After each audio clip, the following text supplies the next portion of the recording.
Father Knows Best, Dobie Gillis, The Tom Ewell Show, The Red Skelton Show, and The Gary Moore Show will not be seen tonight as CBS News brings you its nationwide election coverage. They will all return at their regular times next week over most of these stations.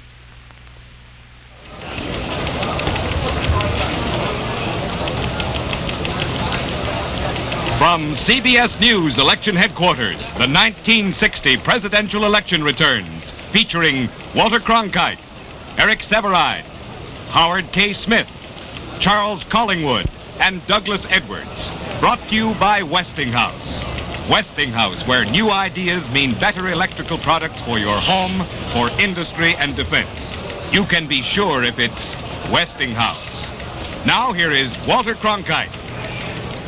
Good evening, everyone, from CBS News Election Headquarters in New York City. On this big night, the night that will decide the 34th man to occupy the White House in this nation's history.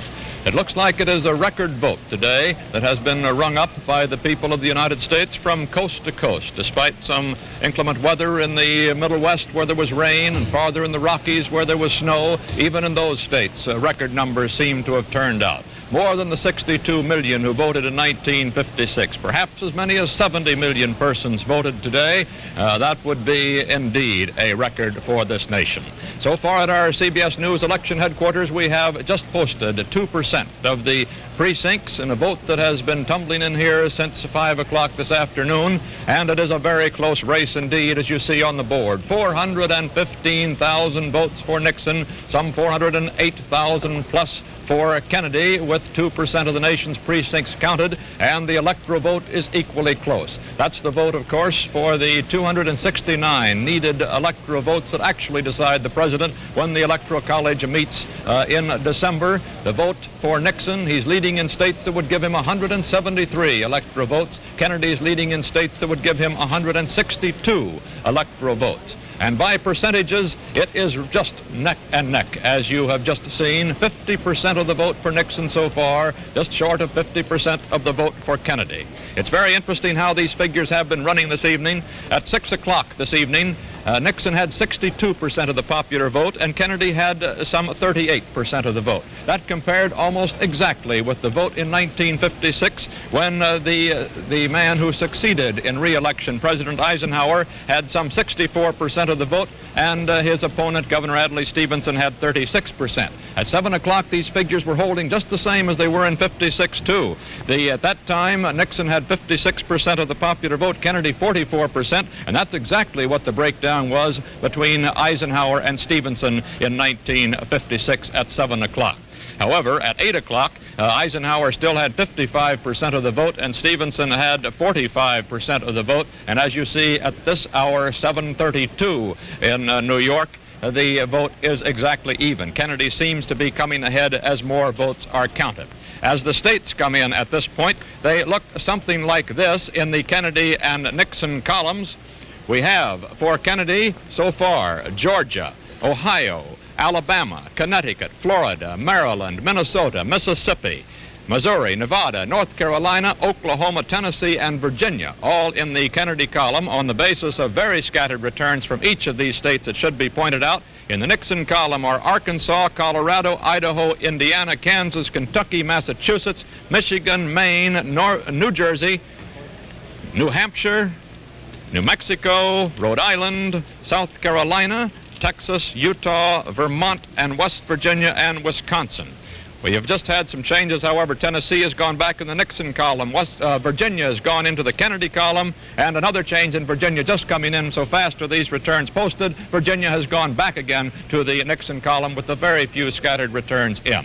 Let's see how the IBM 7090 is looking at these returns this early in the evening. Going over to the IBM Data Center and Howard K. Smith. Well, our results at present are too meager to make a kind of forecast that the mathematicians here would like to stand upon, but we'll take a shot at it. The first forecast that we can make is, with 1% of the nation's precincts reporting, the trend indicates that Richard M. Nixon will be elected tonight. Our forecast from computations on the meager information available is that Nixon could get as many as 459 electoral votes. This information comes mainly from Republican areas. Our computation is that Nixon is running 2% better than Eisenhower ran against Stevenson at this same time 4 years ago. Now back to the anchor desk. New Hampshire has just bounced back into the Kennedy column on the basis of these very scattered early returns from that part of the United States. Vice President Nixon cast his vote today in East Whittier, California, his old hometown, and then drove back to the Biltmore Hotel in Los Angeles, where he is presumably watching these returns tonight. He didn't drive directly back, though. He took a long and circuitous route for a little rest, a drive in a white convertible without the reporters following him. He ducked them successfully, drove up and down the Pacific coast, and even had lunch across the border in Tijuana, Mexico. Senator John Fitzgerald Kennedy is watching the returns in Hyannisport, Massachusetts, his summer home, the 11-room, white clapboard house that overlooks Narragansett Bay in Massachusetts.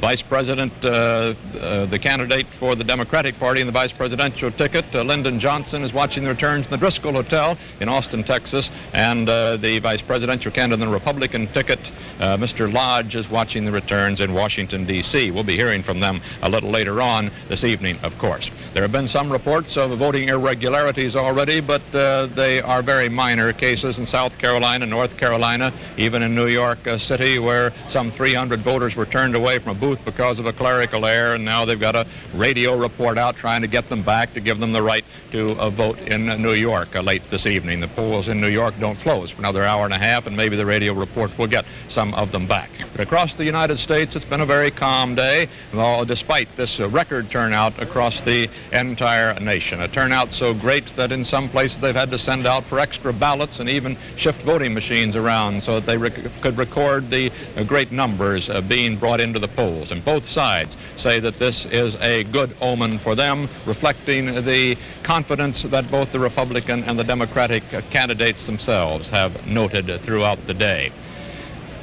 Former President Truman voted in Independence, Missouri earlier today, and President Eisenhower voted in Gettysburg, Pennsylvania, flying up there by helicopter and getting to the polls actually 5 minutes before they opened, his old Army training presumably, but he just stayed 17 minutes and flew back to Washington, where he called a special cabinet meeting for tomorrow there to brief the cabinet on the transition to the next president, whether he be Republican or Democratic.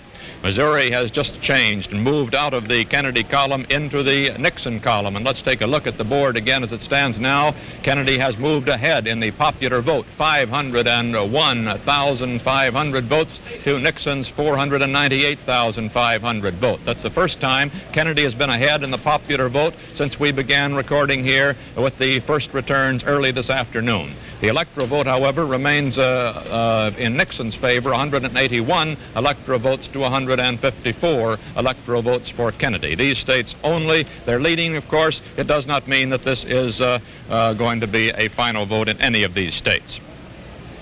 We're going to be hearing not only from that machine over at the IBM Center, where Howard K. Smith is presiding tonight, but from human brains as well, analyzing these reports.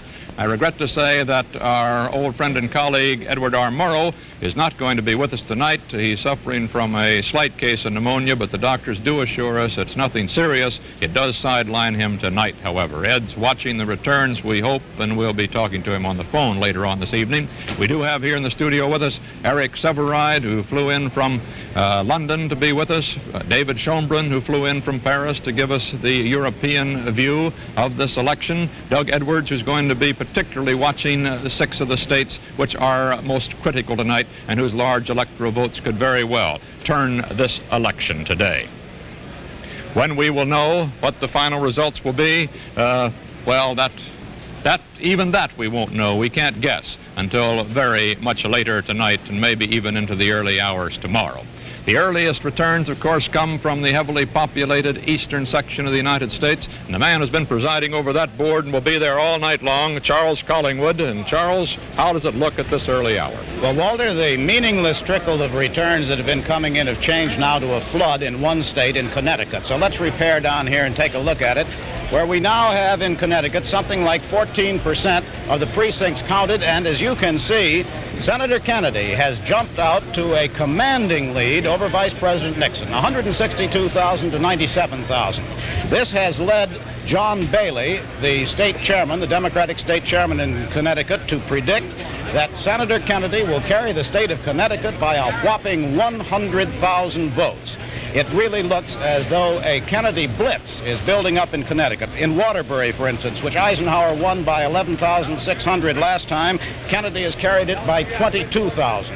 The fate of the 6 Democratic members of the House of Representatives isn't known as yet. Here comes another report that looks like it's coming in from Connecticut.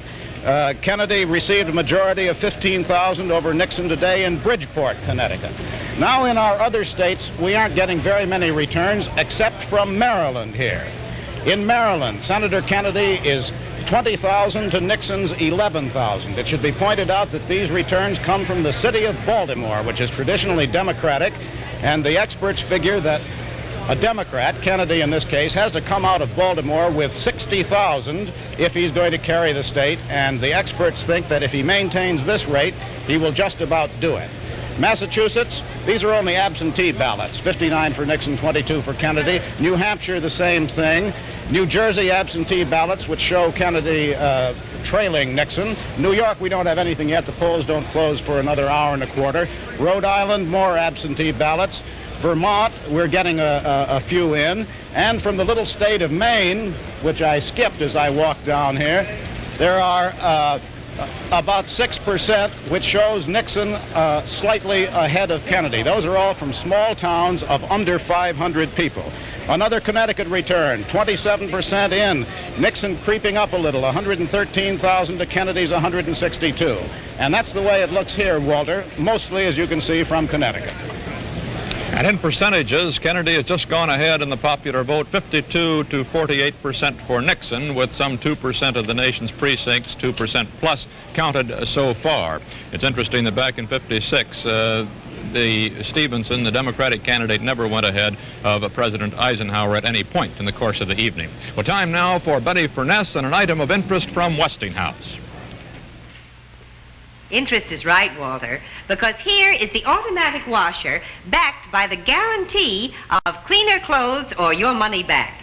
Yes, with this new 1961 laundromat, you must get cleaner clothes or the purchase price will be refunded. You see, only Westinghouse offers more washing power for cleaner clothes. More washing power thanks to an exclusive washing action that lifts, dips, tumbles and plunges your clothes again and again through hot, sudsy water. Then, this new 1961 Westinghouse laundromat tosses and turns your wash through 2 deep rinses. And that's why Westinghouse can make this amazing guarantee. What's more, the 1961 laundromat uses less water, less detergent, and less bleach than other automatics. And this 61 Beauty also gives you this new automatic bleach dispenser that holds a 6-week supply of liquid bleach. It automatically adds just the right amount of bleach to your wash at just the right time. All this, plus the exclusive laundromat weighing door, suds and water saver, automatic lint ejector, and the most up-to-date styling in washers today. Visit your Westinghouse dealer now and buy a new 1961 Westinghouse laundromat. If, within 15 days, you don't agree that your clothes are cleaner, the purchase price of your laundromat will be refunded. Choose any of these 4 1961 laundromat models. The offer expires December 30th. You can be sure if it's Westinghouse. In these early returns this evening, of course, states will flop from one side to another as various precincts that are traditionally Democratic or Republican are heard from. It does not mean that anything like the final result will be shown in these early stages, although, of course, it could be, but that would be an accidental feature. We now have 3% of the precincts in. The 3% has just been posted on our electronic board here and shows that Kennedy is holding on to a narrow lead with some 708,000 votes, just in 696,000 for Nixon. That stretches the Kennedy lead by a few thousand votes. On the electoral board, Nixon is still holding on to the lead, but it is so narrow at this point. 168 electoral votes of the 269 needed. Nixon has in the states where he is leading. Kennedy has 167. The late changes that have resulted in that on the board, Indiana has flopped over into the Kennedy column, and that state is expected to go to Nixon. Even the Kennedy forces have conceded it would. New Hampshire is in the Kennedy column for the moment, and the Kennedy forces had thought that that one probably would go to Nixon too. Virginia has gone over into the Kennedy column in the late changes. Missouri has flopped over into the Nixon column, and that state was expected to be for Kennedy. Tennessee is switched again to Nixon. The state of Tennessee has moved almost with every precinct counted since 5 o'clock this afternoon. Let's see how things are going in the Middle West. Stuart Novins can tell us. Stu? Well, Walt, as Cullingwood pointed out a moment ago about the eastern board, a lot of the polls have not yet closed, and that's particularly true on the western board. However, we are getting some very fast action from the state of Kansas, which is the one state that's given us a pretty good sizable return. That's 21% of the total vote. Kansas with its 8 electoral votes. The reason that we're getting as quick returns as we are in this state is that they have a very unique system of having 2 election boards at each precinct, one of them to supervise the actual voting and the other one to supervise the counting of the ballots. On the basis of what we have so far, these early returns, most of them are from rural areas and some from some of the urban areas, which are Democratic. There is still not the big sweep of Democratic votes that should be coming in perhaps within the next hour or so in Kansas, because many of the areas where union people and labor people normally vote, they're still working and haven't yet gone to the polls. However, on the basis of the figures that we have, the spread here in Kansas between Kennedy and Nixon is not great enough yet to indicate any sizable sweep for either man. On the rest of the other 12 states of the Middle West, the one factor that holds true for all of them is the very, very heavy voting turnout. Some places, there weren't enough ballots for all the voters that came out. In other places, great records are expected on the final tallies of today's voting. That just about sums it up from here, Walter. Let's take a look at the 6 states that could very well hold the balance of power tonight. Doug Edwards is reporting on them. Doug, come in. Well, we'll call in Doug in just a minute. He's getting some late returns for us that will give perhaps a change in some of those early returns in the 6 important states. On our big board, Kennedy is holding on to the small lead that he picked up a short while ago, 724,600 votes to Nixon's 715,800 votes. And Nixon still holds the states he had a moment ago, 19 states for a total of 168 electoral votes. Kennedy, 14 states for a total of 167 electoral votes. And Kennedy is holding to 51% of the popular vote counted so far, 49% for Nixon.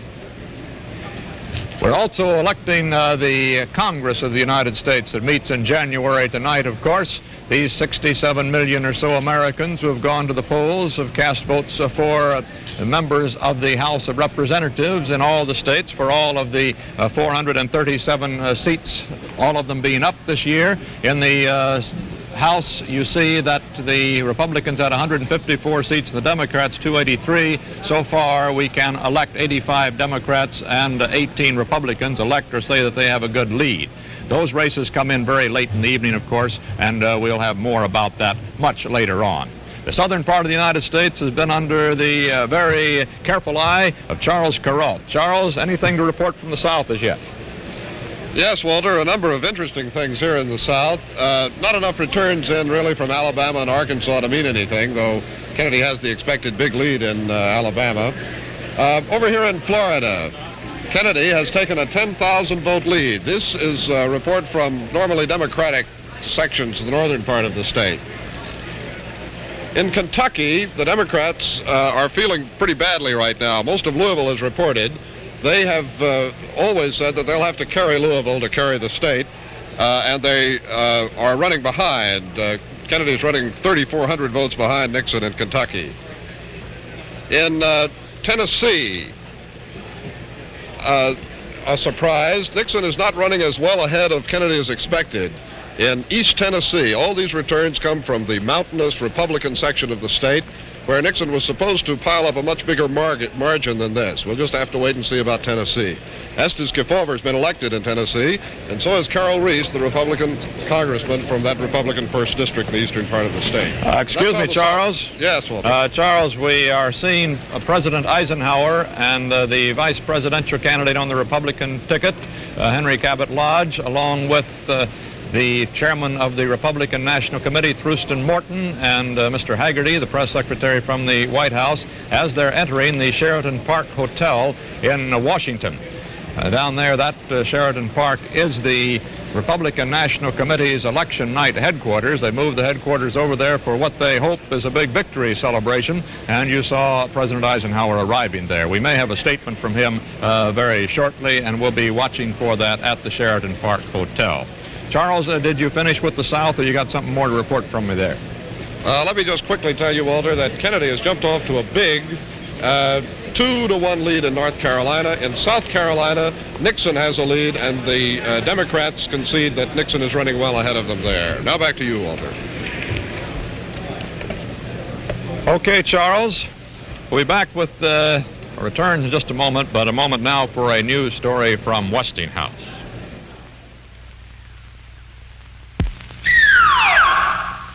Most electric coffee makers look like this, with old-fashioned spouts that you can't get at to wash. So stale coffee oils collect there and spoil flavor.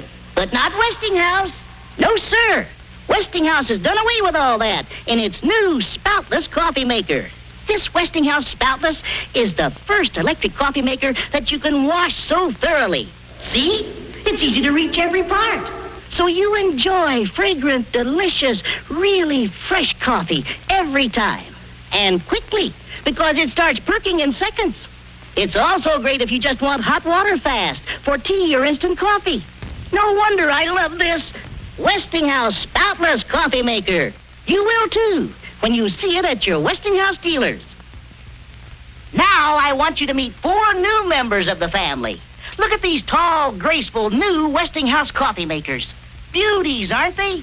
They're made of elegant, gleaming stainless steel in generous 10 or 12 cup sizes in your choice of standard or immersible models that wash completely underwater.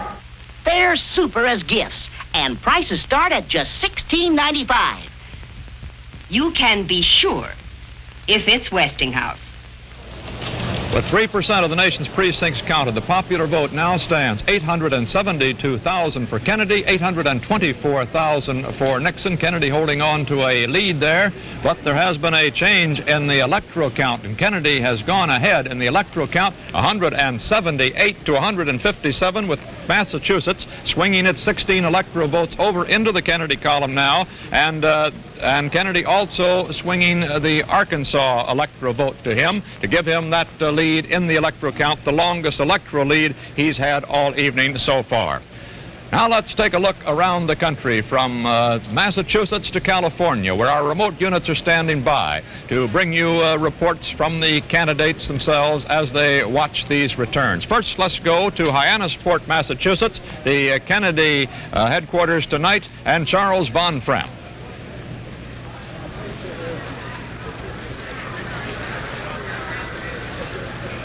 This is Charles Von Fremd at the Hyannis, Massachusetts Armory, which has been converted into a huge news center. Almost 300 reporters from all parts of the United States and other countries around the world have gathered here for the showdown. Less than 2 miles from this armory, at the so-called Kennedy compound, the Democratic presidential nominee, casually attired in a sports shirt and slacks, is now up from his afternoon nap and relaxing with his large family. His wife, his mother and father, his brothers and sisters are all with him following the returns on television. But it is here in this armory that John Fitzgerald Kennedy will come later this evening or early tomorrow morning to either acknowledge victory or accept defeat. This is Charles Von Fremd in Hyannis. Stand by. Stand by again, please. This is the entrance to the Crystal Ballroom of the old Driscoll Hotel in Austin, Texas. And this is where the Democratic vice presidential candidate, Senator Lyndon Johnson, will be waiting to find out what happened. Earlier in the day, he and Mrs. Johnson flew to Johnson City to vote. That's a town that's named after Johnson's ancestors. It's just a little bit away from that famous LBJ ranch. They got ballots numbered 99 and 100, and then they flew back here to Austin. She got a shampoo, he got a haircut, and this is Nancy Hunchman in Austin, Texas. We'll take a look at those other remote locations around the nation very shortly when we continue with our national election coverage. Now let's pause for the latest local returns across the nation. In the meantime, for those of you who are still with us, Grant Holcomb has some reports for us from the West. Grant? Well, Walter, if Charles Collingwood is reporting a scattering of returns, the best I can do is a smidgen of returns. 13 and 15 votes, 100 votes someplace. But interestingly enough, where they are being reported, Nixon is leading Kennedy in 4 states, but just to give you an idea of how small the number, he's leading him by 5 votes in California, by 1 vote in Idaho, by 69 votes in New Mexico, and 4 in Utah. Kennedy is leading in the state of Nevada by 57 votes, and in one little town in Nevada, Nixon's namesake, the city of Nixon, it's on the Paiute Indian Reservation. The vote was Kennedy 57, Nixon 11. You know, since 1956, something new has been added to the West, namely 2 new states, Alaska, the 49th, and Hawaii, the 50th state. Both have 3 electoral votes each, which means that in the West, we're going to have, this time, 85 electoral votes. In Alaska, it's approximately 2 o'clock in the afternoon. They'll be voting for another 6 hours. They'll be voting until 2 a.m. New York time, Wednesday morning. And an interesting thing about voting in Alaska is that all you have to do is walk up to the polling place, say, I'm here, I'm 19 years of age, and I want to vote. No registration is required. The first person to vote in the presidential election in the new state of Alaska was the governor of Alaska. He filed an absentee ballot several days ago, and to Governor Egan went the honor of being the first person to vote in the new state of Alaska. In Hawaii, it's approximately 3 o'clock in the afternoon, and they're going to be voting out there for about 2.5 more hours. The polls close in Hawaii at 5:30 in the afternoon, local time, local Hawaiian time. That's one of the earliest polling places, closing hours, any place in the 50 states. Trying to run down the reason for that, the best information that I could get was that Honolulu, the islands, is an early rising town. Everybody is up, they get their voting done, and by 5:30 in the evening there's nothing else to do, so they close the polls. In Hawaii, unlike Alaska, there are voting machines, and one of the first returns that we're going to get in from Hawaii will be from the island of Molokai, from a precinct there at the leper colony that was made famous by Father Damon. That will be one of the first reports coming in, a machine report from the island of Molokai in Hawaii. Elsewhere in the West, we expect our first returns from Arizona. They have voting machines in Arizona, especially in the very heavily populated county of Maricopa County and Pima County. And there are voting machines in New Mexico, where we will be getting some of the first returns. In New Mexico, the ballot instruction is in 2 languages, Spanish and English. And I might hearken back to Honolulu for just a moment and point out that in the Hawaiian Islands, instructions on the ballot are going to be not only in English but in Hawaiian, a Polynesian language. So in the West we have not only 2 new states with a total of 6 electoral votes to add to the other total of the 11 western states, but we have ballot instructions in 3 different languages. The languages being English, Hawaiian, and Spanish. The weather over most of the country today has been conducive to heavy voting, and that is especially true on the Pacific coast. Some of the inland areas have had some very heavy snow. We got one report in from Montana. It was snowing very heavily there this evening. They had 7 inches up to about an hour ago. That might have some effect on the voting because they still have some time to vote there. That's about the story in the West. Now back to you, Walter.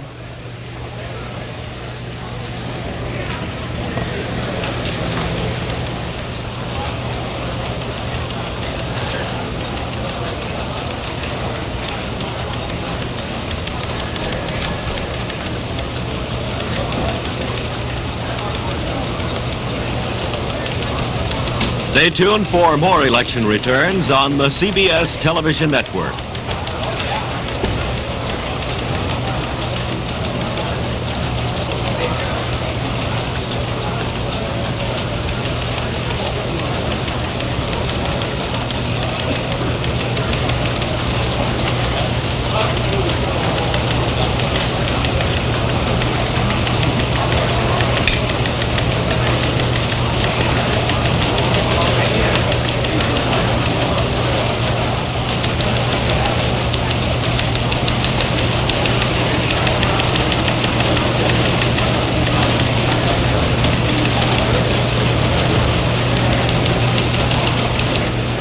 Back in our CBS News election headquarters, Senator John Kennedy of Massachusetts, the Democratic candidate for the presidency of the United States, has just gone ahead again in the electoral vote and in the popular vote. In the popular vote, he holds at 981,800 votes to Nixon's 938,500 votes, with more than 3% of the nation's precincts counted. And in the electoral vote, it looks like this. Kennedy has 180 electoral votes in the states where he is leading, although these, of course, are still very scattered returns. And for Nixon, he has 159 electoral votes. Incidentally, the Associated Press is claiming that Connecticut is definitely in the Kennedy column, which is the first state claimed by any of the news services or by CBS this evening. The percentage of votes gives Kennedy 52% of that popular vote, went to 48% for Nixon, and that is an interesting figure, inasmuch as both at 6 o'clock and at 7 o'clock tonight, with very scattered returns in, the Nixon-Kennedy figures were running almost exactly as did the Eisenhower-Stevenson figures in 1956. That is, Nixon was running ahead by percentages as much as 62 to 38 at 6 o'clock and 56 to 44% at 7 o'clock. But at this 8 o'clock figure, with 48% for Nixon and 52% for Kennedy, it should be noted that Eisenhower had 55% to Stevenson's 45%. And also in 1956, Governor Adlai Stevenson, the Democratic candidate, never went ahead of Eisenhower as Kennedy now has ahead of Nixon. Let's take a look at these eastern states. Charles Collingwood will give us another rundown there. Charles? Well, Connecticut certainly has gone for Kennedy. There's no doubt about that. We've got 55% of the precincts in Connecticut now, and Kennedy's got about a 60,000 vote lead. John Bailey, the Democratic state chairman up there, still thinks that Kennedy's eventual margin of victory will approach 100,000 votes. A new one now, which shows Nixon 256,000, Kennedy 325.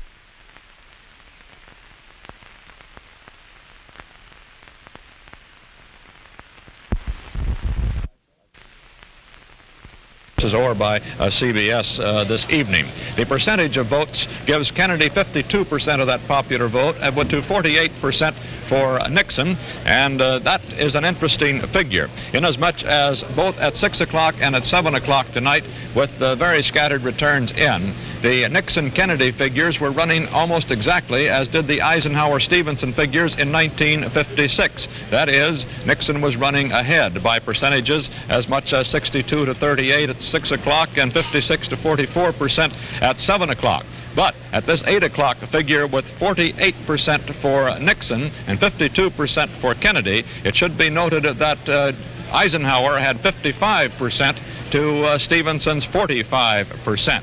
And also in 1956, Governor Adlai Stevenson, the Democratic candidate, never went ahead of Eisenhower as Kennedy now has ahead of Nixon. Let's take a look at these eastern states. Charles Collingwood will give us another rundown there. Charles? Well, Connecticut certainly has gone for Kennedy. There's no doubt about that. We've got 55% of the precincts in Connecticut now, and Kennedy's got about a 60,000 vote lead. John Bailey, the Democratic state chairman up there, still thinks that Kennedy's eventual margin of victory will approach 100,000 votes. A new one now, which shows Nixon 256,000, Kennedy 325. That puts him about 70,000 votes ahead now. Incidentally, the Democrats had figured that Kennedy would win Connecticut. And they figured the break-even point is about 30,000 votes, and that anything above that would show a strong Kennedy trend in the East. Therefore, if we take Connecticut as a bellwether state, we can expect that as the evening goes on, Kennedy is going to do very well in the East. Incidentally, you might just take a look way down here, though, in the Connecticut House. The 6 seats there, all Democratic. The Republicans are now leading in those states.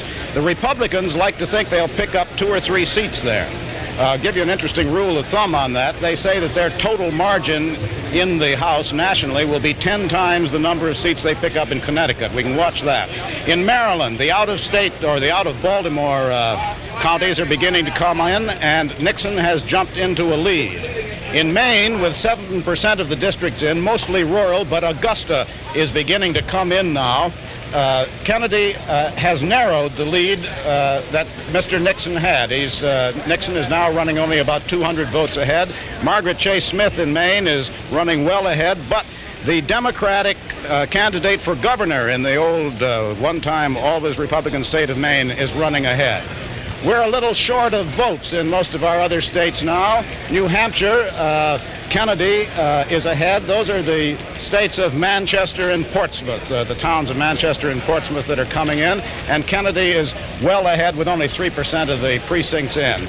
Nothing much else in our states except Vermont, which is, as you might expect, going strongly for Nixon. And that's the way it looks here so far, Walter.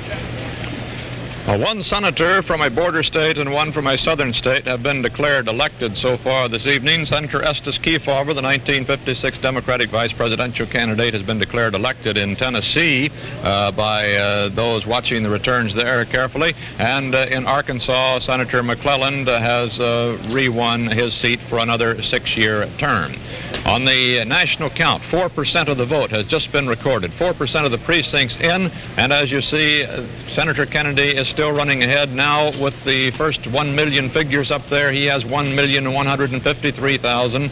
Nixon's 1,098,000. On the electoral board, Kennedy holding a narrow lead, 181 votes he has in the states where he is leading. Nixon would get 158 of those 269 electoral votes needed, which, as you know, determine who the next president of the United States will be. The popular vote in each state determining how that state's electors cast their votes next month when they are polled in their several state capitals. The final announcement actually made in January when these electoral votes are opened before a joint session of Congress.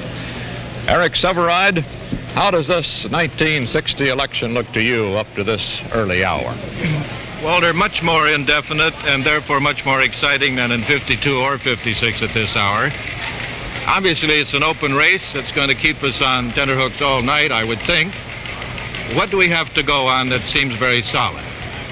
We have first the thing you've mentioned, the historical example. At this time, around 8 o'clock New York time 4 years ago, Eisenhower had 55%, Stevenson 45%, and now, right now, a few minutes after 8, Kennedy has 52% of the popular vote and Nixon 48%. Quite a switch in terms of the clock in the 4-year period. Also, by the way, Kennedy is doing a good bit better in the South than he had been expected in the pre-election polls to do. The only other thing we have is those early forecasts and predictions from the computer machines, which forecast a narrow, or some of them a rather large Nixon victory, on the basis, however, of some very small returns. In 52, you remember that the human beings didn't trust the machine in those early returns. They discounted it, and the machine turned out right. This time, I'd hate to guess. This big turnout of voters either means a big sleeper vote has come out, maybe on the religious matter, which possibly could hurt Mr. Kennedy, or it's going a general Democratic way and is helping them because of their 16 million majority and registration.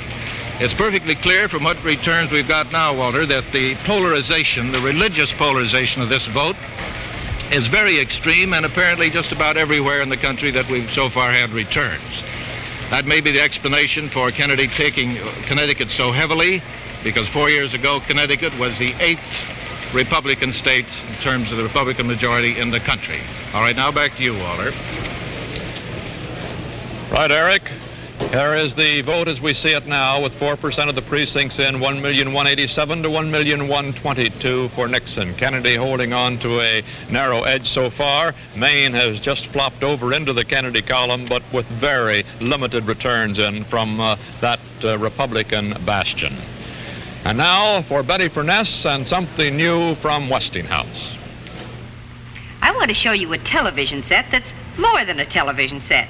It's also a beautiful piece of useful furniture. It's one of the exciting new models from the Westinghouse Curio Collection, and a beautiful example of the way Westinghouse turned TV into fine furniture. Now, this graceful provincial model is authentic in every detail, right down to the design of the hardware. And right here, behind these graceful doors, is new Westinghouse television with big 19-inch square-cornered tube. It's truly the most exciting television ever designed. New Westinghouse Curio television comes in a limited edition in 4 famous furniture styles to match any decorating scheme. Choose yours from this graceful provincial, the handsome traditional, the clean-lined contemporary, or the beautiful early American. See them at your local Westinghouse dealer soon. And now, here's more news from Westinghouse. Better looking, new shape, new light with Westinghouse white eye-saving bulbs. Millions of tiny filter particles give you the best light for seeing ever developed. It's the only modern light bulb in 35 years. Makes every fixture look better. Remember, Westinghouse white eye-saving bulbs, 60, 75, or 100 watts, 2 for only 58 cents. You can be sure if it's Westinghouse. In the bid for the 87th Congress to meet in January, the Republicans are hard put for the Senate majority, inasmuch as nearly all of the seats up this time are in the South, where the Democrats traditionally return their senators, and the Republicans are not even claiming that they're going to be able to take the Senate.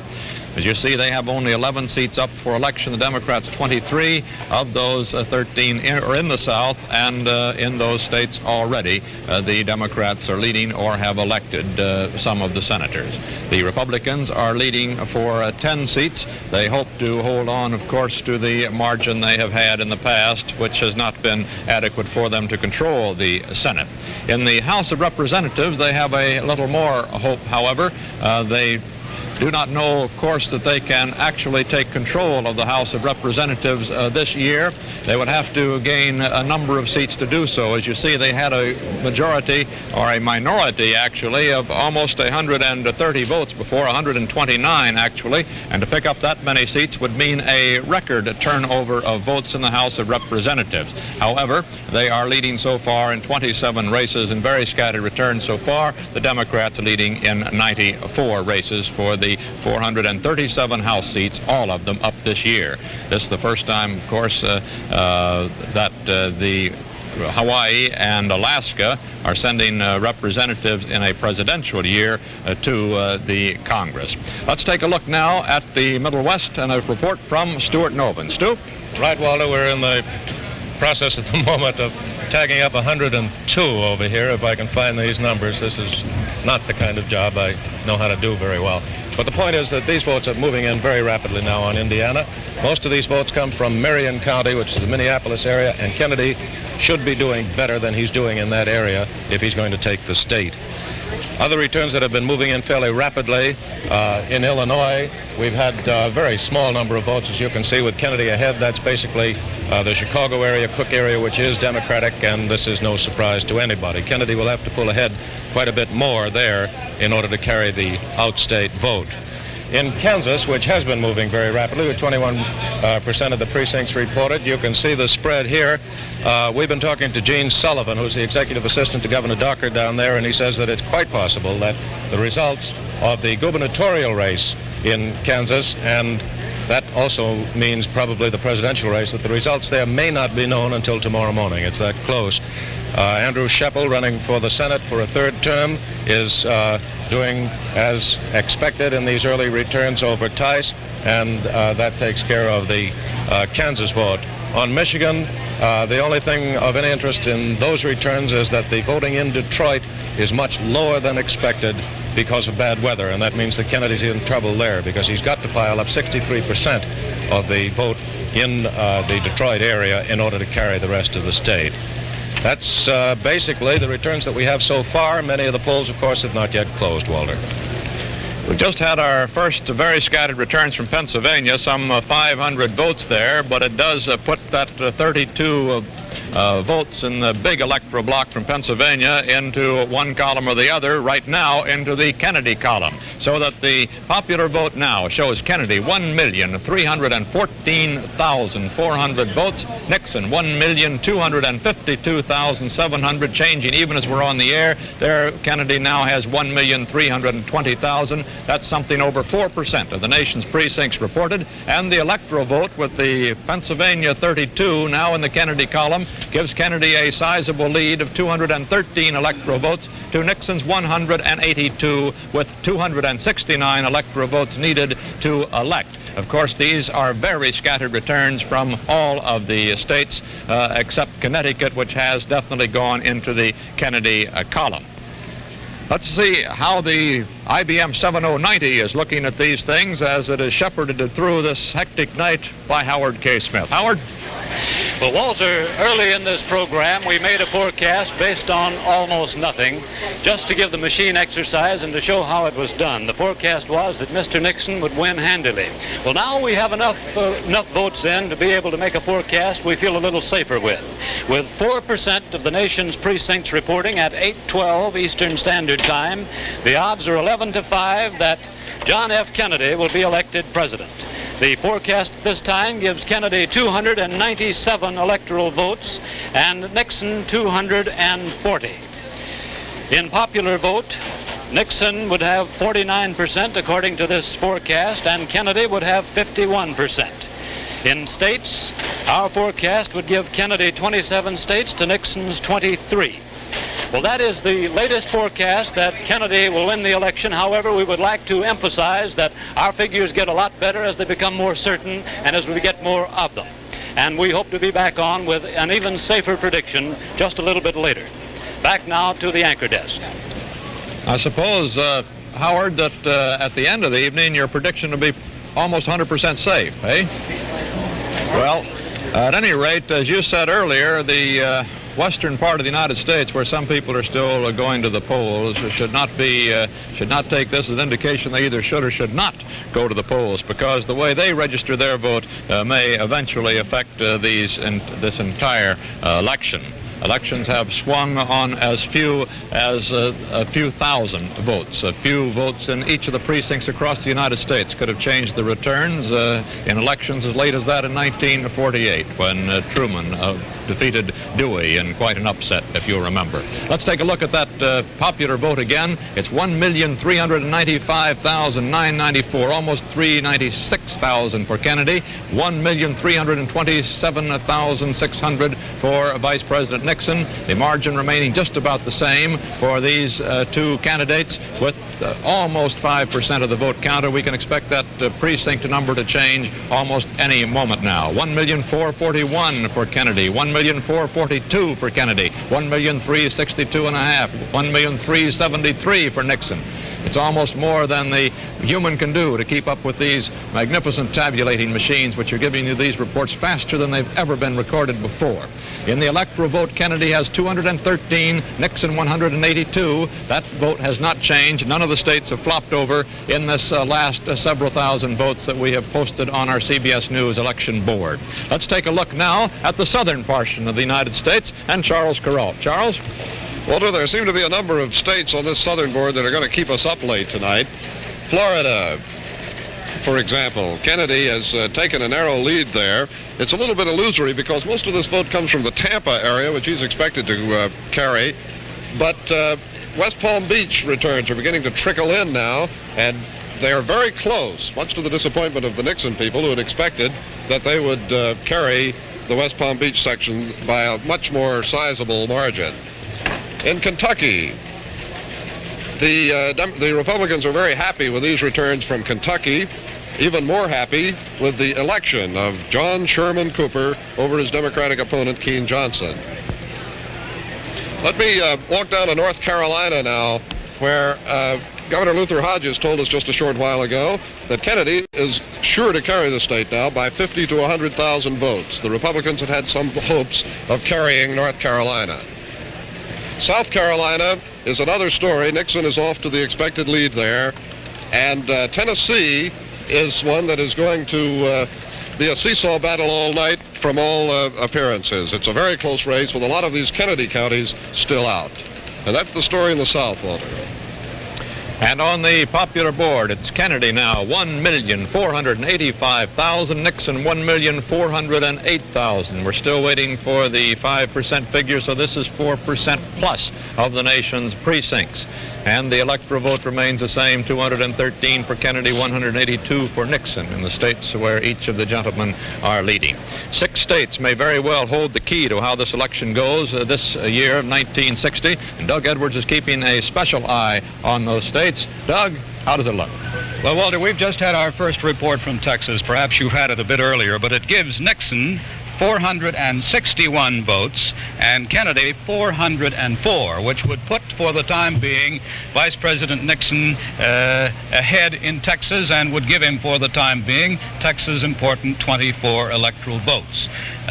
These votes are figured to have come from Dallas, which is one of the more conservative areas of the state of Texas. We hadn't expected any returns for another 11 minutes from Texas, but they're already going through. Of these 6 states, we have a total of 185.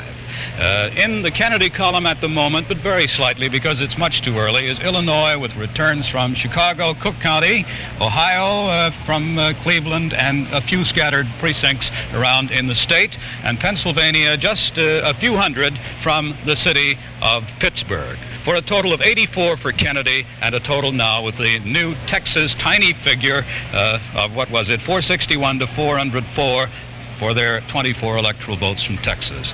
Mr. Nixon has been generally favored just slightly in the state of Texas. It's going to be another very, very close one to watch. It might be pointed out that 8 p.m. Eastern Standard Time is generally a low point for the Republicans. It's that way this time. It's now still 48% to 52% on the hour-by-hour scoreboard with Nixon behind Kennedy, and that was a far cry from what it was in 56 with Eisenhower, 55 to 45. If Nixon were to win, it certainly would not be by a landslide. And that's the way the hour-by-hour report and the 6 keys look at the moment, Walter. Okay, Doug.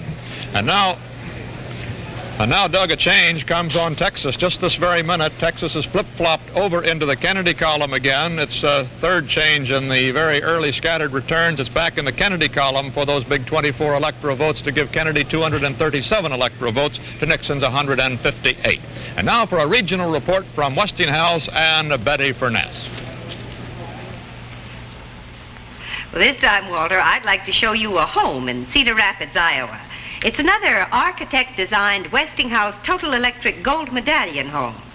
As you approach this Cedar Rapids home at night, an interesting pattern of lights tucked under the roof line says a warm, "Welcome home." You press a remote control in the car, and automatically the garage doors open and the lights go on.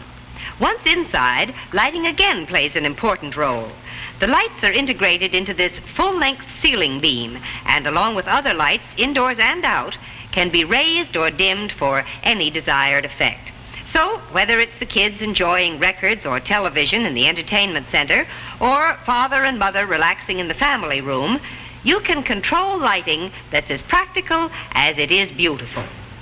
The kitchen has that same blend of the practical and beautiful, and being so wide open, it actually becomes a functional part of the living area that runs the length of the house. A lady would never feel confined here. Of course, the entire house is heated electrically too, because electric heating is the heart of a total electric home. It's clean, safe, and there when you want it. If you're planning a new home, why not send for this Westinghouse Plans Guide? It contains plans sketches, and details of all 15 Total Electric Gold Medallion homes designed for Westinghouse by the nation's top architects. It's free.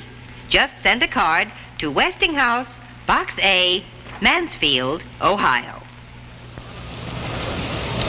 We've heard first reports from two more states, from North Dakota, which is giving a very small margin on just a couple of hundred scattered votes to Kennedy, and Nebraska, which on a very large margin in the first box is in, 287 to 61 in favor of Nixon. The popular vote shows that Kennedy has 1,547,000 now, and Nixon 1,473,000.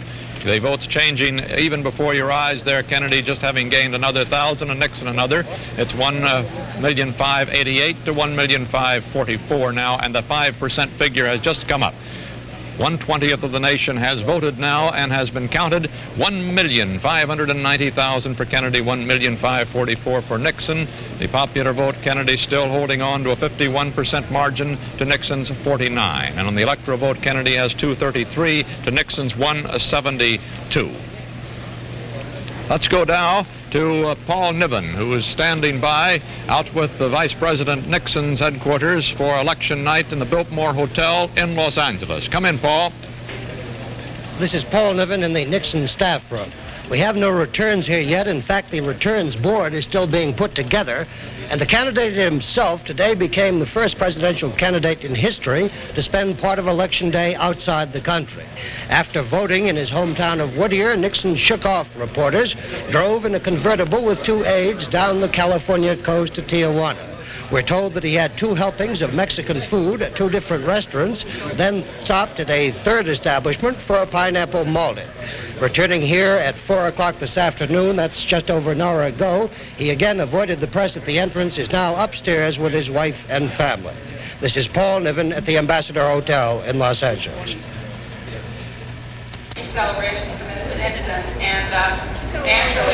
This is Wells Church at the Sheraton Park Hotel in Washington, D.C. And here behind me you see the crowd of, perhaps 1,500 people.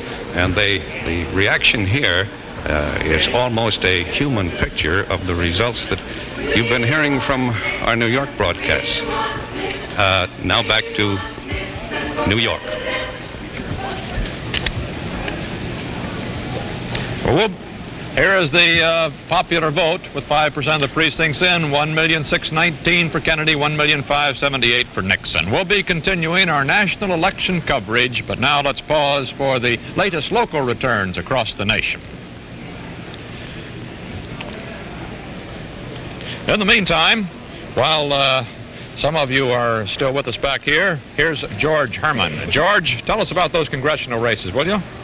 Well, there seems to be no doubt, Walter, that there's going to be a Democratic House of Representatives and a Democratic Congress once again, but at the moment, it looks as though the margins that the Democrats hold in both houses are going to be somewhat reduced.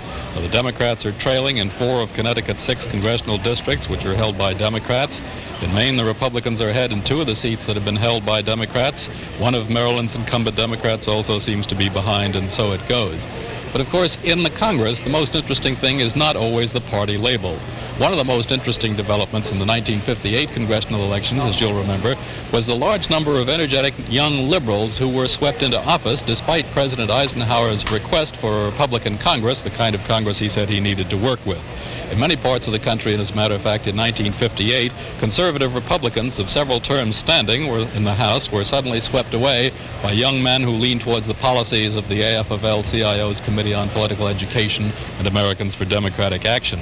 In fact, in Congress this past term, an organization calling itself the Democratic Study Group set up shop as the organ of the Democratic liberals. It had no formal organization, of course, but its liberal policies drew a very large following, and by the end of the session, the Democratic Study Group of liberals about equaled and frequently excelled the Southern Democratic bloc of conservatives in strength. And when the comparatively small number of liberal Republicans joined the Democratic Study Group, the coalition of conservative Democrats and Republicans frequently had trouble, sometimes were swept aside. Now the liberals, who had been expected to grow in strength in this Congress, seem to be in trouble. Early projections indicate a lessening of the liberal strength rather than an increase of it. A number of the conservative Republicans who were defeated by these energetic young first-termers in 1958 have been running against them again, and at the moment, a number of them seem to be winning. Party labels, of course, as I say, are misleading in the evaluation of the balance of power. For example, Democrat Larry Brock of Nebraska has usually voted with the conservatives against the Northern Democratic liberals, and Republican Florence Dwyer of New Jersey has usually voted with the liberals against the Republican and conservative bloc. A new president in the White House, if he tries to establish new policies, will have to struggle not only with the usual party labels, but also with the policy splits, which, as we've seen, have run across these party labels.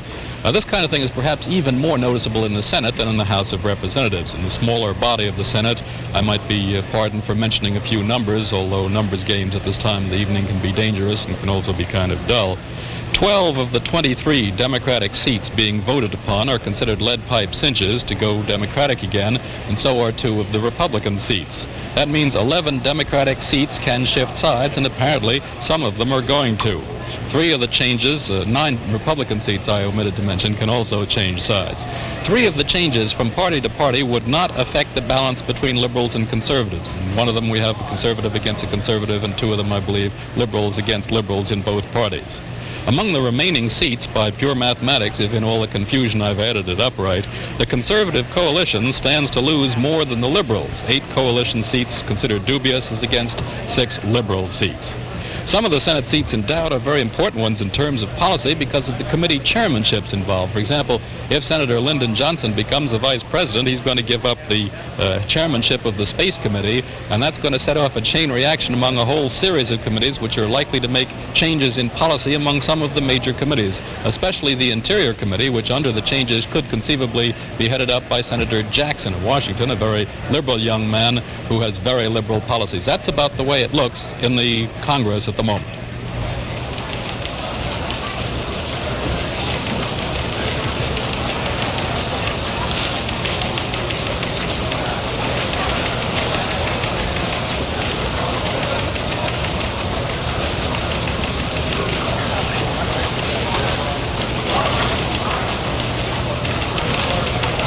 Stay tuned for more election returns on the CBS television network.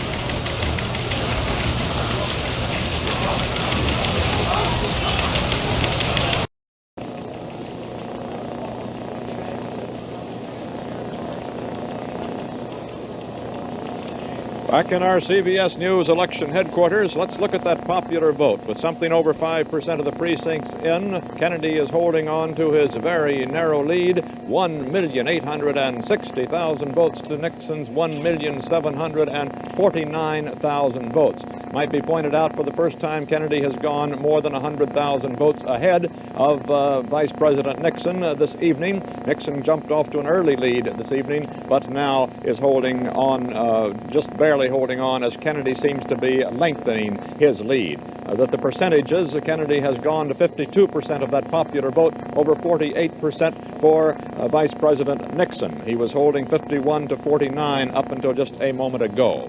In the electoral vote, Kennedy has 210 electoral votes now to Nixon's 195. Those are states in which they are leading, and of course they're very scattered returns from most of those states. Only Connecticut has been declared definitely in the Kennedy column up to this time.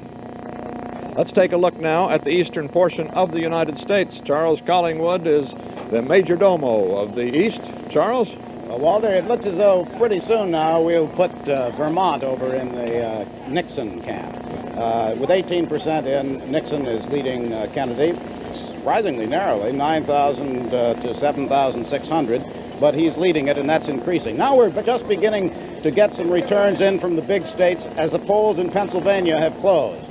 Nixon is ahead in Pennsylvania as of now, but concealed in those figures are some from precincts in the city of Philadelphia, where Senator Kennedy is running better than 2-to-1 ahead of Nixon. Now the Democrats figure they'll have to come out of Philadelphia with 200 to 225,000 to carry the state of Pennsylvania. And from those little returns, it looks as though Kennedy is doing very well in there. Nothing from New York yet. The polls won't close for a while. New Jersey, New Jersey is another very tight state in the East, and Nixon has jumped out to a lead of 12,000 to 9,000. Not very many precincts reporting, and they're coming from Republican counties like Bergen County. New Hampshire, Kennedy is ahead with 5% of the votes in. That's coming in from some of the bigger towns where there are voting machines. That is subject to change, as any result with only 5% is, of course. In Massachusetts, Senator Kennedy has bounced out to the lead, which you might expect him to do in his own home state, 7,000 to 2,000. Maryland, Kennedy is ahead in this close state. Baltimore, these are fairly heavy returns from Baltimore, but interestingly enough, Nixon is not winning some of the counties downstate that Eisenhower won very heavily before. He's winning them, that is, by much reduced majorities. Maryland looks as though it's going to be a close one. Maine is surprisingly close. That's actually been seesawing. Nixon is ahead there, but Kennedy is close on his heels. Some more from Philadelphia, which continue to show Kennedy more than 2-to-1 ahead in the city of Philadelphia. Connecticut, the only thing interesting in Connecticut is to see how much Kennedy is going to win it by. He's about 80,000 out ahead now. Here's our first return from the big state of New York. 144 for Nixon, 66 for Kennedy. Doesn't say where it came from, and that doesn't mean much, but we'll be getting New York pretty soon, Walter. Okay, Charles, I don't know. Maybe I was buried in some other figures here. I just had one handed to me, and maybe it came up to you as you were at the board. That our correspondent down in Baltimore says that it looks as if Kennedy is going to leave Baltimore 60 to 70,000. Did you have that? Well, I had that earlier from small returns, and that's what they figure he has to have. They figure he has to get out of there with 60,000. 60,000, so he's just about on target at the moment, eh? Just about, and those counties, those small counties, rural counties, are going for Nixon, but by nowhere nearly as much as they went for Eisenhower. Right. Keep an eye on it. We'll be back very shortly. Will do. Let's take a look at the that popular board with it climbing right close to the 2 million mark for both of the candidates. Kennedy with 1,951,978 now, and Nixon with 1,819,000. On the electoral vote, Kennedy has moved up to 250 in the states in which he is leading, just 19 short of what would be necessary if he could hold on to all of those throughout the evening to win the Electoral College count.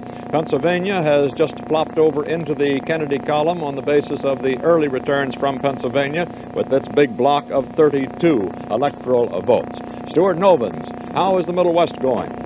Well, we're beginning to get some votes now, Walter. In Illinois, Kennedy is pulling well ahead of Nixon, but that basically is Chicago territory, Cook County territory, and the percentages on this one are very interesting because Kennedy is now approximately 69% lead over Nixon. That includes only part of Cook County, and Kennedy needs only 60%. Therefore, he's running ahead of what he needs in order to carry the state. That's the situation in Illinois. In Indiana, with still only a small part of the state reporting, 12%, you have the close race that you see there on the presidential. Iowa, there's very little, if anything, coming in.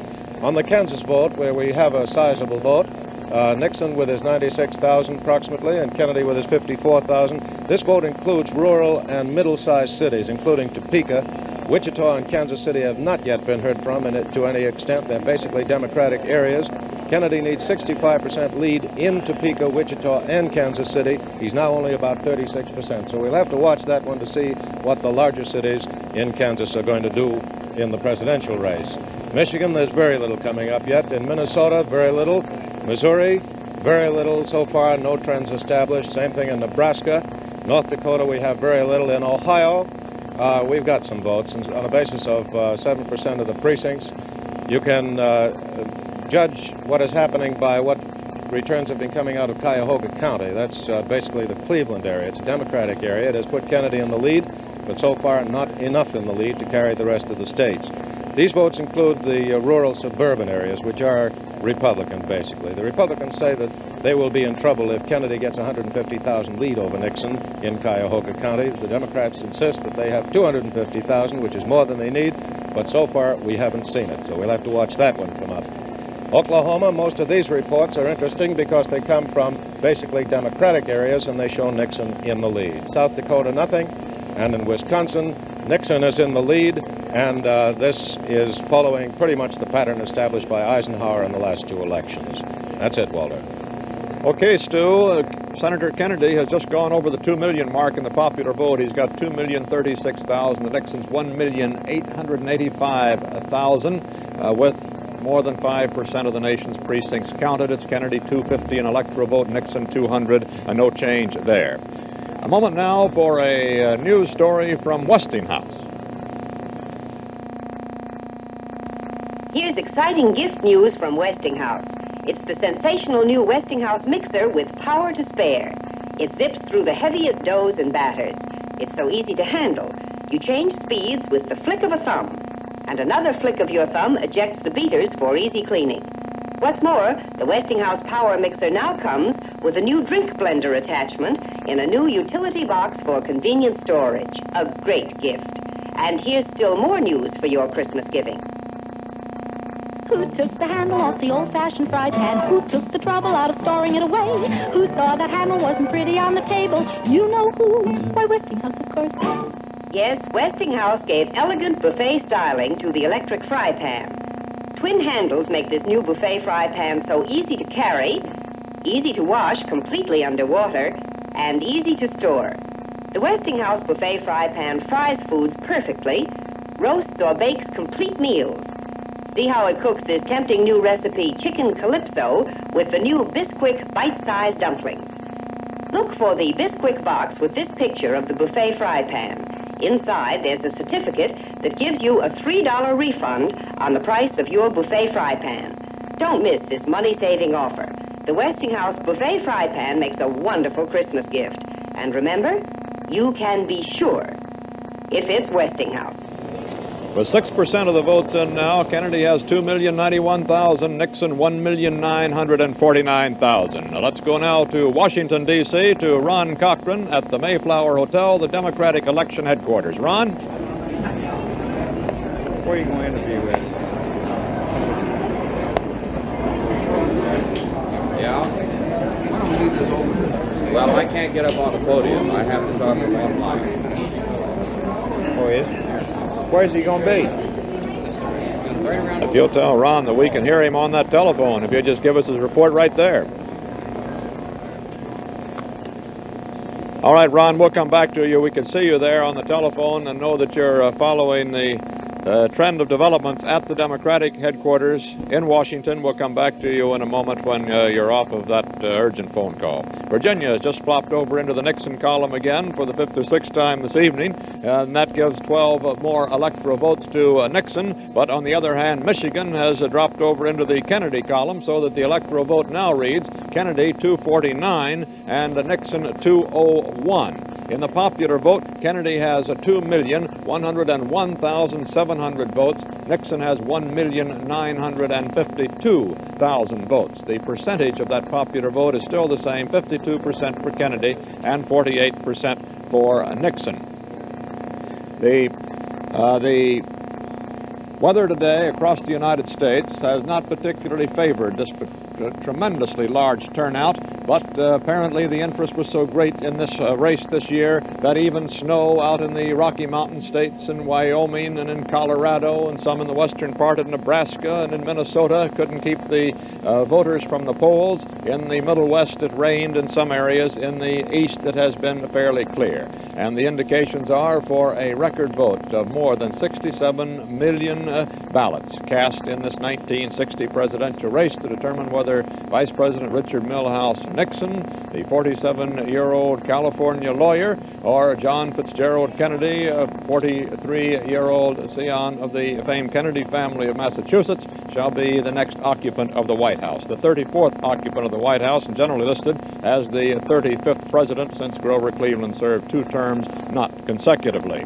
In the popular vote, Nixon has just reached the 2 million figure with 2,003,600. Kennedy now 2,157,900, more than 6% of the precincts counted.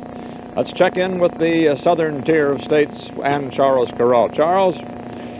Well, Walter, as expected, Alabama and Arkansas appear to be safely in the Kennedy column on the basis of just a few scattered returns.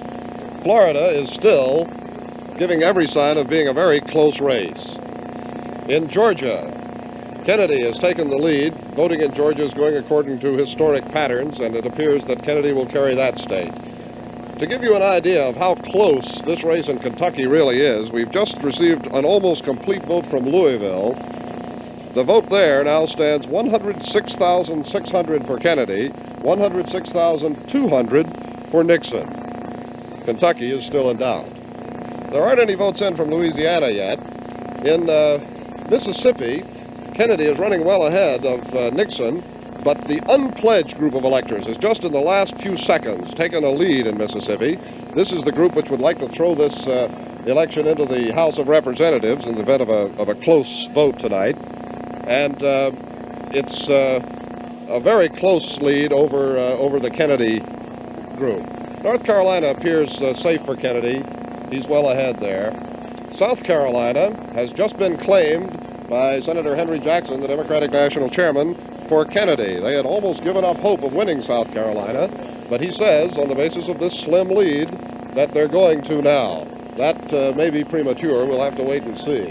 A lot of these states in the South are very, very close. Here's Tennessee, where Nixon has now taken a lead, but most of these votes, you have to remember, come from eastern Tennessee, the Republican section. First scattered returns are just beginning to come in from Texas. Nothing certain as yet. In Virginia, Nixon has taken the expected lead, and none of these votes yet come from Richmond, where Nixon is supposed to run very well. Finally, West Virginia, Kennedy slightly ahead. He's expected to carry West Virginia without any trouble. And that's a complete rundown on this board, Walter. Charles, we just heard from Los Angeles, from Vice President Nixon's election night headquarters in the Ambassador Hotel out there, that his aides say he remains confident of victory on the basis of these early returns. And Pierre Solinger, the news secretary for Vice President Kennedy, says that they are very encouraged by the returns in Connecticut and grateful to the margin that the people of Connecticut have given them. Over at the IBM data center, Howard K. Smith has been wielding the whip on that IBM 7090 again. Howard, what's it telling you? Well, Walter, I've been wielding the whip, but it hasn't been obeying me. It's been very hard indeed to predict this election, and people who've had a lot of experience in predicting say this one so far has been unusually difficult.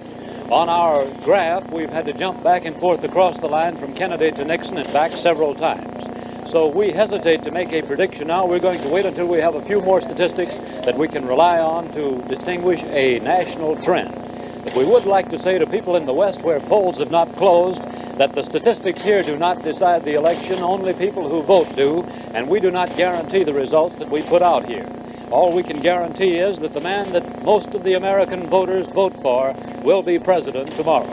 Now, there are a couple of trends from the South that our machine has computed that may be of some interest. In the South, Kennedy has been running 16% better than Al Smith did in 1928, but he has been running 3% less well than Stevenson did in 1956. Well, that's all we have here now. When we have a more solid forecast, we'll be delighted to give it to you. Okay, Howard, let us know and we'll call you in. Vice President Nixon has just dropped to 47% of the popular vote. Kennedy has 2,385,000, as you see there. Nixon, 2,180,000. The figures going up even as we watch the board. Kennedy now 2,391,000, Nixon 2,182,000. But in the percentages, Kennedy was holding to a 52% margin of that electoral vote, of that popular vote rather, and he's now gone to 53% with Nixon at 47%. In the electoral vote, it remains the same as it did some 3 or 4 minutes ago when we last read the board for you. Kennedy has 249, Nixon 201. Kennedy needs 269 for election. Nixon needs the same number, of course, 269 of the total 537 electoral votes cast by the 50 states. 6 states, as we have said earlier, reported to you, may very well hold this balance of power tonight. And here's Doug with that board again to give you a rundown of how they're going. Doug? Right, Walter. Nothing very conclusive yet, except that at this moment, Senator Kennedy is leading in 4 of the 6, and Vice President Nixon in 1. There are a few interesting little things. Let's take Pennsylvania. Of course, the vote for Kennedy right now is coming from Philadelphia mainly, but in the first city, in Pennsylvania to report today, the city of Titusville. The vote gave Nixon about 1,900 votes to 1,100 for Kennedy. The Nixon majority of 800 is 709 less than President Eisenhower's lead. And I hear you'd like to have it back over there, Walter? That's what they tell me anyway. If you're not ready, I can continue. As a matter of fact, Doug, I don't have anything at this moment to report, so go right ahead. All right. Well, that's for Pennsylvania, and we'll be watching that because that vote will swell all during the evening. 5% of the votes are supposed to be in the state of Illinois. Most of them, of course, are from Cook County, as you've already heard, Chicago. Kennedy is leading by about 70% of that vote. He needed only 60 to be reasonably sure, according to the Democrats, of carrying the state of Illinois. But these returns are fractional, and it remains to be seen whether they will continue as the downstate votes from Illinois begin to come in. And generally, they are reasonably Republican. In the state of Ohio, 7% of the votes are in, and the situation there, of course, is that the votes are coming from Cleveland mainly and other scattered precincts throughout the state. In Franklin County, which is the county of Columbus, there is a very heavy vote, and it's slowing down the count. Now, Franklin County in Ohio normally is more Republican than the rest of the state. If Nixon gets 55% of the vote in Franklin County, it's a good sign for him in Ohio. What about Texas? The vote there, about 4% of the state of Texas is in. The Democrats now have 59% of that vote, and they've claimed that they'd get 53%. If they got it, well, that would be enough. But that's only 4%. They say they're ahead, and things look good at this moment. In Illinois, very scattered returns from upstate, and they show that the electoral votes go for Nixon here at this moment. Nothing decisive, of course. Now back to Walter Cronkite. And now I have something, Doug.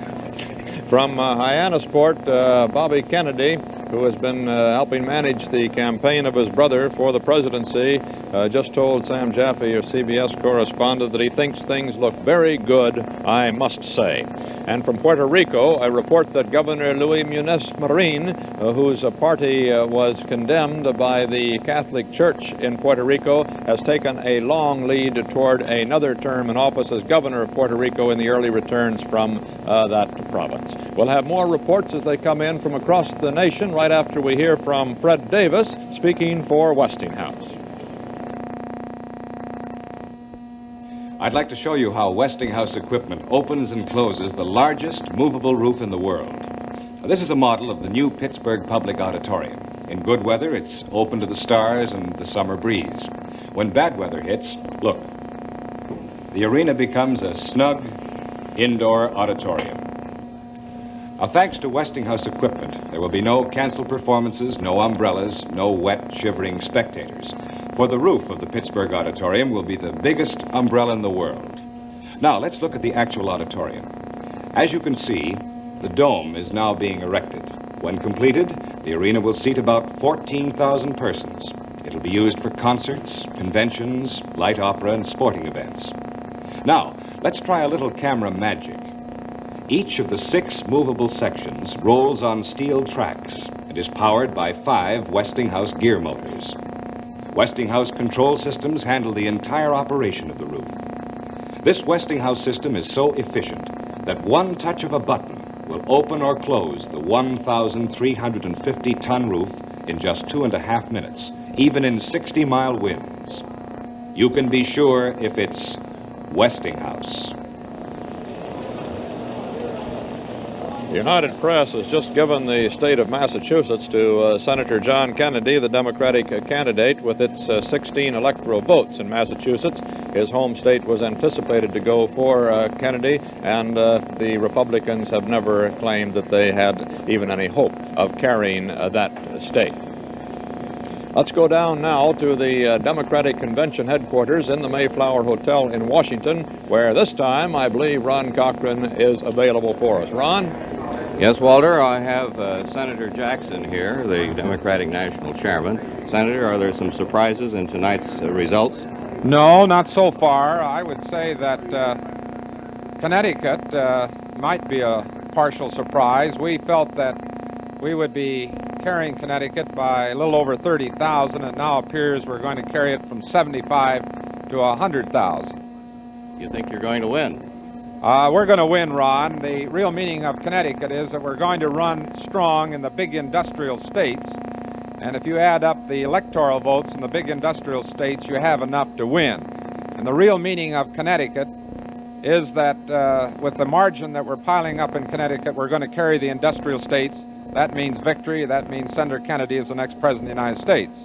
How long do you think it's going to be before we get the conclusive results, Senator? I think we should know by, say, 11 o'clock Eastern Standard Time. How do you feel your man's going to do in the South? He's doing fine in the South. He's going to carry, for example, South Carolina. We're behind now, but the rural vote's not in. We're doing well in North Carolina. I was confident we would carry North Carolina. We're going to carry Florida. So we're pleased with the results so far out of the South. And what about New York State? He'll carry New York State by a good margin. And Pennsylvania? We just had a report from Congressman Bill Green, the chairman in Philadelphia. He indicates that we're carrying Philadelphia around 200,000, which is more than ample to carry Pennsylvania for Senator Kennedy. Thank you very much, Senator Jackson. And now back to Walter Cronkite. And on the popular count, 7% of the precincts have now been counted across the states, a little bit more than 7%, to give Kennedy 2,603,000 and Nixon 2,417,000. And on the electoral vote, Kennedy has moved up to 253 with the addition of the first returns from South Dakota, giving him 4 electoral votes. So he now shows with 253 electoral votes to the 204 electoral votes for Nixon. All of these, except in Connecticut, are on the basis of very scattered returns. As we said, the United Press is giving Massachusetts to Kennedy, but that's on the basis of scarcely 1% of the vote in Massachusetts, although the state is almost certainly included in the Kennedy column. The percentage of vote is 52% for Kennedy now, 48% for Nixon. In the race for the Senate of the Senate in the Congress meeting in January, Democrats now lead in states that would give them 17 Senate seats. That's in 4 more than the 13 fairly safe southern and border seats that they counted on. The Republicans lead in states that would give them 9 Senate seats in the makeup of the new Senate. If that holds throughout the evening, we can credit 32 seats in the new Senate to the Republicans and 61 seats to the Democrats in that new Senate meeting in January. We'll be continuing our national election coverage, but now let's pause for the latest local returns across the nation. And for those of us who are remaining, those of you who are remaining with us, those of us who are remaining with you too, let's take a look now at the West Board with Grant Holcomb. Grant? Well, Walter, just a dab of returns here because in some parts of the West, way out there in Nome, Alaska, they'll be voting for another 5 hours, at least have the opportunity to. But we do have reports from 7 of the 13 western states, and this is the situation in those 7 states where we have the returns. Let's start first with California. Vice President Nixon leading by just 1 vote. The most interesting set of returns that we have so far over here in Colorado. At this hour in 1956, Eisenhower was leading Stevenson by just 100 votes in Colorado. We had at that time only 2,500 votes in. Eisenhower had 1,400 votes. Stevenson, 1,300 votes in Colorado at 9 o'clock, just about the same time, 1956. Now let's move down 2 panels to the state of Idaho and then take a quick look at some of the other panels. As you can see, Nixon is leading Kennedy by just 1 vote, but let's take a look at this Idaho report because it's very interesting. It comes from the same precinct that in 1956 voted overwhelmingly for President Eisenhower. President Eisenhower in 1956 from this Idaho precinct received 26 votes. This time split almost even, Vice President Nixon getting the 1 vote. Now, over on the next panel, Montana, it's 4 electoral votes. Nixon leading there by 2. That's the first report we've had from Montana. Next to it, Nevada. Nevada is a Kennedy state at this moment, 57 votes more than Vice President Nixon. Incidentally, some of those votes for Senator Kennedy come from a town in Nevada called Nixon. It's a town that's on a Paiute Indian reservation, and the Paiute Indians in Nevada, on this reservation at the town of Nixon, gave their votes to Kennedy. Next to Nevada, the state of New Mexico, and there is one where Vice President Nixon is leading by 69 votes. Nothing in from Oregon yet, but let's go down 2 panels to the state of Utah. In the state of Utah, it is Vice President Nixon leading Kennedy by 4 votes. Now, those are all of the returns that we have in from the West at the present time. The voting out there will continue, especially in the big state of California, for another hour until 7 o'clock in most of the state, until 8 o'clock in San Francisco.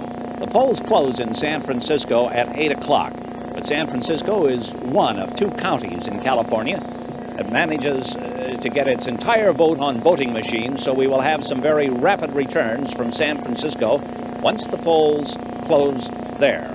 We also are looking for some rapid returns very shortly from the state of Arizona. Arizona has better than half the state on voting machines in the county of Maricopa County and in the county of Pima. Voting machines, and those are the 2 most populous counties in Arizona. And that's the story in the West.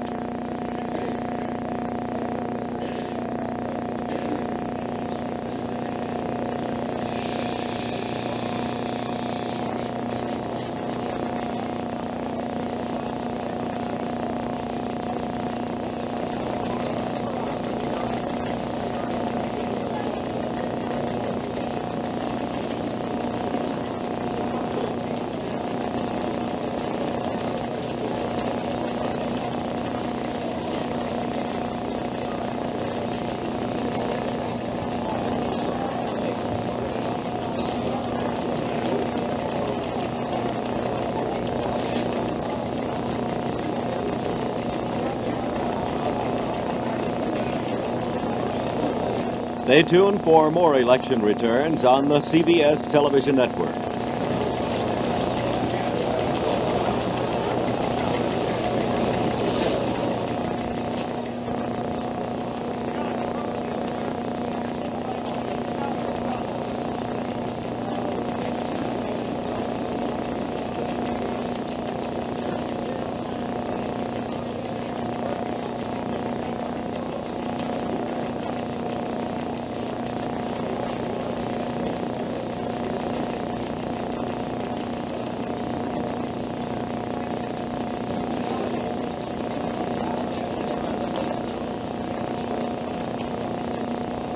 Back at CBS News election headquarters, where we have just posted 8% of the precincts, moving up toward that 10% mark on the nation. And Kennedy is holding on to his lead and has moved more than 200,000 votes into the lead. 3,017,000 votes for Kennedy, 2,759,000, almost 760,000 votes for Nixon, with 8% of the precincts counted. However, Ohio has flopped back into the Nixon column, so that in the electoral vote it's much closer. As a matter of fact, Nixon has moved back ahead with 229 electoral votes in the states where he is leading, with Kennedy 228 votes in the states where he is leading. The percentages remain the same. Kennedy 53% of the popular vote, and Nixon 47% of the popular vote. At this hour, 9 p.m. in 1956, Eisenhower, the Republican candidate, had 56% of the votes. That's compared to Nixon's 47%. Stevenson had 44% of the votes. That's compared with Kennedy's 53% of the votes.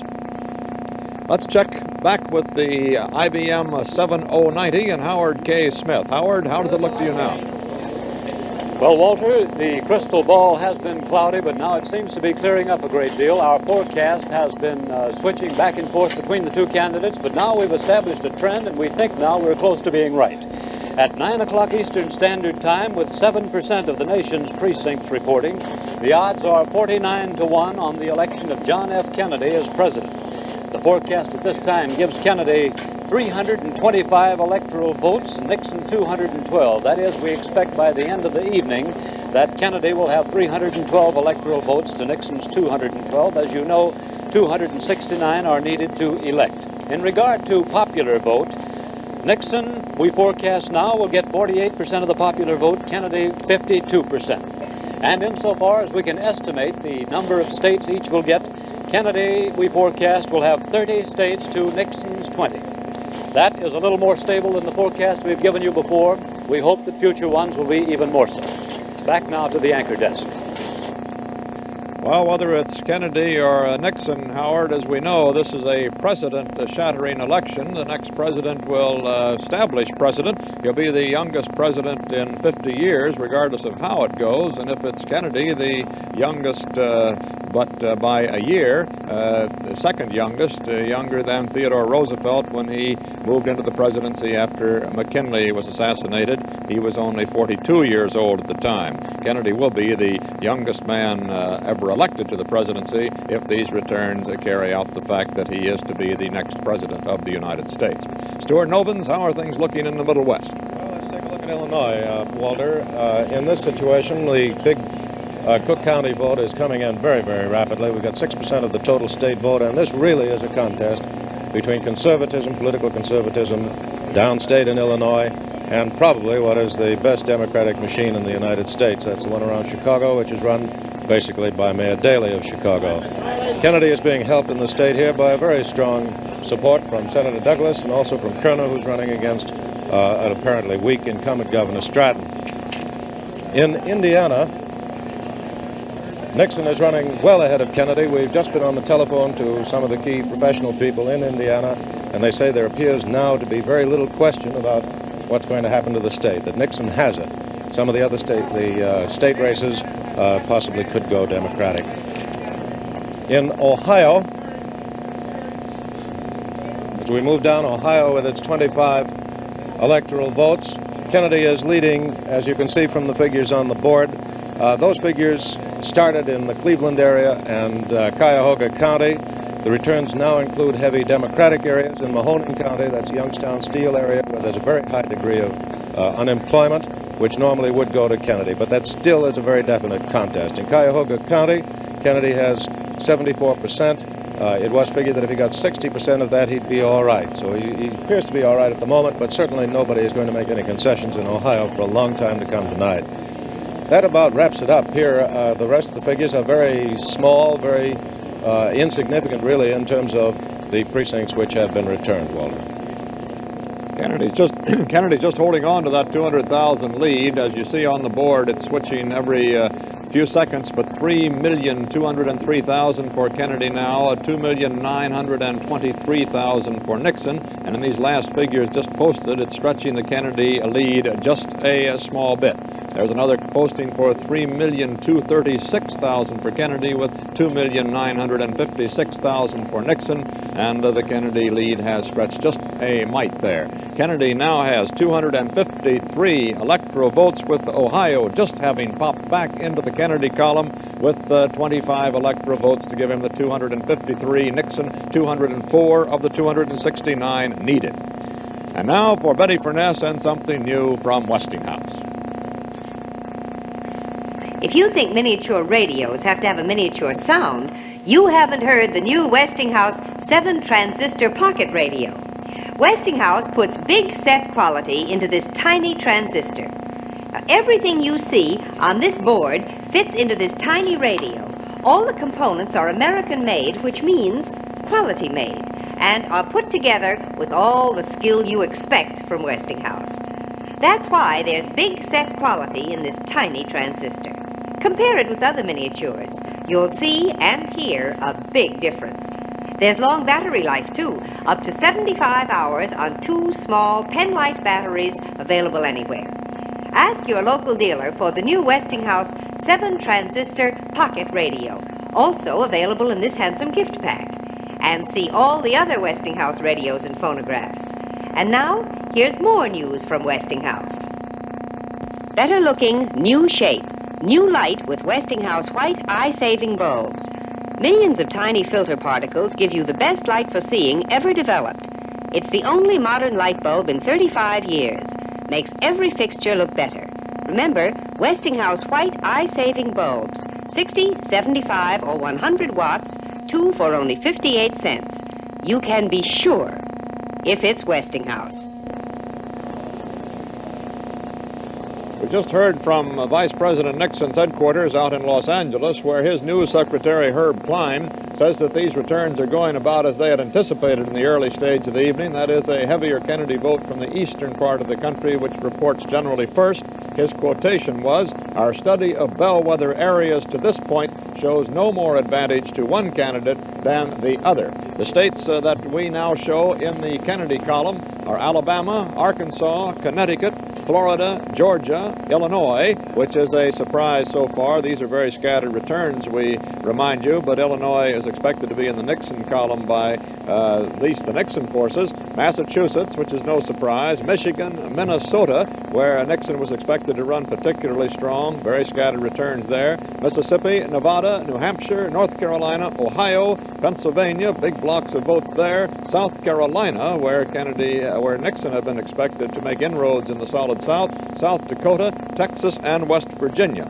Nixon leads in 22 states: Colorado, Delaware, Idaho, Indiana, Kansas, Kentucky, Maine, Maryland, Missouri, Montana, Nebraska, New Jersey, New Mexico, New York with the biggest block of electoral votes in the nation, 45, North Dakota, Oklahoma, which was expected, Rhode Island, where Kennedy was expected to take the state, Tennessee, Utah, Vermont, Virginia, and Wisconsin.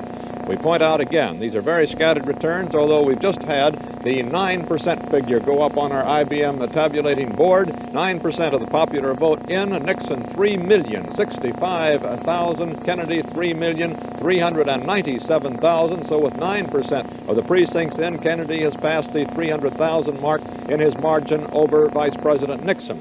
In the electoral vote, Kennedy also is climbing toward that magic figure of 269 on the basis of these very early returns. 266 electoral votes for Kennedy. That includes the 13 that have just switched over from Missouri to the Kennedy column. And in addition of the first returns from California, 32 electoral votes, but they have gone into the Nixon column to give him 223. Let's take a closer look now at the eastern part of the United States and Charles Collingwood. Charles? Walter, we're going to have some close ones here in the east. Now you take Pennsylvania. We've got 11% in from Pennsylvania, which shows Senator Kennedy with more than 100,000 lead over Vice President Nixon. Most of those returns are coming in from Philadelphia. Philadelphia is going to give Kennedy a big majority. They're voting better than 2-1 for Kennedy right now. But there are some danger signals for the Democrats in Pennsylvania, because some of those middle counties where it was felt the religious issue might be a factor are going heavily for Vice President Nixon. They haven't come in yet. Now, New York, well, we haven't really got enough to talk about New York. We got less than 400 votes for each one. Kennedy's a little ahead, but that doesn't mean anything. New Jersey. Now, here's another real horse race here in the east. As of now, Vice President Nixon is ahead with 151,000, Kennedy with 128,000. Those are mixed returns. They're coming from predominantly Republican Bergen County and from predominantly Democratic Hudson County, and that is still very much of a horse race. Incidentally, Senator Case, the Republican incumbent, is running well ahead of his opponent, Mr. Lord, 120,000 to 86,000, with 9% of the votes in. Now, New Hampshire. This is an interesting state because most of the pollsters and experts were giving New Hampshire to Senator Kennedy, but with 10% of the precincts in, mostly from cities, to be sure, Senator Kennedy is running almost 2-1 ahead of Vice President Nixon. That's going to be an interesting one to watch. Massachusetts, well, we gave Massachusetts to Senator Kennedy. It's 3-1 now, only 4% of the precincts, but that's his home state, and everyone really concedes that to him. But Maryland is a very close one. Vice President Nixon is now ahead in Maryland, 177,000 to 165,000, but that's close, even though 38% of the precincts are in. It figured to be close, and it really is. Maine, Nixon has gone out well in front in Maine. Delaware is a standoff now with 1% in. They had trouble in Delaware. They had so many people at the polls, they had to keep the polls open longer in some places. Connecticut, Kennedy is now something like nearly 80,000 votes ahead of Nixon. Two congressional races decided in Connecticut.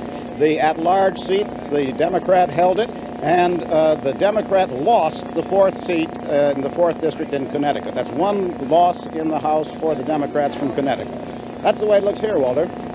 Okay, Charles, a switch of the New York's 45 big electoral votes over into the Kennedy column on the basis of these very scattered returns puts Kennedy over the 269 electoral votes he would need for election if all of these stay with him throughout the evening to 301 electoral votes. Nixon has 188.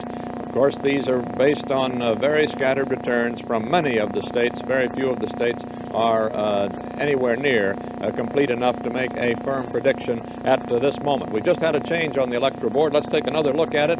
We're getting a change in Texas, where Texas has switched out of the Kennedy column into the Nixon column with its 24 electoral votes on the basis of a few scattered returns just in. So Kennedy now has 277 and Nixon 212. The machines, with their tubes going like fury, are almost faster than we humans can report these figures. Keeping an eye on these electronic boards is like watching a marble machine gone wild.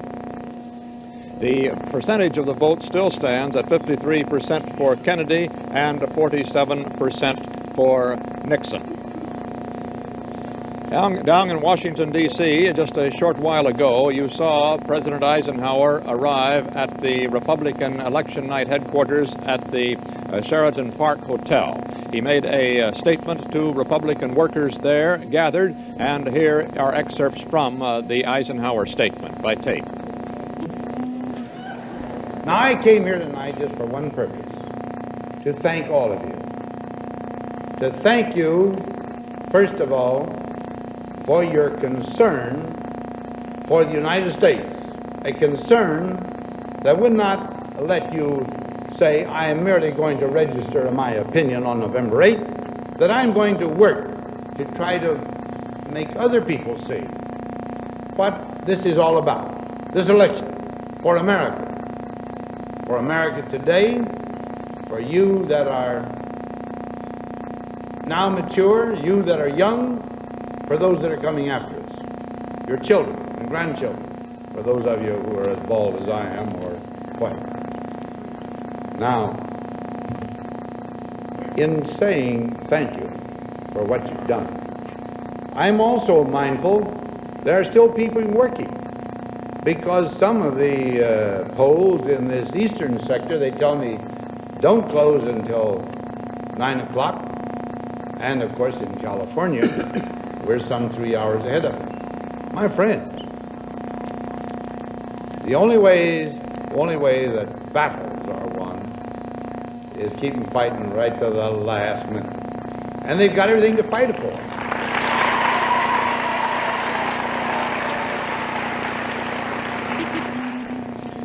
Popular vote, 10% of the precincts counted now. Kennedy's lead has stretched to almost 400,000, 3,712,000 votes he counts. Nixon counts to 3,343,000 votes. Kennedy, incidentally, was said to have jumped with joy when he heard the Connecticut returns, thinks those are indicative, undoubtedly. He had dinner tonight with Mr. and Mrs. Morton Downey and Carol Rosenblum, Casey Billings, his old roommate from Choate School. After dinner, went over to Bobby Kennedy's command post up there at Hyannisport, Massachusetts, where he'll be watching the returns for some time, apparently. Let's take a look at the southern portions of the United States now with Charles Kuralt again. Charles, come in. Well, the story in the South is still a story of very close and undecided races. I cite Virginia and Texas. These very few of the Texas precincts are in as yet, but this is about as close a race as you can have. 50 votes separate Nixon and Kennedy in that state. In Tennessee, Nixon appears to be taking a more commanding lead as the vote comes in from central Tennessee. He's ahead some 18,000 votes there. But we'll still have to wait and see about Tennessee. South Carolina is the first big dent of Kennedy in what the Republicans hoped would be the beginnings of a real two-party South. They had every hope of carrying South Carolina, but on the basis of these returns and the fact that The returns are still to come in from the Piedmont section of the state in large measure. That's Kennedy country. Kennedy, we have registered as carrying South Carolina. He's also obviously going to carry North Carolina in easy style. In Mississippi, the unpledged electors are still running well ahead of either the Kennedy or Nixon slates, and it appears apparent now, as the returns come in from the big cities, that the unpledged group of electors will carry the state of Mississippi. In the event of a close election, this could be an interesting state to watch. Louisiana's first returns are in, and once again, 234 to 234, a tie with less than 1% of the state's precincts reporting. I suppose this might be a place to stop for a moment and ponder the close returns that we're having everywhere in the South. It's going to be very early in the morning before we, or should I say late in the morning, before we really know anything. But before I go, I want to point out Kentucky, where Nixon has taken what appears to be a commanding lead now. Our field telephone reporter in Kentucky said the Democrats are very gloomy in that state. They haven't conceded anything, but it appears apparent that Nixon is well ahead with 42% of the precincts in. And that's the story as it stands right now in the southern United States. Charles, I believe I'm right, am I not, that unpledged slate of electors in Mississippi, it is believed, will cast their votes for the Democratic candidate if it seems that he's going to get in regardless of that situation, and that they're only unpledged really in case of a close race. Is that right? Well, they've been pretty close-mouthed about it, as a matter of fact, Walter. It's assumed that if Kennedy carries the nation by a wide margin, they'll fall into the Kennedy column. What they're hoping for, of course, is a chance to throw this election into the House of Representatives or bargain with Kennedy or Nixon. By the way, Charles, you might check with your regional editors down there for the South. The IBM tabulator just comes in and says that Nixon has gone back into the lead in South Carolina. 152,800 now to 147,000 for Kennedy. That's the story of this southern region tonight, Walter. We've registered him elected on the basis of the fact that Spartanburg and Greenville and some of those South Carolina cities, which always go heavily Democratic, haven't reported yet. And the religious issue, by the way, doesn't seem to be cutting into the Kennedy total in the South in anything like the degree that was expected. But we'll check it. Okay, right, Charles. Be back to you shortly. But now Betty Furness brings us another interesting piece of news from Westinghouse. Here's a brand new appliance from Westinghouse to make floor care easy for you. This beautiful floor is proof that the new Westinghouse Scrubber Polisher makes any floor look better faster. This old-fashioned polisher splatters when it scrubs, but the new Westinghouse scrubs clean without splatter.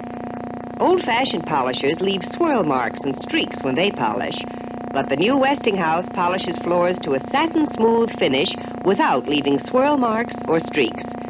It's so easy to use, even a child can run it. That's because it works on a brand new principle.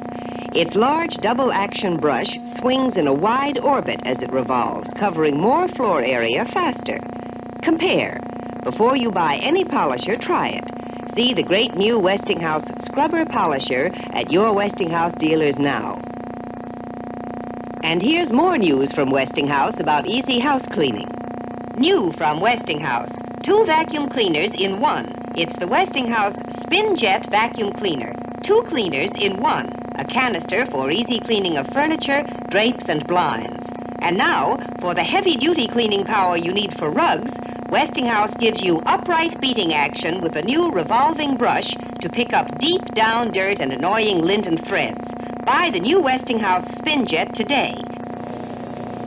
33 electoral votes have just popped over from the Kennedy column to the Nixon column, putting Nixon ahead in electoral votes at the moment, 255 to 248 for Kennedy. The 2 states that have gone back into the Nixon column are South Carolina, as reported just a moment ago, and Ohio with its considerable block of 25 electoral votes. so that Nixon is ahead in electoral votes. However, in the popular vote, with now 11% of the precincts counted, that number 11 just popped up there as you saw, Kennedy is holding on to around a 300,000 vote lead, 4,149,000, almost 4,150,000 to Nixon's 3,796,000 votes. The percentage is still Kennedy 53 and Nixon 47 of the popular vote.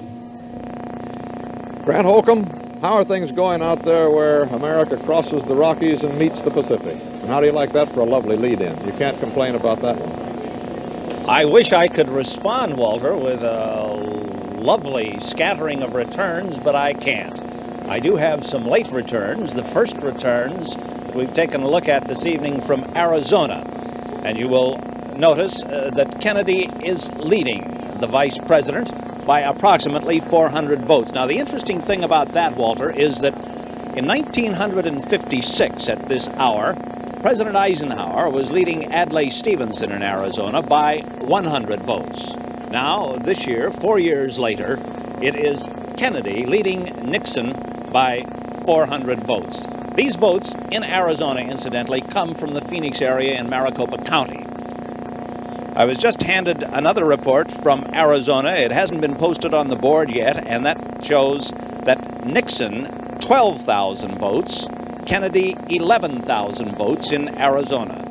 This report from 22 of 654 precincts. Again, these votes are from Maricopa County, and that's the county that Nixon is counting on very heavily. He has to win in Maricopa County to win in the state of Arizona. We have one report just down 2 panels on the race for governor in Arizona, and the incumbent Republican, Paul Fannin, has a substantial lead on the basis of these few returns over Lee Ackerman of Phoenix, Arizona. Mr. Ackerman is quite a fabulous young man. He's 39 years of age. Back in 1947, he was working as a $50 a week reporter on the Arizona Republic. Now he is president of approximately 15 Arizona firms doing approximately $50 million worth of business a year. Walter, that's the way it looks, at least in Arizona. Let's go back over to you and take a look at some of those other figures. Well, we just had a switch in electoral vote that balances itself out. Rhode Island crossed from the Nixon into the Kennedy column, where everybody had expected it to be all along, giving Kennedy 4 electoral votes and taking those from Nixon. But Arizona, on the other hand, as you reported, crossed from Kennedy into the Nixon column. That's also 4 electoral votes, so it stands Nixon 255, Kennedy 248. However, Kennedy is stretching his popular vote with more than 11% of the precincts counted. Kennedy now has more than a 400,000 vote lead, 4,440,000 to Nixon's 3,995,000. Barely got that one out before the machine caught up with me, but the percentages are the same, 47 to 53 for Kennedy. We'll be continuing our national election coverage, but now let's pause for the latest local returns across the nation. And while we're waiting, let's hear from, now let's see, who we got ready up here on the board. We'll take a look around. David Schomburn. David, are you over there in the, what we have called our brain box, where Eric Severide and you, Doug Edwards, are presiding this evening? David Schomburn? Good evening. While the returns have been coming in from around the country, we've been on the telephone calling around the world to find out what people overseas think of our elections, and also to find out what's been happening in the outside world while we've been voting here in America. Well, Americans from Harry's New York bar in Paris to the diplomatic compounds in Moscow have been listening in to election returns at all-night parties. Of course, our European allies are interested too. Tomorrow morning, the BBC is opening its radio service a half hour earlier than usual, while BBC television is opening up at 6:30 a.m. London time, and that's 3.5 hours earlier than usual to give the British people the returns on the American elections. From Rome, CBS News correspondent Winston Burdett reports that the Italian people are immensely interested in this election. Many of their relatives live in this country, and naturally they wonder, like the British, the French, and the West Germans, just who the young leader of the most powerful state in the Western Alliance will be. So far as they are concerned, both Nixon and Kennedy are young men. The Russian press so far is making no mention of the election, but Communist China is ridiculing the whole procedure. They're saying that no matter who wins, he will be the tool of monopoly capitalism. It wouldn't be surprising if later on Moscow Radio does not adopt the same line. In fact, Pravda just a few days back said practically the same thing, condemning Kennedy and Nixon both. Unrest is growing tonight in France and in Algeria. Yesterday, the deputy to Algeria's Delegate General, Mr. André Jacomet, resigned in protest against de Gaulle's espousal of an Algeria, that is, self-governing territory.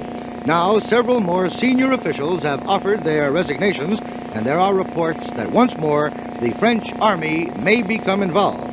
The army wants to keep Algeria part of France. In London, the United States and Britain and the West Indies have issued a joint communique dealing with the question of American military bases on West Indian soil. The communique says that the United States is willing unconditionally to give up the major part of the base's area that it controls in the West Indies. These are the bases, you may remember, that we obtained in 1941 as part of that deal with Great Britain in which we traded those 50 overage destroyers for the right to maintain bases in the West Indies under the terms of a 99-year lease. The communique does not mention these bases specifically. It says, and I quote, "Representatives of the United States declared their readiness to release unconditionally the major part of the areas which they hold at present under the 1941 agreement." This communique covers only the initial phase of the talks which are being held in London. The second phase of the talks will be held later in the individual West Indian territories themselves. The President of the Congo, Joseph Kasavubu, made a dramatic appeal today before the United Nations General Assembly here in New York. He demanded that a delegation led by himself and not by his rival Patrice Lumumba be seated in the assembly and that it be recognized as representing people in the Congo. That's the world news as of this moment.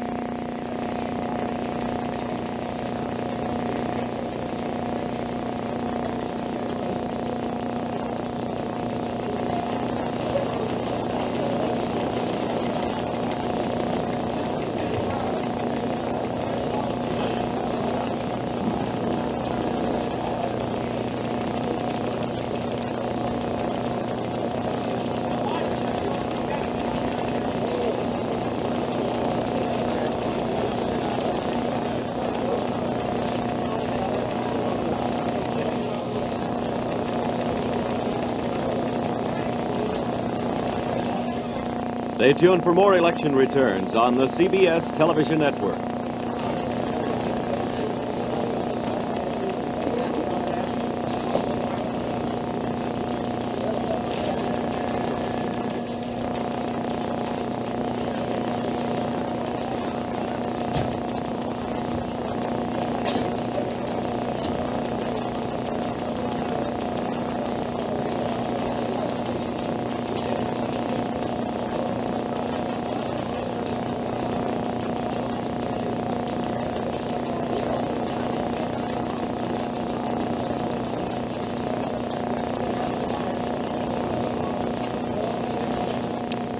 This is Walter Cronkite back in CBS News election headquarters in New York City, where we can report that nearly 12.5% of the nation's precincts have now been counted here by our IBM tabulating machine, and shows Kennedy still moving out ahead. With almost every tabulation, he extends his margin. He now has 4,849,000, Nixon 4,296,000. And Kennedy's electoral vote has again climbed well over the 269 he would need for election if he can keep all of these votes in his column, and it's doubtful that he can keep all of them, at least exactly as arranged now, inasmuch as these are very scattered returns from many states. But Kennedy has 305 electoral votes, Nixon 208, as the states now line up. This includes some new additions. Delaware has just shifted over to Kennedy. Kentucky has come in with its first returns for Kennedy, and New Jersey's big 25 votes have flopped over again this evening into the Kennedy column. There are some other reports in that indicate the magnitude of the Kennedy vote at the moment. Almost half of the 84 precincts reported in from New York State are from the city of Syracuse that the Republicans hope to carry by a 25,000 vote margin, and yet Kennedy is leading there 27,000 to 24,000. That's in New York State. In Illinois, our man in Chicago, Bernie Eisman, says that the City News Bureau is now projecting that Kennedy will win the state of Illinois by 90 to 100,000 votes, a state that had been considered a toss-up, but that the Republicans had high hopes of taking. Let's see how our IBM 7090 machine looks at the figures as interpreted now by Howard K. Smith. Howard? The odds have dropped. Walter, we're just working on the machine here, and at 9:30 p.m. Eastern Standard Time, with 11% of the nation's precincts reporting, the odds are 13 to 5 that Kennedy will win the election. We're still computing what percentage of the popular vote he will have and what electoral vote he will have. Meanwhile, we've induced the computer to tell us how Kennedy is doing compared to Governor Stevenson in 1956. And the national picture is that Kennedy is doing 6% better than Stevenson. In the South, Kennedy is doing exactly the same as Stevenson did. In the Midwest, where we have just a few results, 8% better than Stevenson, Kennedy is doing. In New England, with a scattering of results, Kennedy is doing 31% better than Stevenson did. So now at 9:30, with 11% of the nation's precincts voting, it is still John F. Kennedy forecast here to be the next president. Back now to the anchor desk. Well, Howard, we may be able to confuse these machines yet, although so far we haven't been able to. But South Carolina just almost did it by reporting an exact tie at this point in South Carolina. 152,827 votes for Nixon, 152,827 votes for Kennedy.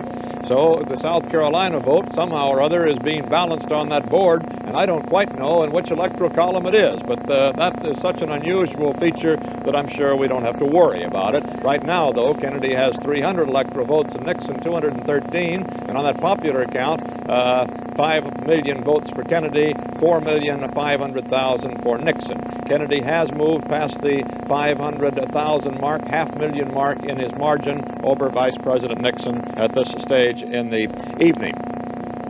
The precedents that will be broken this evening, the youngest man to be elected to the presidency in 50 years since Theodore Roosevelt in 1908, as a matter of fact, will be coming to the White House regardless of which of these men win. Nixon is 47 and Kennedy just 43.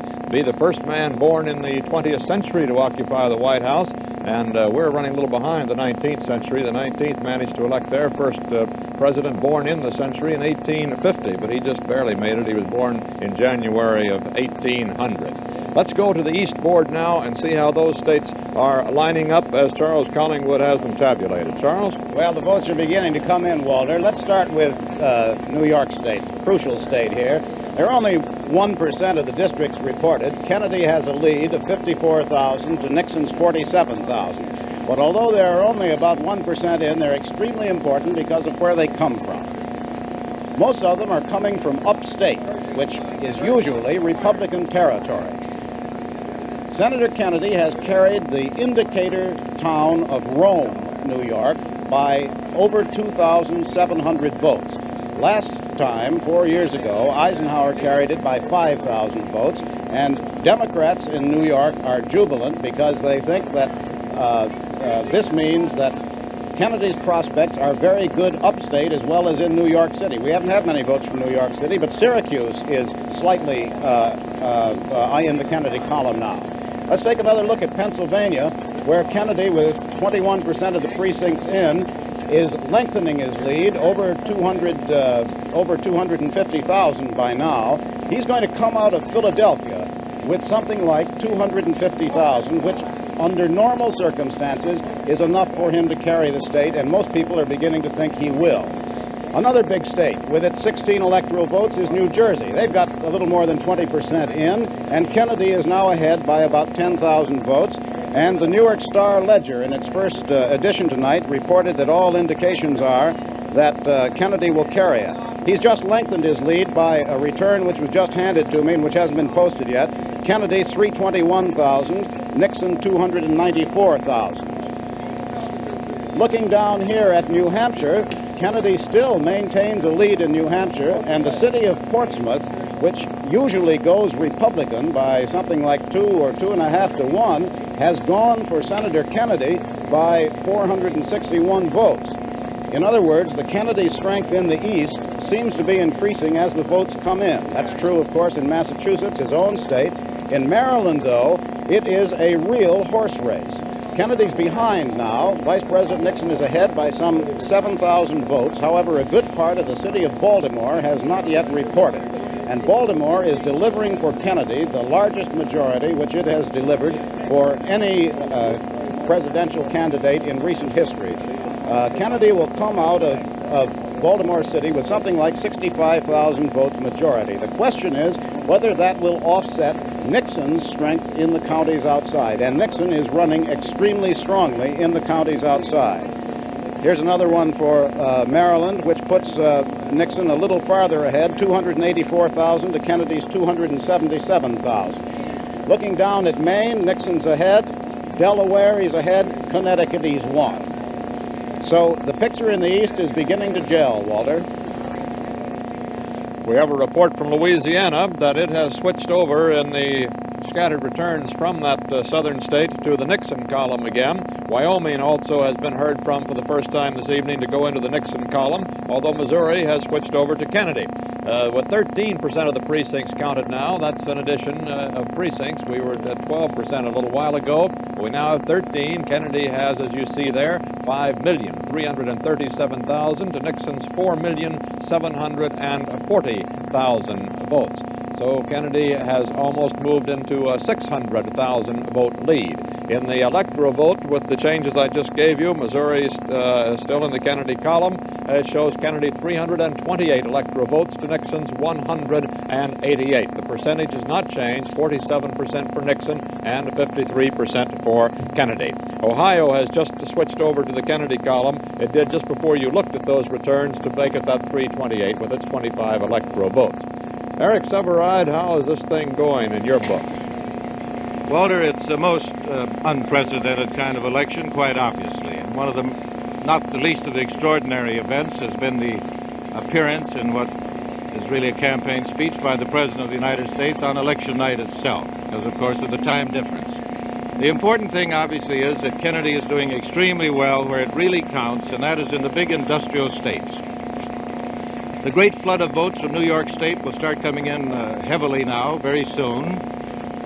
There's no great reason, judging by what happened in the neighboring and very similar states of Connecticut and Pennsylvania, why Kennedy should have any trouble at all in taking New York. And after all, the big industrial states in most elections tend to run together. They run in a pack. He's also running ahead of most of the expectations in the South, even though he's a Catholic and even though he's running on a very strong liberal civil rights platform. So Mr. Lyndon Johnson ought to be feeling at this point rather good about his own work in the southern states. These computer machines have been back and forth nearly all evening, giving us mostly what Sam Goldwyn used to call a definite maybe. But in the last hour or so, they have firmed up. They're all pretty confident now of a Kennedy victory. Historically, it ought to be pointed out that members of minority groups will tend to vote for a representative of a minority group, even of a different minority group. And this seems to be happening on this religious matter. One thing, of course, is sure, that is both the House and the Senate will be Democratic when this election is over and the new Congress takes place. So if Kennedy wins, he has his own party to work with all the way down the line. Whether he wins or not is something we can only guess at on the basis of what's been said by the machines and the estimates. All of them now saying a Kennedy victory. All right, back to you, Walter. Right, Eric, and the United Press now gives Oklahoma to Vice President Nixon, declaring Oklahoma in the Nixon column. On the popular vote, we have posted 14% of the vote now. Kennedy 5,527,000, Nixon 4,905,000. Time now for Betty Furness and an item of interest from Westinghouse. Well, right now, Walter, Westinghouse is out hunting for all old refrigerators like this that are too small and too cramped and just not big enough or good enough. Yes, these old refrigerators are wanted for trade-in today. There'll never be a better time to retire your old refrigerator than now, when Westinghouse is announcing this new Westinghouse Deluxe Cold Injector Refrigerator with separate home freezer. Just look, room up here for over 100 pounds of frozen foods. And with all that capacity, you can take full advantage of food sales. Stock up on fruit juices, vegetables, meats, and ice cream when prices are low. And here, in the big refrigerator section, is the amazing new Westinghouse Meat Keeper. Now, its roomy drawer, you can keep 10 full pounds of meats, even hamburger, store fresh for 7 days without freezing. While down here, in these twin vegetable crispers, your vegetables will stay garden fresh and crispy for many, many days. So even if your family is large, you need market just once a week. Just think of the time, trouble, and money you can save. See it for yourself. And remember, this big new Westinghouse Deluxe Cold Injector Refrigerator, like all 1960 Westinghouse refrigerators, has earned the famous Good Housekeeping magazine guarantee seal. You can be sure if it's Westinghouse. We just heard from Vermont that Congressman William R. Meyer, the first Democratic congressman in the past 100 years in that rock-ribbed Republican state of Vermont, has conceded his defeat tonight by Governor Robert T. Stafford for the only congressional seat from Vermont. So the one congressional seat from Vermont returns to the Republican column in this 1960 election. We now have 15% of our precincts on the board, 5,775,000 for Kennedy, 5,116,000 for Vice President Nixon. And the percentage has now changed. Kennedy has moved far enough ahead in his margin to give him 54% of the votes to Nixon's 46. Paul Niven is with Len Hall, the Nixon campaign manager, in the Los Angeles Ambassador Hotel ballroom where Nixon has set up his election night headquarters. Come in, Paul Niven. Mr. Hall, how do you interpret the returns we have so far? Well, I don't think you can place any real interpretation on it. As I said last night in a broadcast, in my opinion, this election is going to be decided by who wins a majority of these states: Texas, California, Illinois, Ohio, Michigan, Pennsylvania, and New York. And I don't think there's anything yet that has been shown which will indicate just who is going to carry a majority of those states. The electronic computers, as you know, are now showing heavy odds on a Kennedy victory. I take it you disagree. Well, I've been listening to the electronic computer, and I've heard it go from 6 to 1 to 20 to 1, back to 15 to 1, and so on. I think we should put all of those electronic computers in the junk pile so far as election returns are concerned. Of course, the vice president expected Kennedy to pile up a big majority in the East. Did he not? That's right. I think it was expected that Mr. Kennedy do just what he did in Massachusetts and Connecticut and Rhode Island. But these big states aren't in, and I would say this, Paul, I think we all better get some cots and stay here. I think this is going down to the wire. It's a squeaker, and we're going to be here for a long while.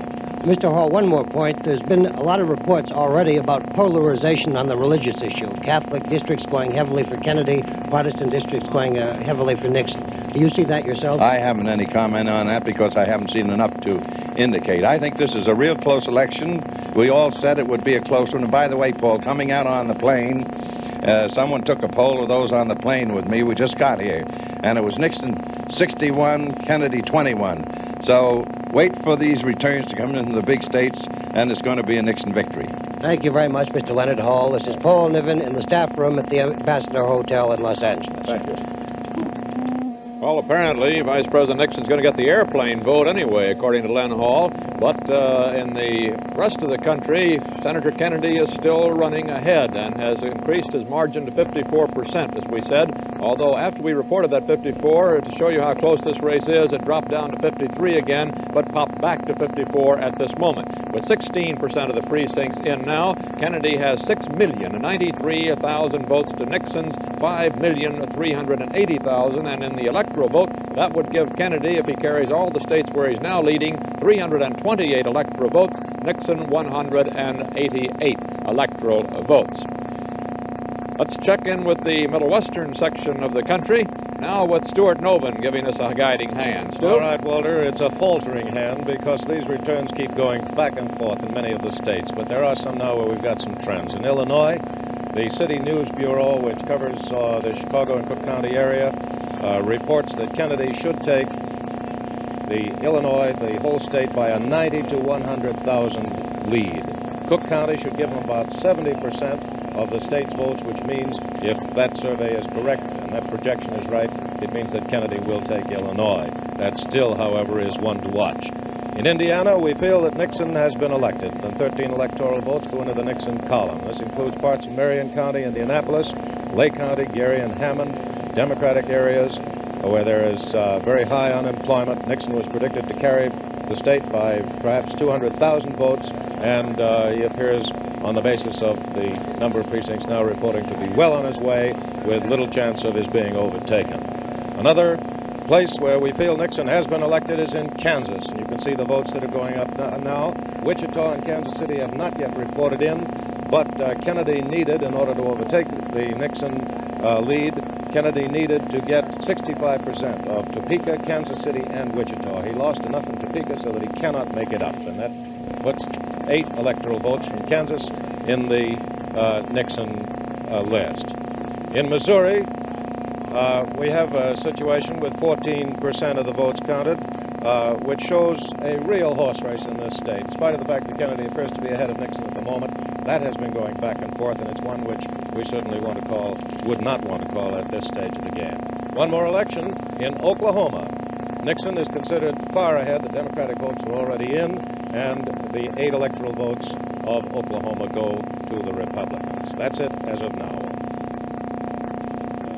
In the popular vote, Kennedy now has 6,317,000, Nixon 5,588,000, with 16% of the precincts counted. Iowa has gone back into the Republican column with its 10 electoral votes. Maryland, however, has dropped back into the Kennedy column, as has Ohio at the moment, to give Kennedy 337 electoral votes and Nixon 179. With me here is our man who has been making himself an expert on the composition of the 1961 Congress, the 87th Congress. How does it look, George? Well, it's a commentary on the perversity of the American people, I suppose, that when President Eisenhower was asking for a Republican Congress in '58, he got a biggest Democratic sweep ever.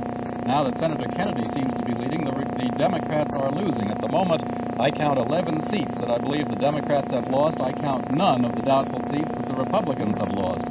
And I might add that almost all the Democratic seats that are being lost are young liberals who came in a big liberal sweep of 1958. As far as the Senate's concerned, it's a little hard to tell at this point. It seems to me that its composition is exactly the same as before, with the exception that Senator Kennedy seems to be pulling in his friend from Massachusetts, Mayor O'Connor, and old-timer Senator Saltonstall at the moment looks like he's in trouble. So at the moment, the Senate balance looks like it's going to be almost exactly as it was before when you count Vice President Lyndon Johnson pulling out. I was going to say, we do have an interesting situation there, that if this Democratic ticket wins tonight, there'll be 2 vacancies in the Democratic side of the Senate thanks to a victory here in November. And another interesting thing, when Senator Johnson pulls out, he's going to leave a lot of very major committee chairmanships vacant. And there's going to be a quick scramble, which is going to mean a change in the nature of the Interior Committee, that very important committee which governs what Senator Kennedy likes to call the New Starts. It looks to me like after they've all made their choices, Senator Henry Jackson of Washington, a very liberal, very pro-public power man, is going to be chairman of Interior, and that means a lot of new starts will be welcomed by that committee if they're suggested by the president. George, I was just checking in my record book here and noticed that since the Civil War, only 4 presidents have failed to carry enough House seats in a presidential election to register gains for their party at that time. And they were McKinley, Taft, Woodrow Wilson, and Eisenhower. So Kennedy, if he wins tonight and does lose some seats in the House, will go down in the record books anyway. Well, you're a little older than I am on the statistics, Walter, but I think this is just a reaction from the extremely liberal sweep of '58. Right. Thank you, George. Right. We'll be checking back in on the congressional races and those excellent reports of yours a little later on. Now let's take a moment to listen to Betty Furness, who brings us another bit of news from Westinghouse for homemakers all over the country. Well, it's really a question, Walter. How would you like to make today the last day you ever wash and dry dishes? Well, you can, easily and economically. How?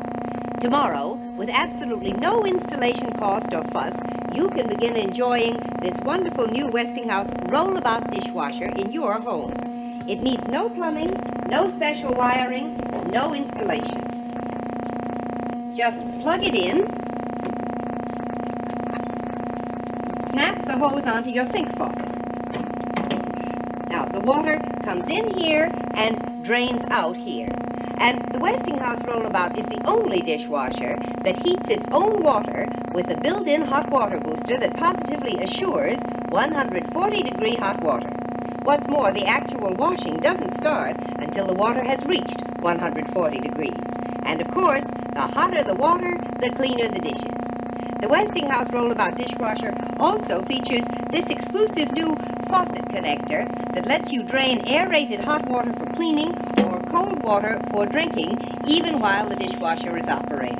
Now, only Westinghouse has it. Dishwashing through, a convenient reel automatically rewinds the electric cord. Truly, the Westinghouse Rollabout offers everything that you could want in an automatic dishwasher, and you can start enjoying sparkling clean dishes like this tomorrow with no dishwasher installation. See it tomorrow at your Westinghouse dealer. The wonderful Westinghouse Rollabout dishwasher. You can be sure if it's Westinghouse. And there's the popular vote with more than 17% of the precincts counted. Kennedy 6,651,000, Nixon 5,897,000. Doug Edwards, how are those 6 key states going? Walter, let's look at New York first. Most of the vote, of course, is coming in right now from upstate New York. We have, for instance, complete returns from Rome, and they give Kennedy a victory of 10,000, roughly 350, over Nixon with 7,580. Now, the interesting thing about this is that Rome has voted right every time in this century in presidential races, except in 1916 and 1932, and then it was wrong by only 125 votes. In Syracuse, that also is going at the moment for Kennedy. This particular city has been rocked recently by local scandals involving the GOP city administration. 2% of the vote in, however, and only 2% from New York as of now. Pennsylvania, we still haven't heard very much from the predominantly Republican counties outside of Philadelphia and in Pittsburgh. You heard the details generally on Ohio and Illinois from Stuart Novins. That's the way the big states, with the exception of California. Nothing indicated there really yet. Much too early. That's the picture, Walter. Interesting sidelight on this election. President Eisenhower, voting for the last time as President of the United States at his home in Gettysburg, Pennsylvania this morning, commented to the horde of newsmen who watched him cast that historic vote that they would not be nearly so interested in his next vote in a presidential election.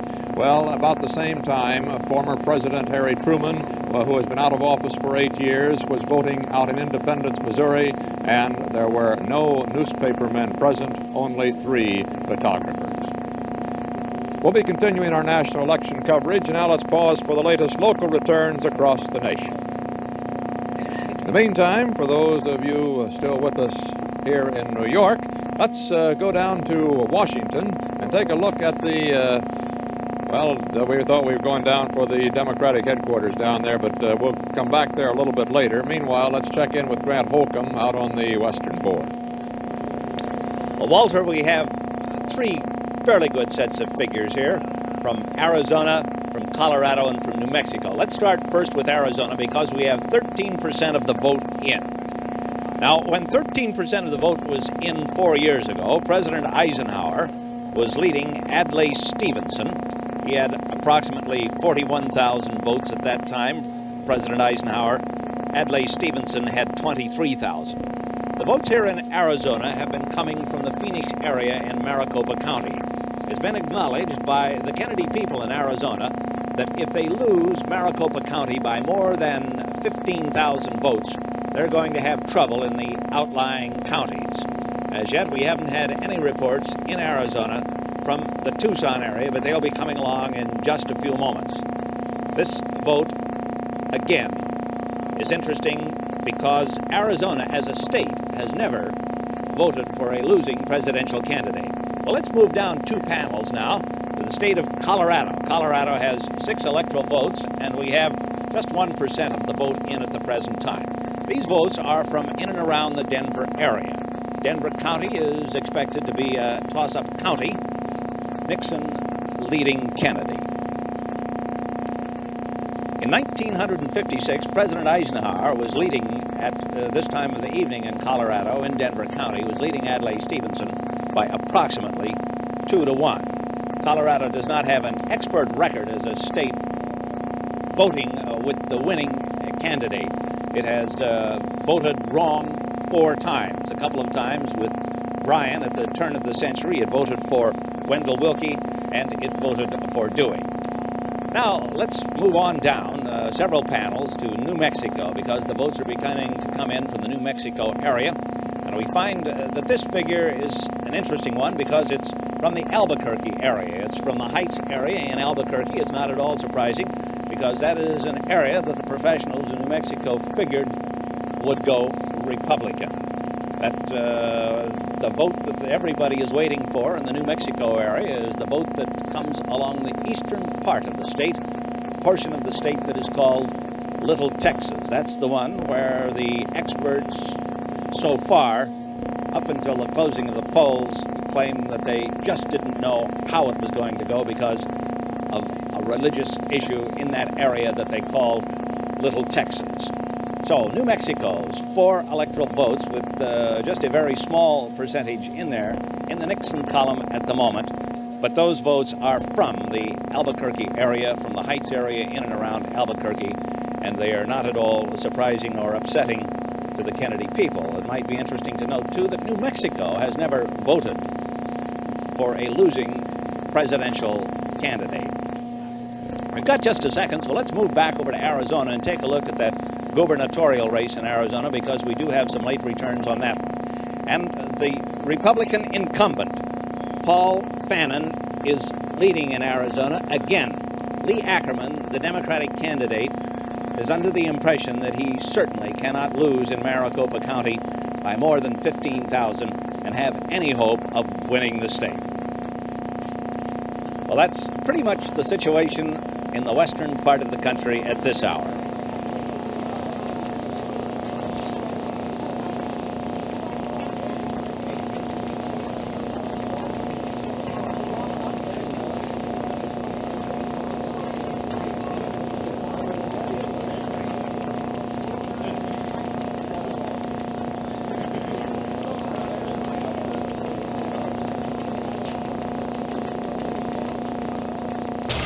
Stay tuned for more election returns on the CBS television network.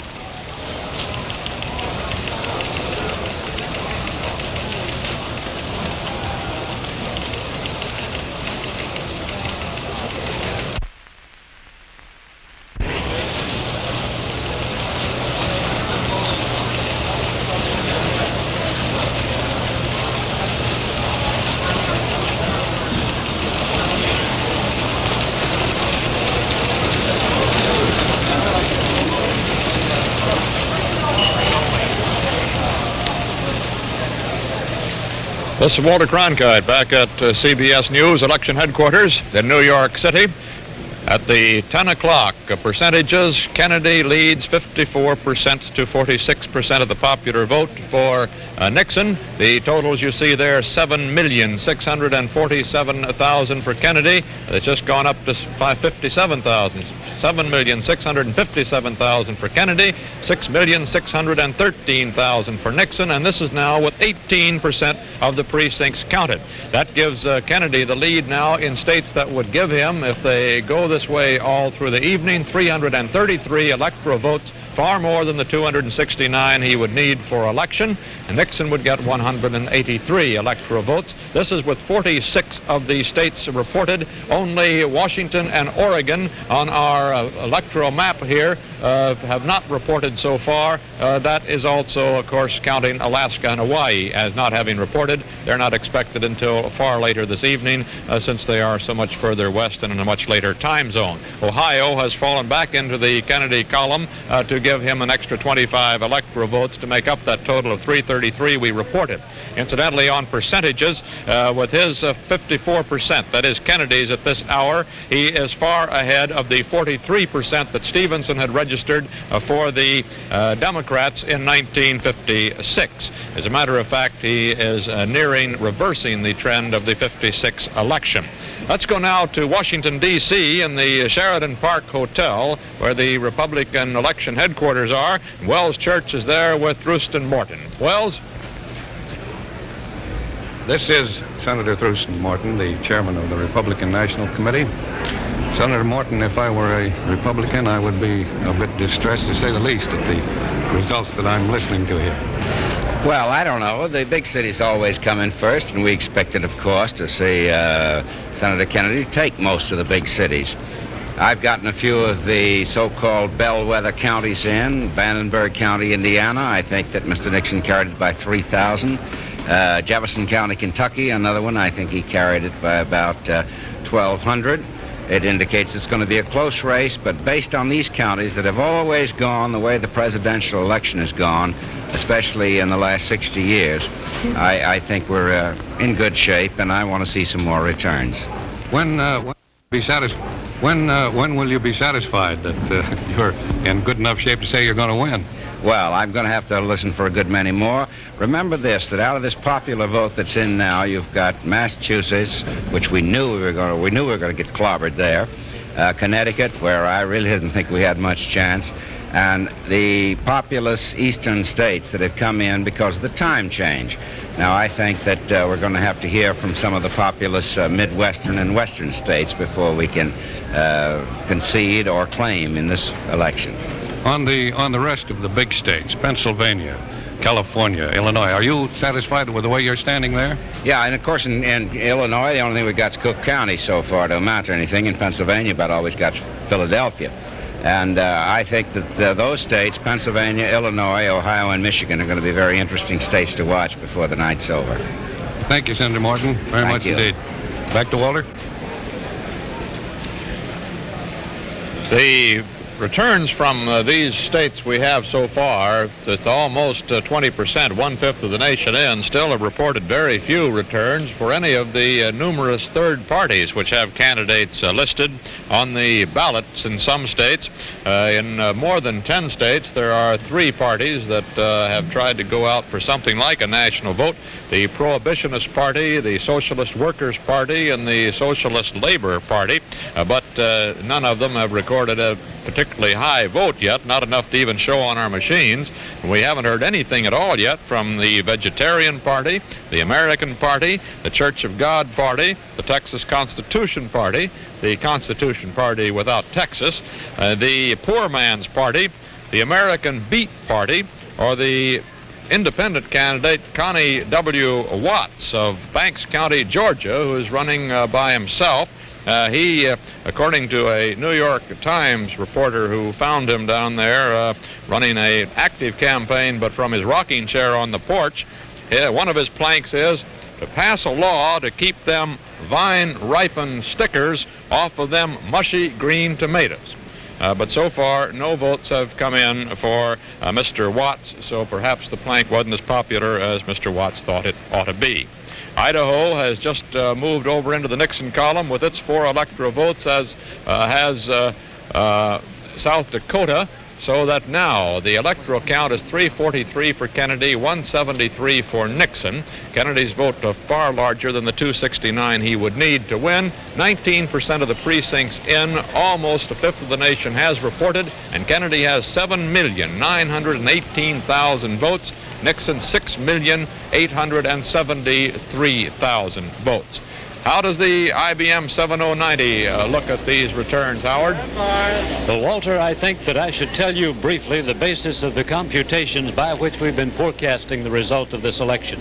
The results of the last 1956 election, the presidential election, and the times of night those results came in have been fed into the machine, and now the present results are fed in as they come in. The machine computes the difference, and on the basis of the difference, it estimates where tonight's vote will end. It projects that down to the end of the evening. The machines do only what they've been primed to do and can use only the materials that we put in them, so there's no mechanical fault at all in them. In the fashion described, we've just computed a new forecast. At 10 o'clock Eastern Standard Time, with 13% of the nation's precincts reporting, the IBM 7090 still forecasts the election of John F. Kennedy as president.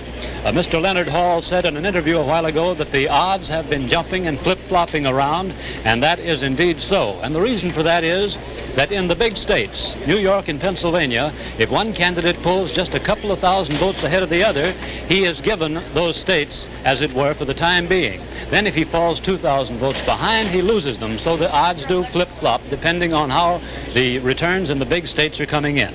Well, now our latest forecast shows that Kennedy will have almost the same thing that you said on your board there on the actual results, Walter. 347 electoral votes, Nixon 190. I believe your board of the actual results gave him 174. And in percentage of popular vote, Kennedy, we give now 51% of the popular vote at the end of the evening to 48% for Nixon. In states, we would give Kennedy 29 states to 21 for Nixon. And we'll be back with a further forecast a little bit later. Back now to the anchor desk. And Howard, on the actual returns, with now 1/5 of the nation's votes counted, or the precincts in, Kennedy has gone ahead by more than 1 million votes, with 15 million counted. 8,161,000 to Nixon, 7,040,000. However, the popular percentage remains the same, 54% for Kennedy to 46% for Nixon. And on the electoral board up there, Wisconsin has just jumped into the Kennedy column, switching 12 votes from Nixon to Kennedy, so that the addition comes to this: Kennedy 355, Nixon 166. Democratic National Chairman Scoop Jackson, has told our man Strasser down in Washington that he now thinks that the Kennedy electoral majority will go over 400 votes, with just 269 needed for victory. He bases that on the votes from the industrial states and from the Senate.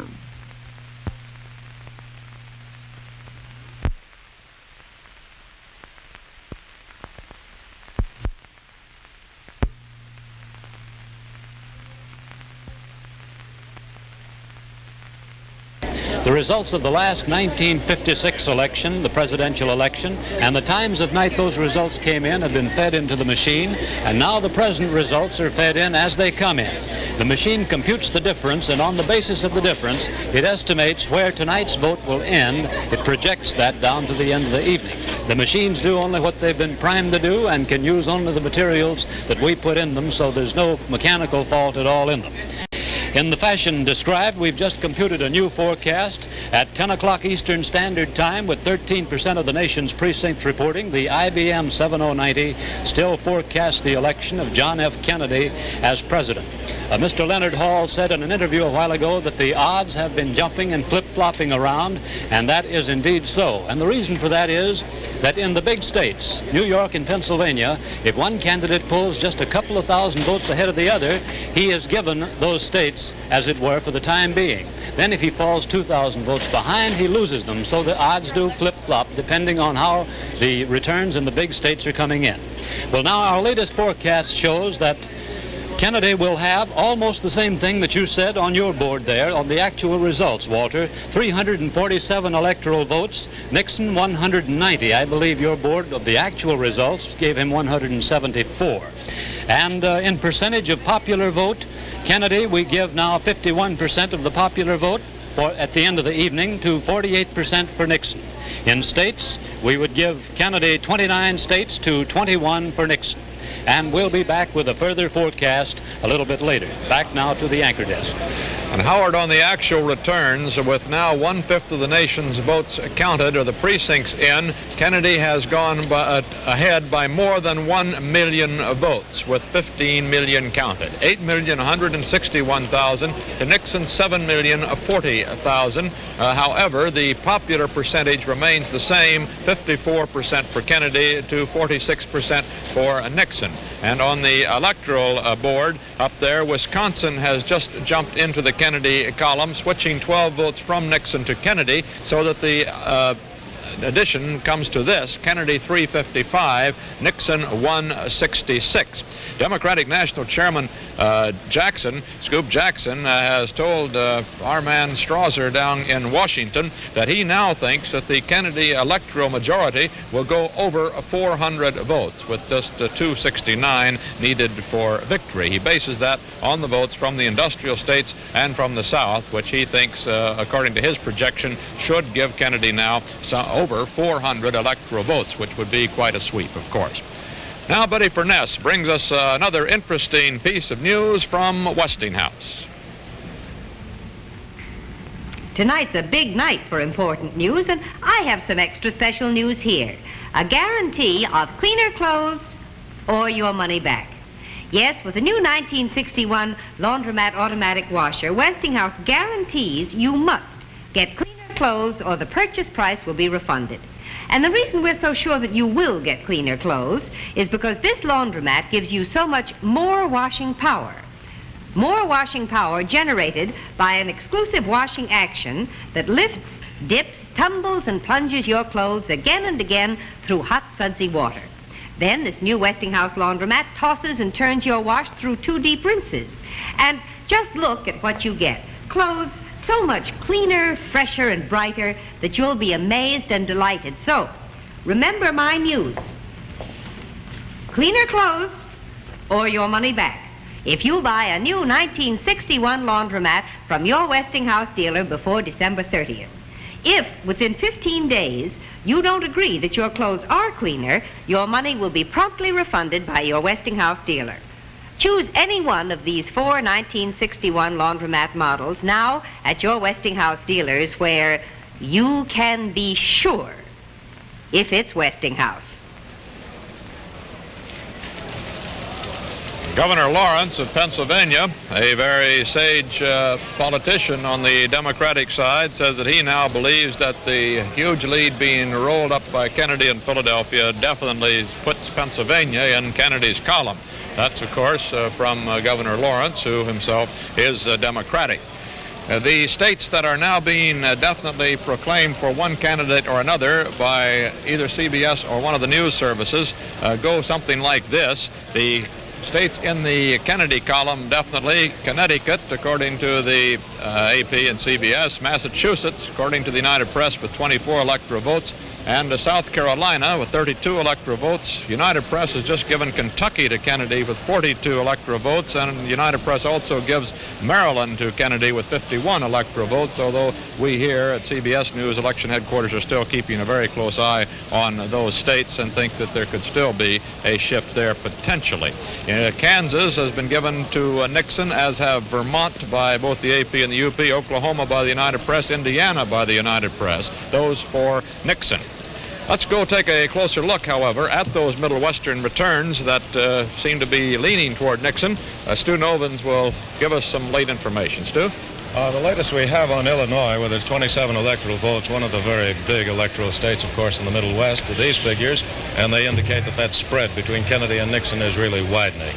What it means in terms of the rest of the state, it's still too early to tell. There's only 21% of the votes, and many of the votes that have come in are votes from areas that are basically Democratic, that operate on machine voting tabulations, and therefore are coming in faster, but they still have to hear from the downstate Illinois area. In Indiana, as we've reported, Nixon has been elected there. The race that we've been watching with particular interest in the last 10 or 15 minutes is the one in Ohio, another one of the big ones with 25 electoral votes. And we have a very interesting situation in Ohio. It's a kind of a horse race and a back and forth thing within the state itself. In Cuyahoga County, which includes Cleveland, Kennedy is now running about 2-1 to Nixon. That's about 66%, of course. He needs that in order to carry the state. If he can hold that 66% in the Cleveland area, he will take Ohio. It is basically a Democratic area. He needs the 66, and he has it. Nixon, on the other hand, in Hamilton County, which is the Cincinnati area, a Republican traditionally voting geographical position, Nixon is currently holding 7,900 votes against Kennedy's 7,700. Nixon needs 60%, and he is not getting it. Same thing is true in Franklin County. That's the Columbus area, which is basically, again, Republican. Nixon has 41,000 votes against Kennedy's 55,000. Kennedy leading in what has been a traditionally Republican area. The scattered returns from Summit County, which is Democratic, shows the reverse of the situation, because there Nixon is running ahead on the few scattered returns that have just started to come in. Nixon running ahead there in the Democratic area. There's been a very heavy Democratic registration in Ohio, and that could very well tell the story for that state, Walter.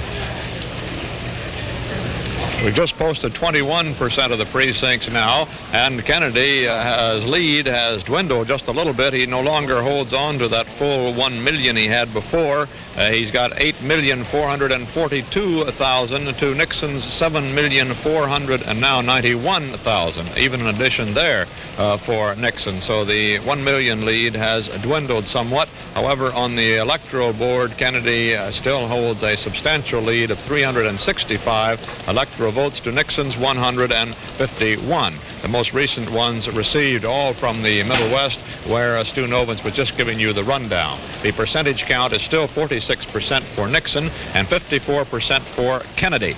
We do have here a list of those senators who have been declared elected in mostly southern states so far. Those elected, some with opposition, some without. Senator Kefauver in Tennessee returns to the Senate. Senator Russell of Georgia goes back. Senator McClellan of Arkansas returns to his seat there. Cooper has won in Kentucky to take the Senate seat for Kentucky. Senator Robertson of Virginia, Senator Eastland of Mississippi, Senator Sparkman of Alabama, a one-time vice presidential candidate in 1952. Senator Bob Kerr of Oklahoma has won his race again in Oklahoma. Senator Jordan of North Carolina, and Senator Clifford Case of New Jersey has been declared the winner by the Associated Press in New Jersey, returning to the Senate to represent liberal republicanism again in 1961. Overseas, they've been keeping a close eye on this election, haven't they, Dave Schomburn? And you've been keeping a close eye on the overseas reports. Yes, that's right, Walter. I've been telephoning all around the world. Just a few minutes ago, I was talking to our correspondent in Moscow, Marvin Kalb, and he says that the Russians have kept all mention of our elections out of the Soviet press, and that not one Russian in 1,000 knows there's an election on. But aside from Russia, everybody else does know and is intensely interested. In Rome, our correspondent Winston Burdett says that the Italians are so interested that they wish that they could vote in the elections. They've got many relatives here, of course, and the Italians have a special family interest in the American returns. One of the most interesting reactions that I've gotten on the phone tonight from 4 or 5 European capitals is the fact that no matter who is elected, the Europeans feel that he will be less interested in Europe and more interested in Africa and South America than previous American presidents. And so the Europeans are planning to push ahead with their own plans for a united Europe and to rely more upon themselves rather than American initiatives in the future. There's another very interesting thing that Europeans are telling each other, and they've told me tonight, and that is that either Kennedy or Nixon will be 20 to 30 years younger than their own leaders. Kennedy and Nixon are the first men to run for president in this century who were born in this century. Now, back to Walter Cronkite. And we're going to switch right away down the Texas way to Austin, Texas, the Driscoll Hotel, and Nancy Honchman, who is with the Democratic vice presidential candidate's wife, Mrs. Lyndon Johnson. Come in, Nancy. Lady Bird Johnson, you've traveled on your own more than any other woman in the campaign. Now, are you coming down here to give us a victory statement? No, Nancy, everything looks mighty wonderful, but I'm still holding on to my rabbit's foot, but I got deep in Dixie, and I'm going to wait until it's all in before I'm giving any statement. Have you had that rabbit's foot with you right along? It's right in my purse ever since we were in Alabama. Well, you've just been upstairs with Senator Johnson. Is he optimistic? Yes, indeed. And we just finished talking to our daughters, and hearing what they're doing with all the staff there in Washington sitting around listening to returns. And are they optimistic there, too? Yes, they are. Well, Mrs. Johnson, when Senator Johnson was born, his father said, this little baby's going to be a senator. Now, when you married him 26 years ago, did you think he was going to be a vice president? No, Nancy, that's been a long and mighty interesting road. But when I married him, he was secretary to a congressman, and that's the very best way in the world to start out on learning how to be a public servant. Well, Mrs. Johnson, do you think tonight the senator is going to be a vice president? Nancy, I'm just going to wait until we've heard some more returns. I see. Well, you carried your home county of Blanco. Is that a good sign? Indeed it is, because Blanco has traditionally had a sizable population of Republicans, and I'm glad they love us there. That matters more than anything, except maybe Harrison County. Well, thank you very much, Lady Bird Johnson. This is Nancy Hodgman in Austin, Texas. Well, while we're on the female side of the report tonight, let's get around to a social note from all over, from both coasts, that we didn't get to in the last 3 hours in the earliest part of the evening. But we should report, perhaps for posterity, that Mrs. Kennedy, Mrs. Jacqueline Kennedy, who is expecting their second child in 3 or 4 weeks, well, she wore to the polls today a black leather pillbox hat and a purple coat. Mrs. Nixon wore to the polls in East Whittier, California, a green ensemble, olive green ensemble, which she told the reporters was right off the rack. Let's look at the returns there. 22% of the vote in now. 9,032,000 for Kennedy, 8,009,000 for Nixon. So Kennedy again has brought his lead to over 1 million. The percentage remains the same. Kennedy 54% of the vote, Nixon 46% of the vote, with almost 1/4 of the precincts reported.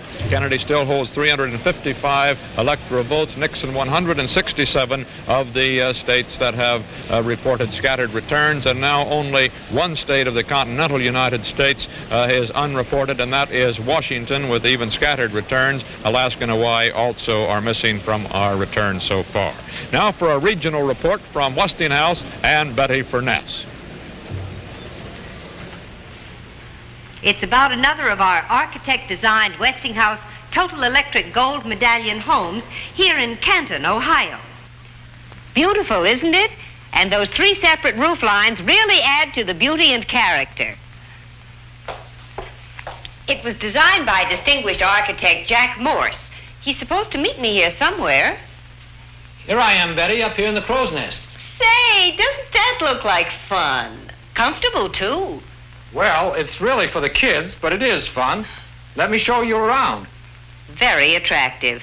And I see that you've specified Westinghouse baseboard electric heating throughout. Well, in a spacious, decentralized home like this, I find Westinghouse baseboard heating very practical because you can control the heat individually in each room.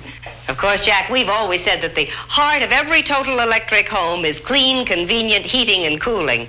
And all these electrical conveniences will certainly add to the value of this house for years to come. Jack, thank you so much for even a quick glimpse of your lovely house. Thank you, Betty. If you'd like more information about the 16 architect-designed Westinghouse Gold Total Electric homes, get this free Westinghouse Plans Guide. Just send your name and address to Westinghouse, Box A, Mansfield, Ohio. Do it tomorrow for sure. The percentage of the popular vote has just dropped a little bit for Kennedy. He was holding 54% during the last hour, but has now dropped to 53% of the vote, with 9,137,000 popular votes to 8,123,000 for Nixon, with 22% of the nation's precincts counted, almost 23%. The electoral vote, Kennedy 355, Nixon 167, Maryland and Georgia, we have just here at our CBS News election headquarters declared in the Kennedy column. Maryland, which was believed to be a close state, and both sides had hopes of taking Maryland, with the Kennedy people a little bit more optimistic perhaps than the Nixon people, definitely is in the Kennedy column now. I see back here on our eastern board area an old friend of ours at CBS election headquarters. We've seen here frequently and even reported on frequently. Charles Collingwood, introduce our guest again tonight, will you? Well, Walter, I'm getting a little bit of expert help on the New York situation from former Governor Averell Harriman. Averell, Kennedy's now ahead by about 60,000 votes out of 800, 900,000.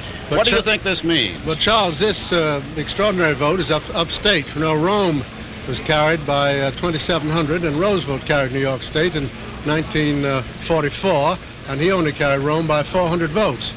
And I think the way things are going is going to be a landslide in New York. I've always thought it'd be a very comfortable victory, 500,000 or more. Now it may be closer to 700,000 or 800,000 majority for Kennedy. That is a landslide. Well, he is holding him almost even upstate. The suburbs are interesting. He's holding, Kennedy's holding Nixon close in Westchester, but Nixon's doing well in Nassau. Averell, any of these other states? Nassau, you got that yet? Well, he's running 3-2, Nixon. Any of these other states you're interested in? What about New Jersey? That seems to be closer than I thought. Well, that's very close. However, most people think that Kennedy has built up a good lead in Hudson County, and he's doing well enough in Bergen to eke it out.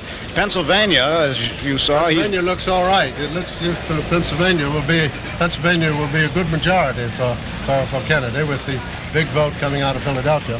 Well, as the Republican people that we've been talking to in Washington say, the East is really Kennedy country, and that's the way it's proving to be. Still, Illinois looks very good too. Well, we'll find out about that later. Now back to Walter. Yeah. Charles, I wonder just one thing. We have a minute before those local cutaways. Sure. Wait a minute. I wonder if Governor Harriman has any opinion as to how the political fortunes of Governor Rockefeller will be affected by a New York sweep for Kennedy. Walter wants to know how the political fortunes of Governor Rockefeller will be affected by a New York State sweep for Kennedy. Well, I think it all depends upon whether the Democrats put up a good candidate. If they put up a good candidate, why, Nelson Rockefeller will have a tough time. There's your answer, Walter. Okay, Charles, thank the governor for me. Right. And we'll probably be talking to him a little later on this evening, as I imagine he stays around here at our CBS News election headquarters to watch these returns, even as are we. Kennedy's proportion of the presidential popular vote has gone back to 54% now, as has his lead of over 1 million. It's now 9,457,000 to 8,350,000, with 22% of the precincts in. We'll be continuing our national election coverage, but now let's pause for the latest local returns across the nation. And here at our CBS News election headquarters, we'll hear from Charles Kuralt. Charles? Walter, Richard Nixon said this afternoon that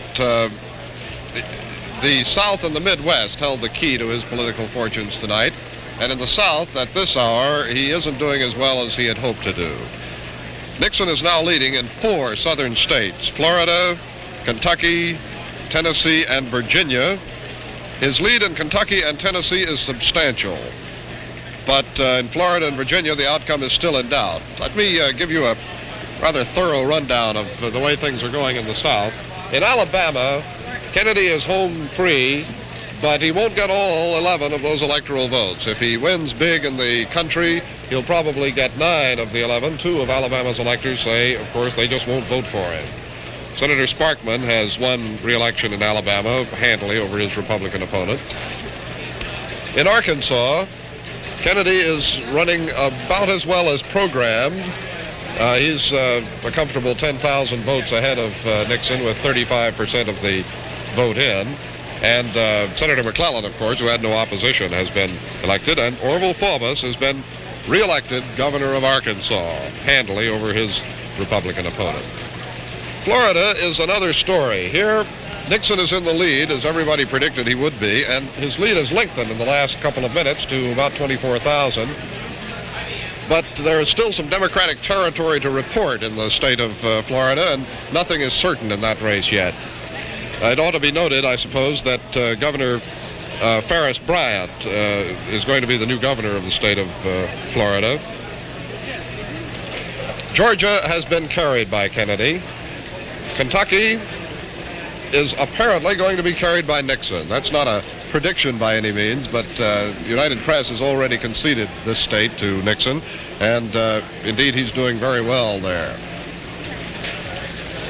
These are the first returns we've shown you from Louisiana, where Kennedy is running about as well ahead as he was expected to. Most of these returns, though it should be noted, come from predominantly downstate New Orleans regions, which has a great Catholic population, and which was supposed to go for Kennedy by a big margin. This is probably a big enough margin, though Louisiana can't be considered safely in anybody's column yet. In Mississippi, here's a new return that's just been posted. The Kennedy slate is running away with it in Mississippi right now. As you can see, he's tremendously well ahead of Nixon. And he's even now running ahead of the unpledged slate of electors, which Governor Ross Barnett and all the Democratic strongmen in the state of Mississippi supported.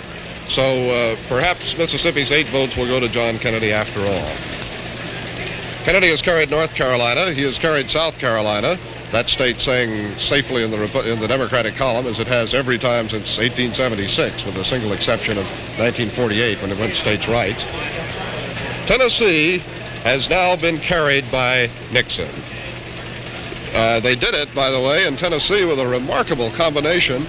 They carried the eastern mountain region as expected, but Richard Nixon also won by an enormous majority in the western part of the state, Memphis. That's cotton country. They like Nixon there tonight.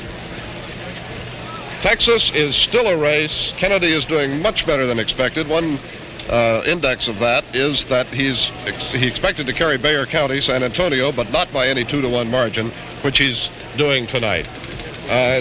Nixon is ahead in Virginia, and Kennedy ahead in West Virginia, and that's the story from the South.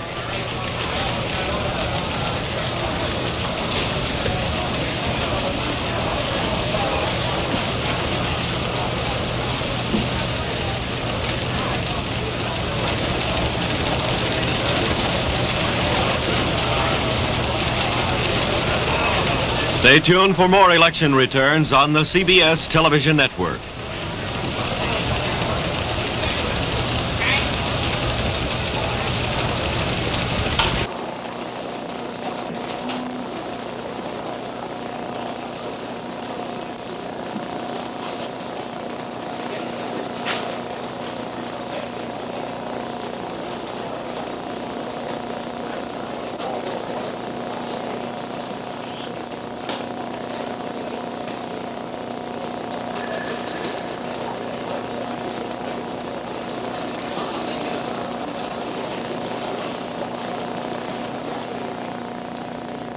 This is Walter Cronkite back at CBS News election headquarters, where now 24% of the precincts have been reported in, and Senator Kennedy is leading with 54% of the 18.5 million votes this nation has cast in what seems to be a record turnout.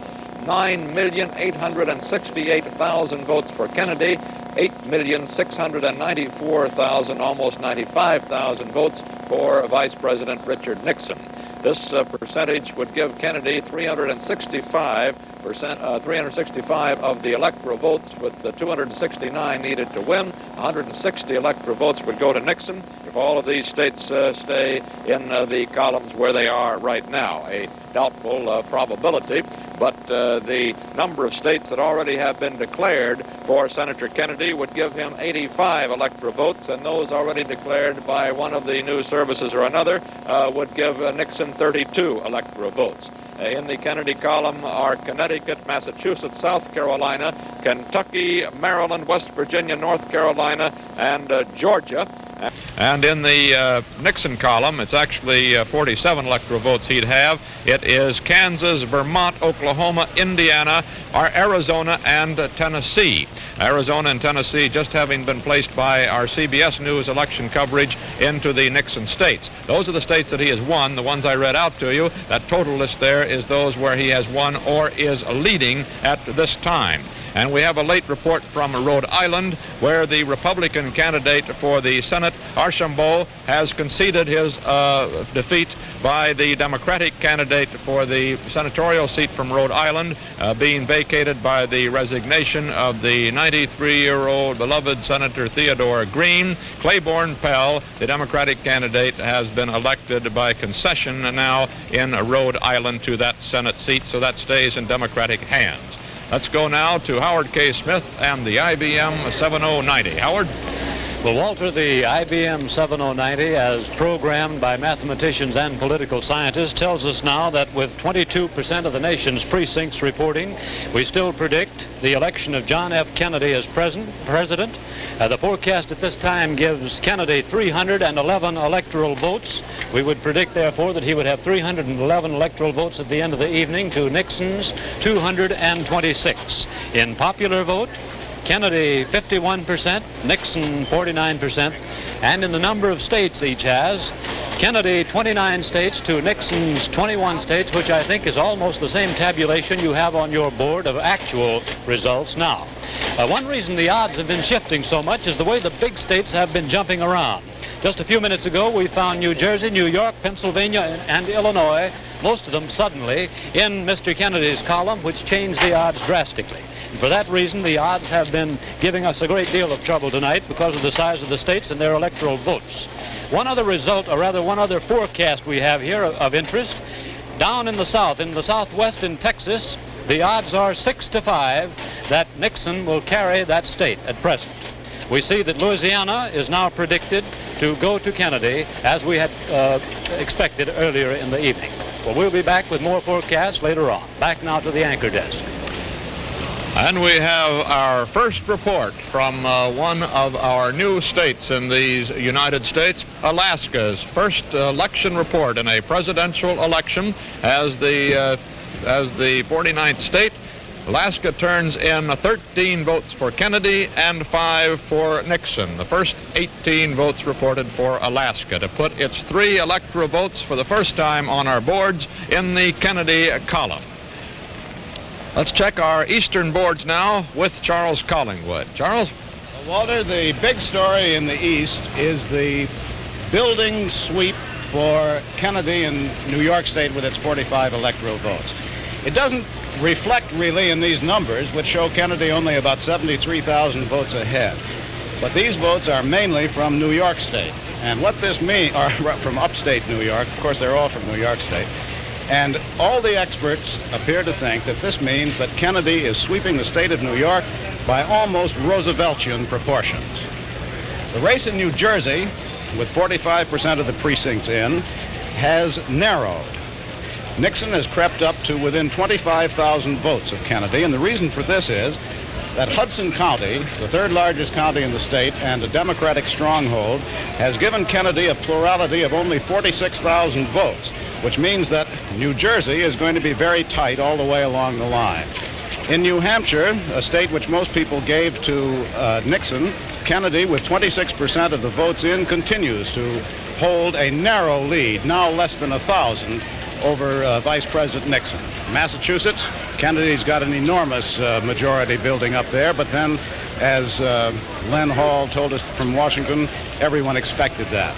Maryland, although we've given it to Kennedy, it may be a little closer than it looks there. It now shows Maryland with 87% of the precincts in, with Kennedy leading by about 50,000 votes. Maine is Nixon all the way. Delaware, Kennedy's out in front with about 40% in. In Connecticut, if I may remind you of a rule of thumb, which we made a while ago, Kennedy got the 100,000 majority, which Chairman Bailey predicted. But in the Connecticut House, the Democrats have lost 2 seats. And the Republican strategists down in Washington figured that if you multiply the number of seats the Republicans picked up in Connecticut by 10, then you would have the minimum figure by which they would increase their strength in the House of Representatives. So that's just something to watch. That would work out to 20, wouldn't it? That's the way it looks here, Walter. We have just learned from the United Press that they are declaring Governor Price Daniels elected in Texas for another term in the State House at Austin there. And from Missouri, the Democratic congressman from the Kansas City area, Richard Bolling of the 5th District, has been declared by the United Press re-elected. Bolling is one of the men in the House of Representatives who has been frequently mentioned as a possible successor someday to Speaker of the House Sam Rayburn. Eric Severide, you've been keeping a close tab of these returns come in for the hidden meanings. What do you find? Walter, I don't think anything is hidden at all anymore. I think the Kennedy victory is now beyond any reasonable doubt. It would be a very difficult feat for him now to snatch defeat from the jaws of victory. All the indicators, the comparison with 4 years ago at this time, the computer machine forecasts, and the results in the bellwether towns and precincts, with only 2 or 3 exceptions, which are overwhelmingly Protestant, they all point to Kennedy. 4 years ago, 56 personality won. Policies came second and party last. The Republicans went way down when Mr. Eisenhower went way up. This time it looks as though personality wins again, but party second, a big Democratic registration and turnout, and policies last. There's not all that difference between the specific Kennedy and Nixon policies. No apathy in this great voter turnout, no evidence that people find the two candidates just alike at all. So apparently we go straight from our oldest president in history, Mr. Eisenhower, to our youngest in a half a century, and to our first of the Catholic faith. Carlyle said about 100 years ago that a man's religion is the chief fact in regard to him. Not anymore, apparently. Now it's something else. Maybe it's his smile. In any case, it looks as though the country is turning away now from conservatism back to liberalism, our mainstream, politically speaking, for most of this century. Now over to you, Walter. Charles Collingwood just reported to us a second ago that rule of thumb by which the Democratic leaders in Washington multiply the number of seats won or lost in Connecticut by 10 to determine the makeup of the new House of Representatives, and came out with the possibility that the Republicans would gain 20 seats. It turns out from Washington, a report by Neil Strasser from Democratic headquarters there, that indeed Democratic Chairman Jackson is now saying that it looks as if the Democrats will lose 16 to 20 seats in the House of Representatives in the 87th Congress meeting in January, but that would still give them a sizable working majority in the House to work with John Kennedy if he turns out to be the 34th President of the United States. Jackson is also predicting a gain of 1 or 2 seats in the Senate, however, for the Democrats, who, of course, controlled the 86th Senate as well. A report from Puerto Rico, where Governor Luis Munoz Marin tonight is claiming victory for his popular Democratic Party, and he's saying that the margin of his victory was increased by the dramatic pace, as he put it, given the campaign by the Catholic Church's effort to defeat him down there. It called it from the pulpit a sin to vote for the popular Democratic Party, but apparently a majority of the Puerto Ricans did not accept that mandate from the Catholic Church, though there was some suggestion up here in the United States that that warning might have had some effect on the Kennedy vote. It did not, has not seemed to have done so, as you've heard from our regional reporters around the United States. New Hampshire has just flopped back into the Nixon column, and we'll take a look at our board with now 27% of the precincts in. Kennedy 11,430,000, Nixon 9,881,000. So Kennedy's lead is more than 1.5 million votes at this time. That gives him 361 electoral votes, and Nixon 164 in the states where they are leading at the moment, 269 needed for election. CBS has just given Maine to Nixon, putting that in the definite column as opposed to the leading column where most of the states still rest. We'll have more reports as they come in from across the nation right after we hear from Fred Davis speaking for Westinghouse. Something almost unbelievable is going on all around us. It's the beginning of a tremendous construction boom. New construction in the next 10 years will be worth more than all the buildings now standing in the United States. It will take $670 billion to do the job. Underway right now, the world's largest office building, Grand Central City in New York. They're tearing down and rebuilding a square mile of St. Louis, a billion-dollar plan. Pittsburgh's fantastic new auditorium with the world's largest rollback roof. Century City in Los Angeles. In one spot, enough new buildings to hold more people than many cities. Florida, the Miami Herald builds the world's most modern newspaper plant. Denver, Colorado builds its brand new courthouse square. Providence, Rhode Island, world's first mechanized post office. Seattle, Washington, another new building rises in Seattle's new 10-acre metropolitan center. And Westinghouse, just one company, has a construction and modernization budget of $75 million a year. We're building a new space-age electronics laboratory in California, a new transformer plant in Muncie, Indiana, and 14 other buildings to keep up with the pace.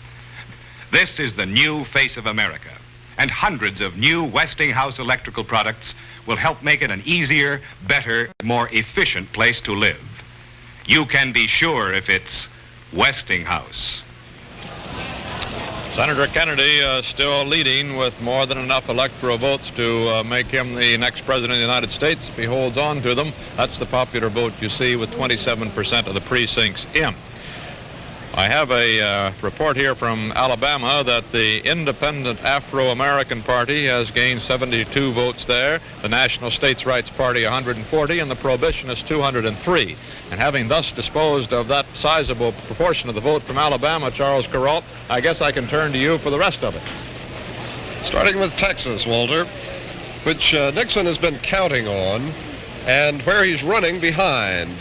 Kennedy's margin isn't very great in Texas, but it hasn't slipped any in the last hour or so. He's maintaining a 20,000 vote lead, roughly, over Nixon, with 59% of the Texas precincts reporting, and the reports coming in now from normally Republican territory. Otherwise, it's interesting to note that Lyndon Johnson has handily won back his Senate seat just in case in the state of Alabama, and that Price Daniel has won over his Republican opponent for another term in the State House of Texas. Virginia is not yet safely in the Nixon column, but he certainly is leading there, and he's been holding on to his lead as the returns come in now from Richmond and Roanoke, places which were expected to give Richmond a sizable margin. The Richmond margin was 14,000 to 9,000, which should be enough. Senator Robertson, I ought to tell you, has won re-election in Virginia. The West Virginia figures are just being posted. Perhaps we'll get back to that later. It looks as though Kennedy's going to carry West Virginia without any trouble. Tennessee has been carried now by Nixon, South Carolina by Kennedy, a big blow to the Nixon hopes.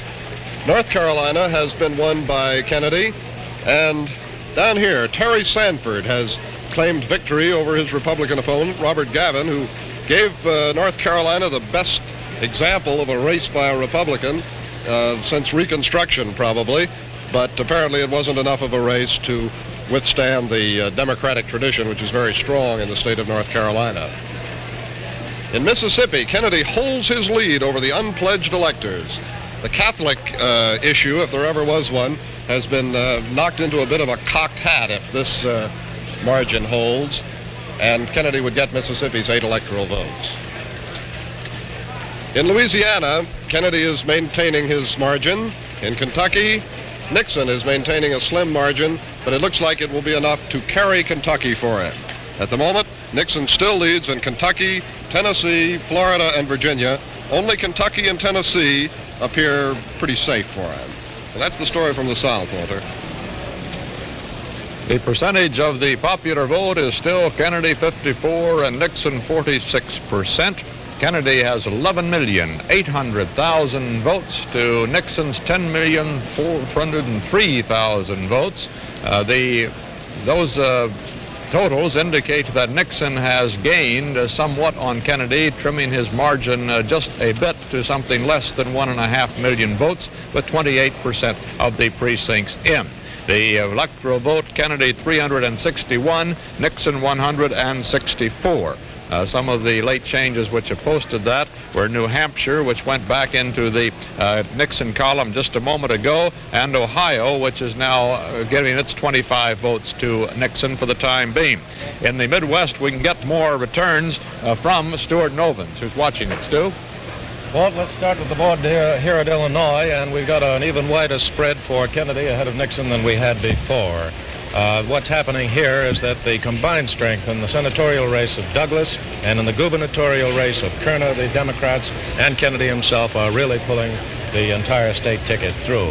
In Indiana, you have an interesting situation where Nixon, of course, we have already put in the victorious column, but down in the gubernatorial board, we find that Welsh, the Democrat, is far ahead, running very well against Parker for governor in Indiana. There's a similar split in Iowa. The Republican vote, as you can see, for Mr. Nixon is ahead of the Kennedy vote, but again, you have the Democratic candidate for the Senate running ahead of the Republican candidate there. And the same thing applies in the gubernatorial race as well, where McManus, the Democrat, is running ahead of Irby. In Missouri, the congressional race, Lon Curtis of the 2nd District is being returned to Congress. Let's take a look at Ohio. That's one that's been seesawing back and forth. Before we get over there, let's talk for a minute about Minnesota. In Minnesota, Kennedy is running about 28,000 to Nixon's 18,000. Most of this is from Hennepin County, which includes Minneapolis. It's basically a Republican area. Normally would go Republican. If Kennedy holds that kind of a lead, then he has the state of Minnesota. Also, Nixon is not doing well enough in other Republican areas. In the 1st Congressional District, for example, mid-state, where he needs about 60% lead, he has only a very, very small lead over Kennedy. In the senatorial race in Minnesota, Humphrey is running well ahead of Peterson, as you can see by those votes, and most of those votes also are coming from basically Republican areas so far. Now let's take a look at Ohio. That has seesawed back and forth at least 6 times in the past hour, and Nixon is in the lead now, and I wouldn't bet a dime as to who would be in the lead 5 minutes from now. But the important thing to remember about that race is that even while it is seesawing back and forth, most of the large bulk of the large city vote has not yet come in. In Oklahoma, along with Vice President Nixon being put in the victorious column there, Senator Bob Kerr, the incumbent Democrat, is also being called elected, and he's in on a split ticket in Oklahoma. One of the reasons the South Dakota vote has been so slow coming in is that they operate in 2 time zones in the state, and they don't release the results from the 1st time zone until the 2nd time zone has finished voting. In Wisconsin, most of the votes in the presidential race there are still from basically rural areas. For a long time, Nixon was ahead in this race, and Kennedy now is pulling ahead as the votes begin to come in from some of the largest cities. That's about it for the moment, Walter. We'll be back in just a moment, but time now for Betty Furness and an item of interest from Westinghouse. Hi. Does the best man always win an election? I guess that depends on whether the best man is your man. But there's one thing sure. The best automatic washer will always turn out the cleanest wash. And that's why Westinghouse guarantees you cleaner clothes or your money back with this new 1960 Laundromat automatic washer. You see, only Westinghouse gives you more washing power for cleaner clothes. More washing power thanks to an exclusive washing action that lifts, dips, tumbles and plunges your clothes again and again through hot, sudsy water. Then the laundromat tosses and turns your wash through 2 deep rinses. And here is the wonderful result. Dresses, work clothes, shirts, children's things, so much cleaner and brighter that you'll be amazed and delighted. And take a look at something else that will delight you. This new automatic bleach dispenser adds just the right amount of bleach to your wash at just the right time. Plan now to visit your Westinghouse dealer and buy a new Westinghouse laundromat. Remember, you must agree within 15 days that you're getting cleaner clothes or receive your money back from your Westinghouse dealer. Choose any one of these 4 1961 laundromat models. This guarantee offer expires December 30th. You can be sure if it's Westinghouse. Democratic candidate John Fitzgerald Kennedy is holding to his 54% lead in the popular vote with almost a third of the nation reported. 29% of the precincts are in. He's got 12,037,000 votes to 10,607,000 for Nixon. He still has not climbed back to that 1.5 million vote margin that he had for a short while, but he does have the 54%. He leads in states that, if they all go as they're going now, would give him 361 electoral votes, almost 100 more than the 269 he needs to be officially declared elected when the electoral count is tabulated in Washington in January before that joint session of the Houses of Congress. Let's turn to the western section of the United States where Grant Holcomb is keeping tabs for us. Grant? Well, Walter, the tab keeping is becoming a pretty frantic job at the moment because we're getting the first returns from California. They're just changing the California board, and we've got a good figure in from Arizona. On the basis of the returns that we have from Arizona, it's 4 electoral votes will go to Vice President Richard Nixon. And if you will go down just 2 panels into the gubernatorial race in Arizona, you will see that on the basis of the returns that we have, Governor Paul Fannin has been re-elected to a second term as governor of Arizona. But the really big one in the West, California, with its 32 votes, is at the moment in Senator Kennedy's column. Latest returns have just come in, but these returns are very significant because they come from Los Angeles County. They're a snap telephonic report of 1% of the precincts in the state of California. These returns are from Los Angeles County, a county that at this hour, 4 years ago, President Eisenhower was leading by a very comfortable margin. But now Senator Kennedy is leading in that big Los Angeles County, and 40% of the votes in Los Angeles, California, are in Los Angeles County. Let's take a quick look at the next panel. That's Colorado. And there, Vice President Nixon is running a very strong race on the basis of the returns that are in from Denver County. Now, Denver, Arapahoe, Jefferson, Boulder County, the central part of Colorado, counties right around there contain 75% of the vote. This is a very good sample of the vote in Denver County, and Nixon is leading there. Well, Walter, that's the story as far as the West is concerned at this hour. Let's go back over to your desk. A lot of folks, the IBM machine and our own analysts here are saying that it looks very much as if John Fitzgerald Kennedy, age 43, from Massachusetts, Senator of the United States, former congressman, will be the 34th President of the United States. If it is so that this is the return, we can begin looking sometime in the early hours of the morning toward the concession by Vice President Nixon. The hour that comes through, however, of course, depends upon the size of the return, whether the conceder is either Nixon or John Kennedy. We might remind you that back in 1956, Governor Adlai Stevenson, the Democratic candidate who was defeated by Dwight D. Eisenhower, conceded at 1:44 p.m., 1:44 in 1952. We'll be continuing our national election coverage, but now let's pause for the latest local returns from across the nation.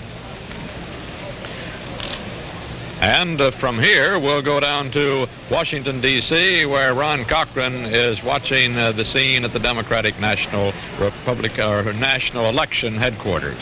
Come in, Ron. They're voting from the north. They're voting for the south. Let's hear it. This is Ron Cochran trying to speak from the balcony of the main ballroom here in the Mayflower Hotel in Washington, the Democratic headquarters, where, as you can tell, the Democrats not only have the smell of victory, but the taste of victory, because it looks like the victory headquarters now. Beside me is Senator Smathers of Florida, who is chairman of the senatorial campaign. Senator, besides the presidential, which now your party people apparently think is in the bag, what about the senatorial contest? Well, I think that we're going to at least hold our own, certainly, and that's speaking very modestly. We had 66 Democratic senators before tonight. I would imagine that we're going to have about 67 after tonight. We're going to lose a couple of seats. It looks like we might lose the one in Delaware.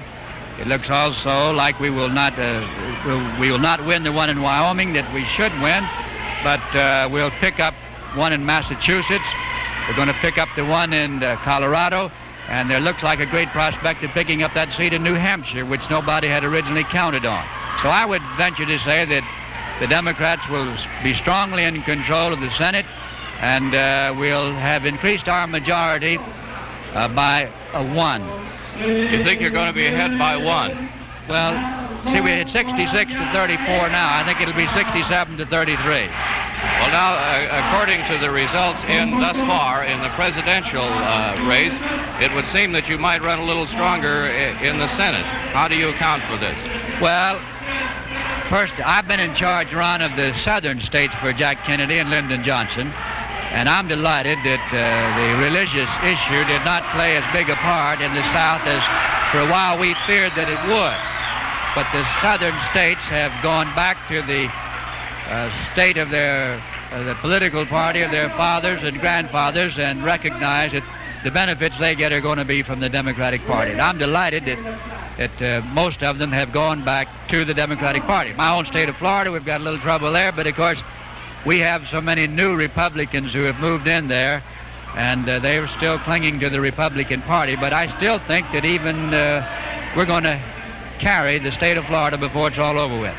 Well, now, Senator, this is a little bit out of your specialty area, and of course there are a lot of reports that fly around here tonight, but I hear that the Democrats may lose several House seats. What about that? I think that's possible, Ron. There are areas where Nixon and the Republicans are running very strong. But I think overall you're going to find that the totals are pretty much as they were before we went into this election. Well, needless to say, I guess you wouldn't say you're surprised by tonight's result.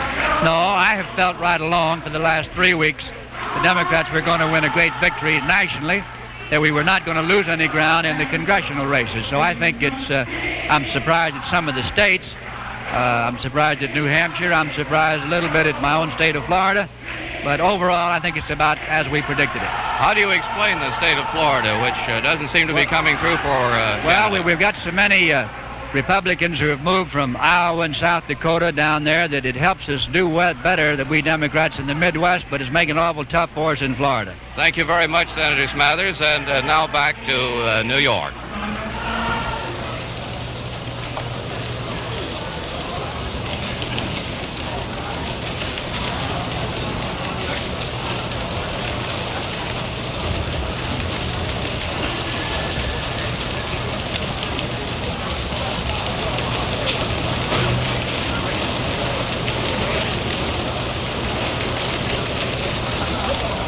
Stay tuned for more election returns on the CBS television network.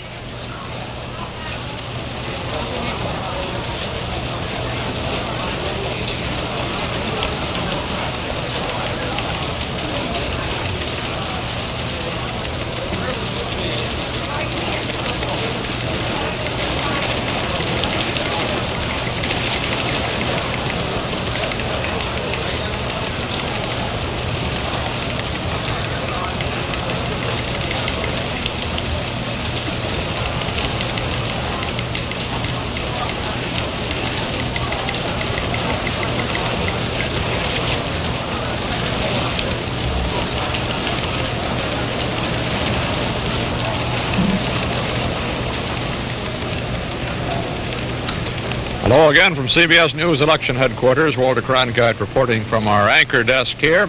We now have recorded nearly one-third of the national vote, 30% of the precincts in. Give Kennedy 12,918,000 votes to 11,271,000 for Nixon. So that Kennedy is again 1.5 million or more votes, almost 1 3/4 million votes ahead of Nixon. Kennedy leads in states that would give him 361 electoral votes. Nixon leads in states that would give him 164 electoral votes. Of those states in which they're leading, Kennedy has now won enough states to give him definitely 130 electoral votes. And Nixon has won enough states to give him 62. On our map of the United States, you see the complexion as the states are now going, some of them still by rather scattered returns, most of them about as had been predicted, although Texas is now in the Democratic column, and you see some other surprises up there on the board at this early stage in the evening at least.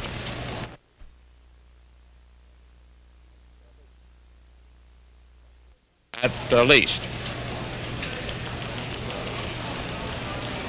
Also from these returns, we can tell you now that of the 130 electoral votes that Kennedy now has definitely in his column, they are made up in these states: Connecticut, Massachusetts, South Carolina, Kentucky, Maryland, West Virginia, North Carolina, Georgia, and New York State, which has just been declared in the Kennedy column with the largest block of electoral votes in the nation, 45 big electoral votes.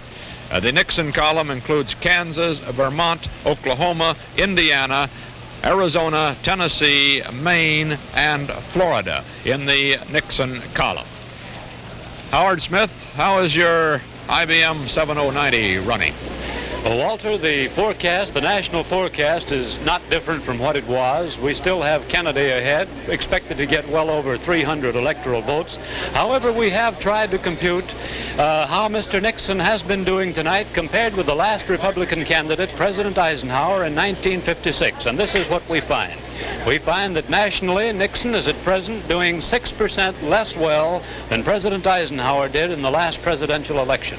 We can break that down into areas. In the South, Nixon is doing 1% less well than Mr. Eisenhower did in 1956. In the Midwest, he is doing 8% less well than the president did. In New England, Mr. Nixon is doing 26% less well than President Eisenhower did in 1956. In the national trend, once again, Nixon is 6% below Eisenhower 4 years ago. We'll have some further forecasts later. Back now to the anchor desk. On that electoral vote that we have up on our board with now 31% of the precincts counted, Mississippi's 8 electoral votes are listed for Senator John Kennedy. We are assuming that they will be cast that way when the Electoral College meets in the several state capitals in December to cast its vote, although Mississippi did not give its electoral votes to a pledged slate of electors tonight. It gave them instead to the unpledged state backed by Governor Ross Barnett of Mississippi. The purpose of the unpledged slate was perhaps to use those electoral votes in Mississippi to throw the election into the House of Representatives if it had been close, a situation that would give each of the states 1 vote and therefore increase the weight of the South in deciding the next president. But now that the vote appears not to be very close, it is thought that Mississippi's unpledged electors probably will go ahead and vote for John Kennedy anyway come next December, come this December. But as we say, we're showing those 8 votes in the Kennedy column, which would give him 361 on the present basis. 31% of the precincts reported show Nixon, 11,533,533,000 now. Kennedy, 13,137,000. Nixon is just going up again, 11,540,000, 942, almost 541. Kennedy, 13,139,000, 31% of the precincts counted. That's still 54% of the vote for Kennedy. Senator Kennedy's percentage of the popular vote has held steady now for just about an hour and a half, and at the 11 p.m. percentage it was, as we reported, 54% to 46% for Vice President Nixon. That percentage is, again, considerably below, of course, naturally, that Eisenhower was ringing up in 1956 at this same hour when, of course, Eisenhower went on to win. Eisenhower had 56% of the votes in 1956 to 44% for Adlai Stevenson. Percentage now, as we say, is 54 for Kennedy, 46 for Nixon. Rhode Island has now been declared as definitely in the Kennedy column, so we can put that one down as a positive vote and can record it for John Kennedy. The popular vote, 13,154,000 now to 11,618,000 for Vice President Nixon. These tabulations coming to us from the IBM machinery, which is an integral part of our reporting system here at CBS News headquarters on this election night, 1960. We'd like to take a look at the eastern boards again, if Charles Collingwood would be so kind as to lend a hand. Charles? I'll lend a hand. You just mentioned Rhode Island, Walter, which we can put in the Kennedy column. An interesting thing is that young Claiborne Pell, a newcomer to politics running for the Senate, ran ahead of Senator Kennedy in Rhode Island and ran almost 2-to-1 ahead of his Republican opponent. Of the 145 electoral votes in the East, 133 of them are presently going for Kennedy, all except the New England states, Maine, Vermont, and New Hampshire.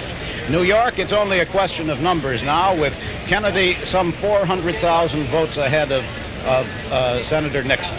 Here in Pennsylvania, it's somewhat closer, but with half the precincts in, it looks as though Kennedy is going to be awfully hard to catch there. New Jersey, on the other hand, is a great deal closer. Only 53,000 votes separate Kennedy and Nixon, with Kennedy ahead, 74% of the precincts in, but with the incumbent Republican Senator Case already declared elected. New Hampshire is still surprisingly close, with less than 3,000 votes separating Vice President Nixon and Senator Kennedy, although Vice President Nixon is still ahead. Massachusetts, we can certainly give to Kennedy and have already done so, but there's an interesting thing in the congressional districts there. In the 5th, that's Edith Norris Rogers' old district, it looks as though a Democrat is winning, and the 10th is very close. A Democrat may take that away from Representative Larry Curtis. In Maryland, though, the next state, if I can move this young man over a minute, the Democrats lost a seat down here. Representative Foley lost his seat in the 6th district to Republican Mathias. Maryland seems safely for Kennedy. Maine seems safely for Nixon. Margaret Chase Smith elected there. Delaware, which was supposed to be a very close state, shows Kennedy well ahead, 67,000 to 51,000, with 69% of the precincts in. And it looks as though Democratic Senator Freer is going to hold his seat against the Republican challenger, Senator Boggs. Connecticut, it's all in, and Kennedy won by around 1,000 votes. That was the first state we had in, and here in the East at least, the Kennedy sweep, which began in Connecticut, seems to be carrying through. That's the story from the East, Walter.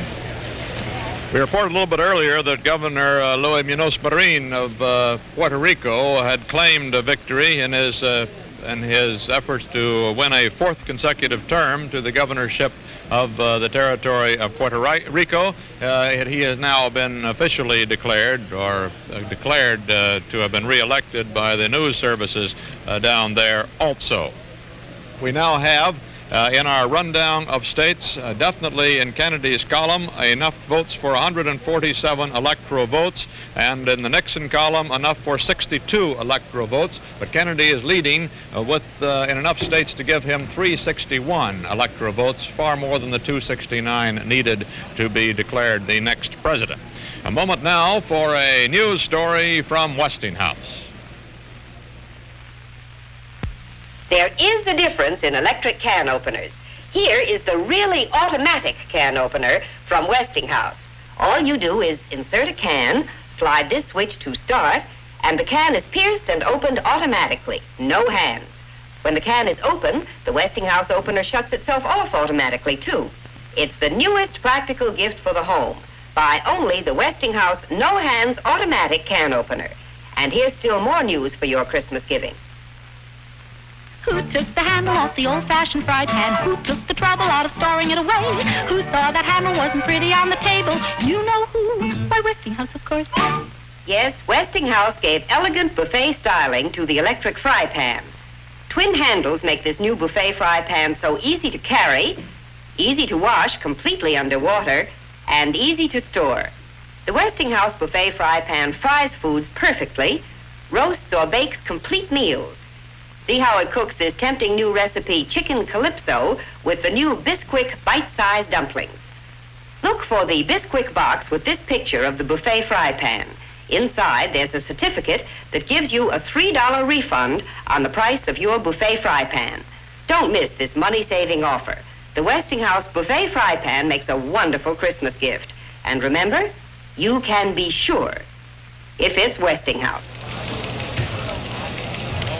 CBS has just declared that Nixon has won the border state of Kentucky, which gives Nixon 72 electoral votes. We are taking those 10 electoral votes from Kentucky away from Kennedy because they had been declared in that column for us earlier on the basis of press service reports that we now knock down. And so it's a 137 now is the total actually declared states for Kennedy, but he still leads in enough states for 361 electoral votes total. The popular vote, as you see, with exactly 1/3 of the nation's precincts in, Kennedy 13,680,000, Nixon 12,151,000. It just has gone to 12,206,000. Kennedy 13,768,000. So Kennedy has now again that 1.5 million vote lead. His percentage, incidentally, has dropped just slightly. He's back to 53% of the popular vote, 47% of the popular vote for Vice President Nixon. Doug Edwards, how do those 6 pivotal states of yours look now? Well, I tell you, Walter, at this hour, Senator John Kennedy has won one of the 6 key states, New York, with its 45 electoral votes, and is leading in 4 of the others. His New York victory cut into the usually Republican county of Queens, part of New York City. He showed surprising strength in the normally Republican upstate areas, carrying Rome, which is seldom backed a loser, Auburn, and the Salamanca area, which supported Eisenhower in 1956. In Pennsylvania, another state leading so heavily to Kennedy in all the indicators that the Democratic politicians there are confidently claiming a smashing victory. In California, in the earlier returns, well, it seems to be that Kennedy is pushing farther into the lead, particularly in the Los Angeles area and that southern part of the state. And it would appear from that that many Stevensonian Democrats, among other things, and among other people, have swung behind the party despite their disappointment at the Democratic convention last summer. In Illinois, word that Kennedy's Cook County margin is so strong, Republicans would be hard put to balance it with the downstate strength. Texas is very close. The heavy vote down in the other part of the state, down below the big cities of Dallas and Houston and so forth, has slowed the count, especially around the Houston area, around there, delaying the declaring of a trend even now in that state. Ohio, which is in the Nixon column and is the only one of the big 6, the key states right now to be there, that state is still close. Kennedy doing better than expected in the Cleveland area, and Youngstown, with its heavy unemployment, switching back from the Republicans to give Kennedy a margin of about 2-1. Nixon is running slowly in Cincinnati, somewhat better than expected in Dayton. The vote is still largely rural, and it's the big cities that will tell the Ohio story, and they are not telling it yet. And that is the picture in the 6 key states as of this moment, Walter. And the popular vote, 13,919,000 for Kennedy, 12,353,000 for Nixon. The percentage still 53% now for Kennedy. From Indiana, word that the Republican congressman of the 2nd District, Charles Halleck, has been returned to the House of Representatives. He is the minority leader in the House of Representatives and was the Speaker of the House in the 83rd Congress, when the Republicans last controlled the House of Representatives. From Trenton, New Jersey, the state Republican chairman there, Carl Erdman Jr., says he still has hopes for a Nixon victory in New Jersey, but he admits that the situation looks very glum for a Nixon victory in New Jersey at this time. From Kansas, our man out there says that the Republican Senator Sheppel has been definitely returned to the Senate from Kansas, defeating Democratic State Chairman Frank Tice out there. Let's find out more about the Middle Western vote now by going back to the Middle Western Board and Stuart Novin. Walter, the 27 electoral votes of Illinois appear to be moving toward Kennedy. We talked just a few moments ago by telephone with some of the state Democratic leaders, and they said it looks like a clean sweep for Kennedy, but we want to wait to see what's happening to the rural return. So we got on the telephone and we talked with some of our correspondents in some of the rural counties, and this is what we found out.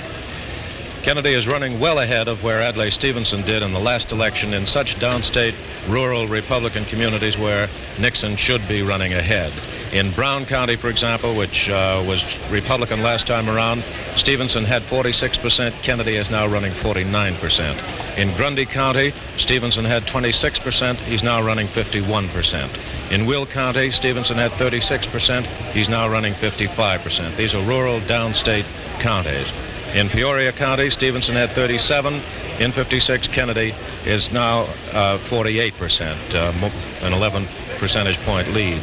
In Rock Island County, Stevenson had 48%. Kennedy is now running 53%. In industrial St. Clair County, Stevenson had 57%. That was a Democratic county, but Kennedy is now running 71%. In Knox County, Stevenson ran 34%.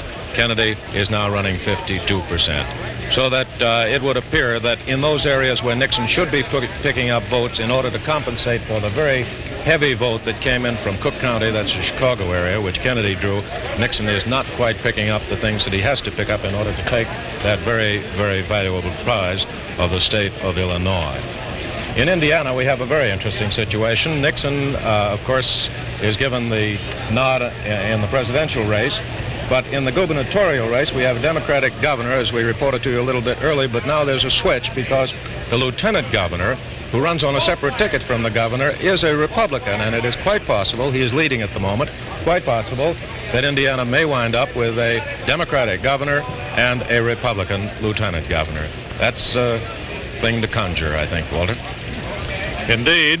And Massachusetts, which is sending its favorite son, apparently, John Fitzgerald Kennedy, on a long step toward the White House tonight by giving him its considerable block of electoral votes, has split its ticket, however, and Senator Leverett Saltonstall, the Republican incumbent, will return to the Senate from the state of Massachusetts. The vote for Kennedy was not sufficient to carry along Mayor Thomas O'Connor of Springfield, who was challenging Saltonstall for that Senate seat.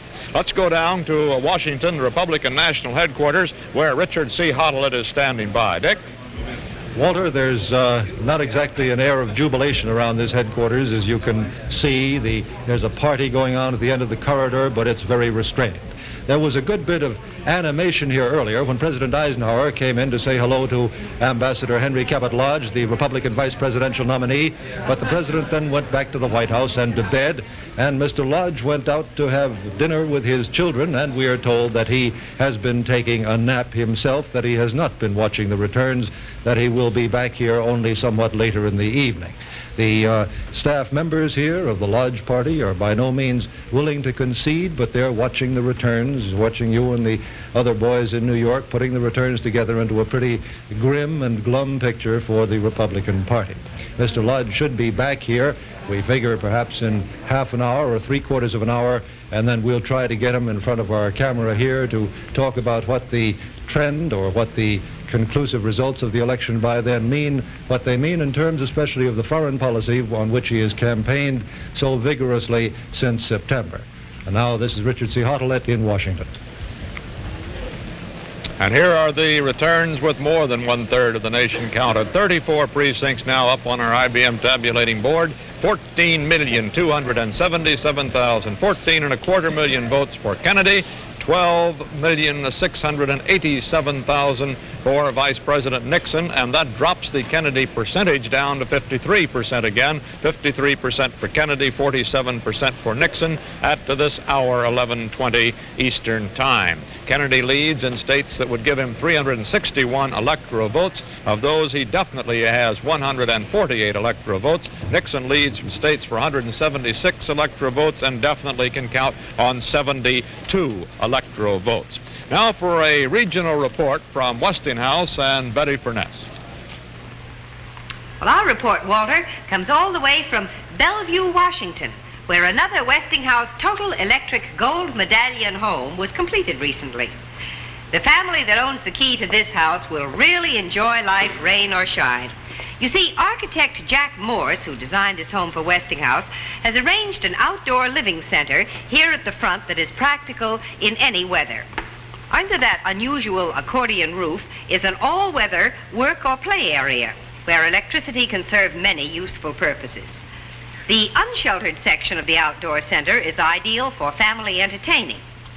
As for the young fry, the wide open spaces are to the back, where we see the home take on new size with that unfinished basement. Inside, the lady of the house has all the modern electrical conveniences that make life so much easier, including flameless electric heating, which practically eliminates the need for house cleaning. Electric heating, the heart of every Total Electric home, is always clean, always dependable. If you'd like more information on this and all the 16 Total Electric homes designed for Westinghouse by the country's top architects, send for this Westinghouse Plans Guide. It's full of plans, sketches, and many ideas, and it's absolutely free. Write to Westinghouse, Box A, Mansfield, Ohio.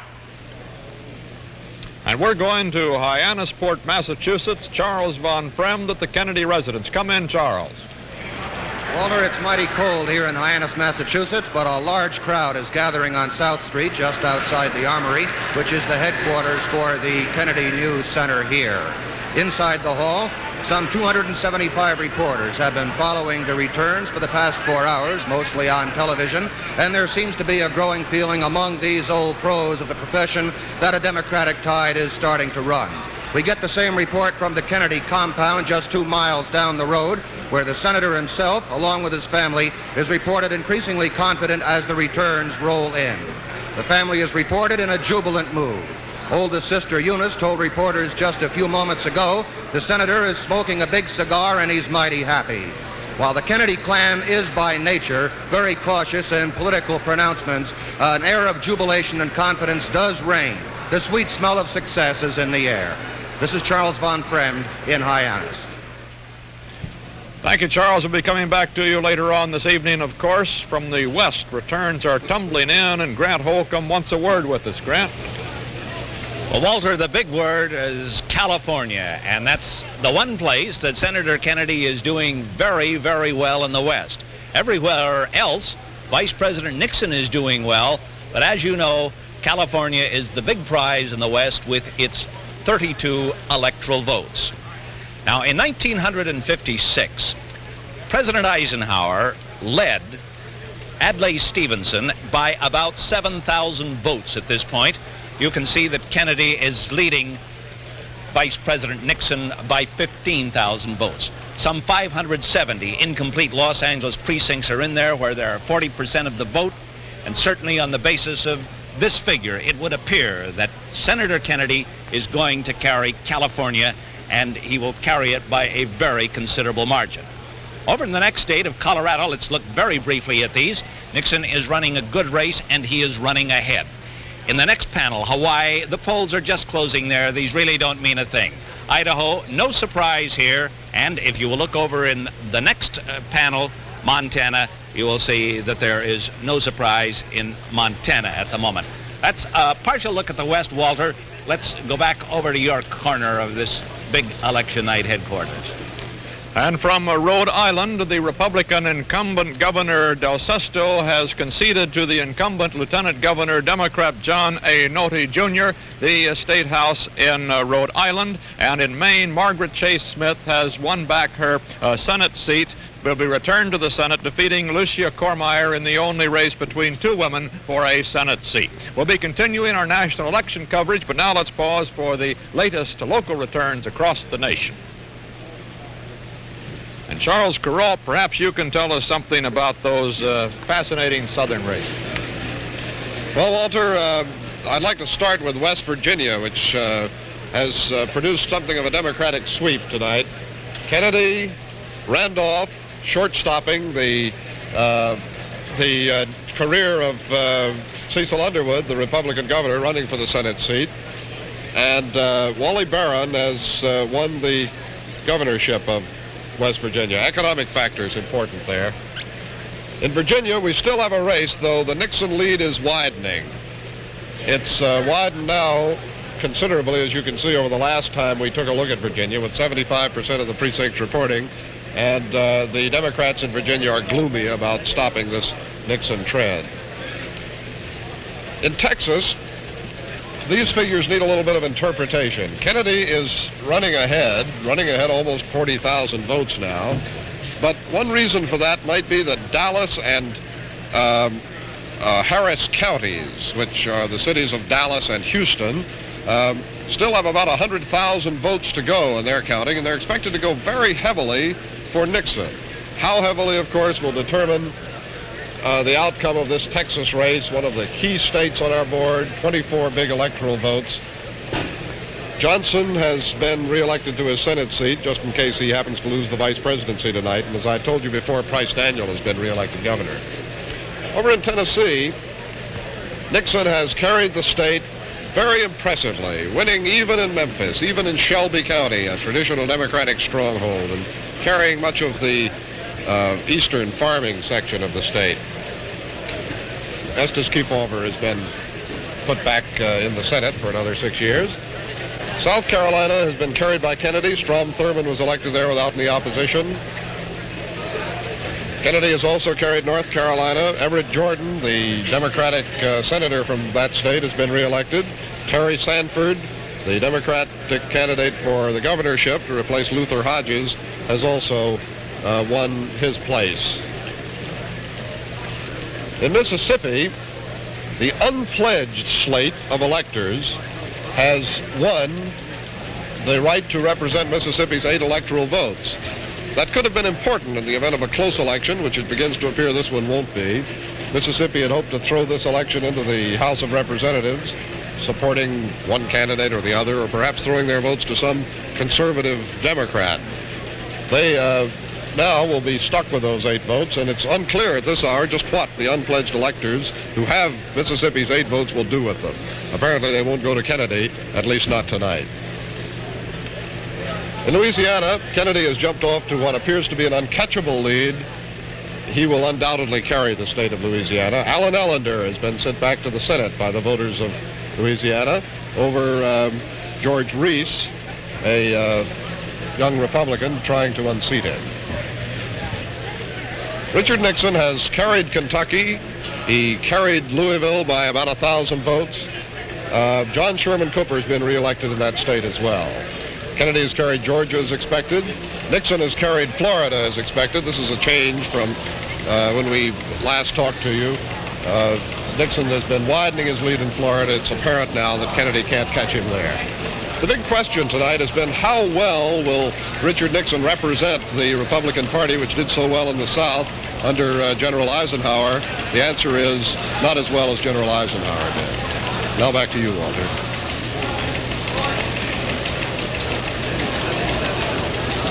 Yeah.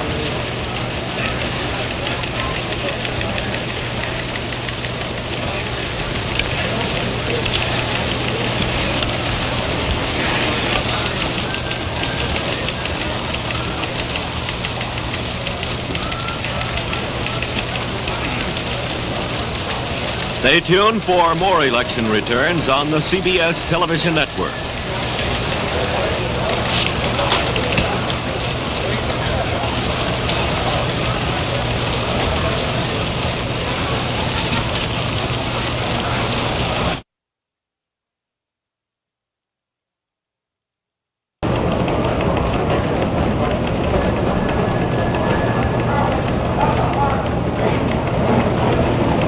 Back at our CBS News election headquarters, Walter Cronkite reporting, and the vote with 37% of the nation's precincts now tabulated on our IBM electronic board. Kennedy has 15,495,000 votes.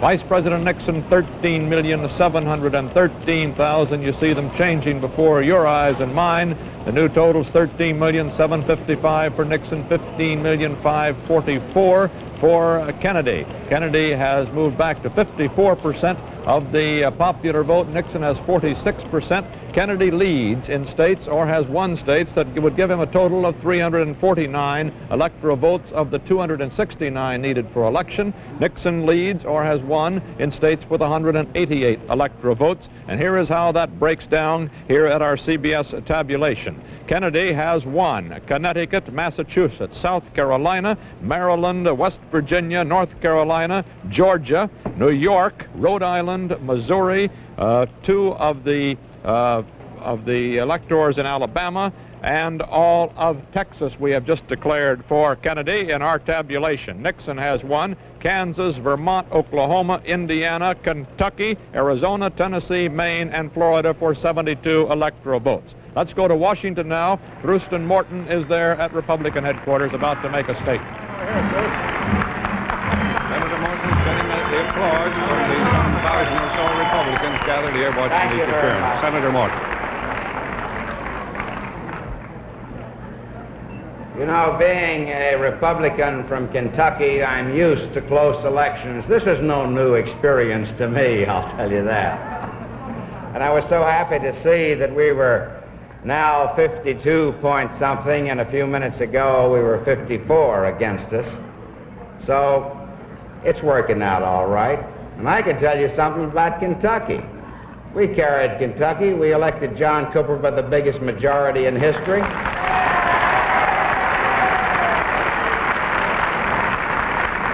Enough of it slopped over in Tennessee, so we carried Tennessee, and we picked up 2 congressional seats in Kentucky.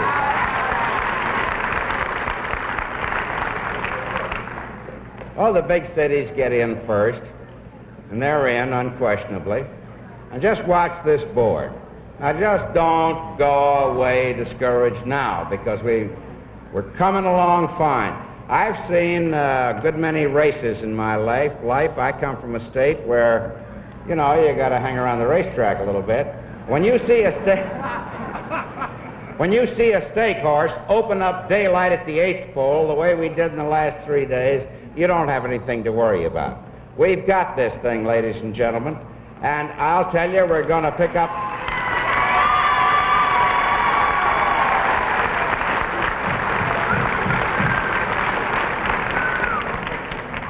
We're going to pick up House seats, we're picking up Senate seats, and just watch that great Middle West and the Rocky Mountain states and the Pacific Coast come in.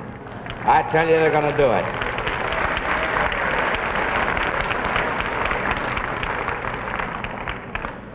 Since our wonderful convention in Chicago, I've traveled 78,000 miles, and I've been in about 39 states, and I've talked to far too many people to be discouraged now.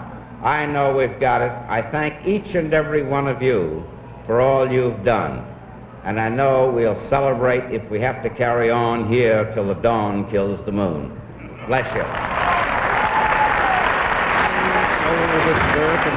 That was Senator Thurston Morton of Kentucky, who's the chairman of the Republican National Committee, addressing his Republican workers gathered at their election headquarters in the Sheraton Park Hotel in Washington, D.C.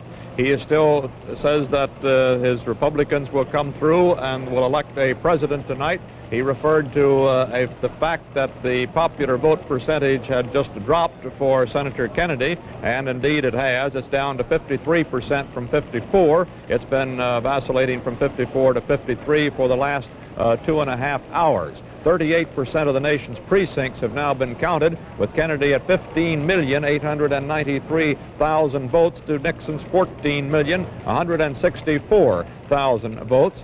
CBS has just declared Pennsylvania in the Kennedy column definitely, giving Kennedy 32 more certain electoral votes, so his total that he is sure of, according to declarations made by our news desk here, 198 electoral votes of the 269 needed. He is 71 electoral votes short of nomination or election for the presidency.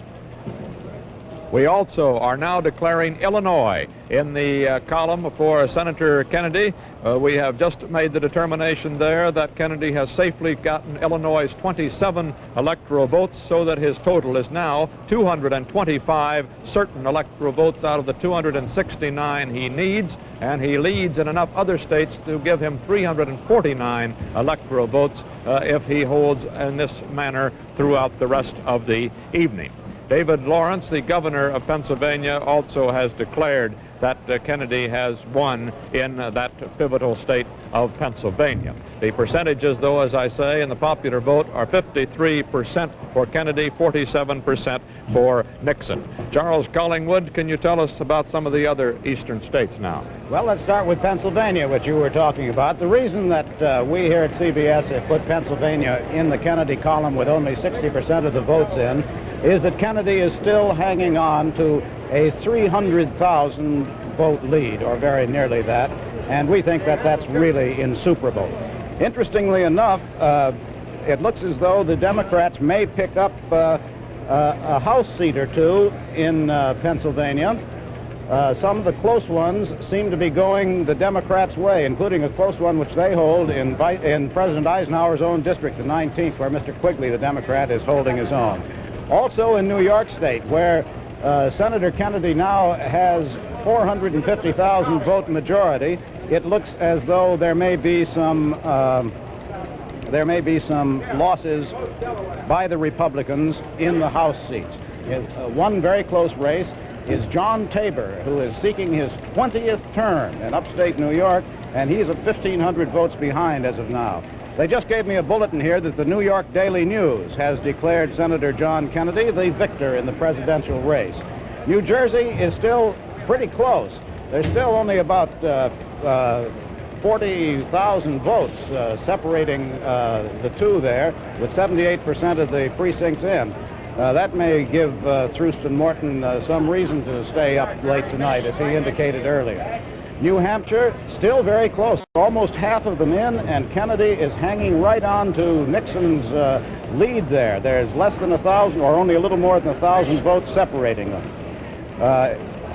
In Massachusetts, the real problem is only how much Kennedy's going to get. He's better than 2-1 ahead of Nixon now, but we think, even though the votes don't show it, that Senator Leverett Saltonstall is as good as elected over his Democratic opponent, O'Connor. Saltonstall bucking the trend there.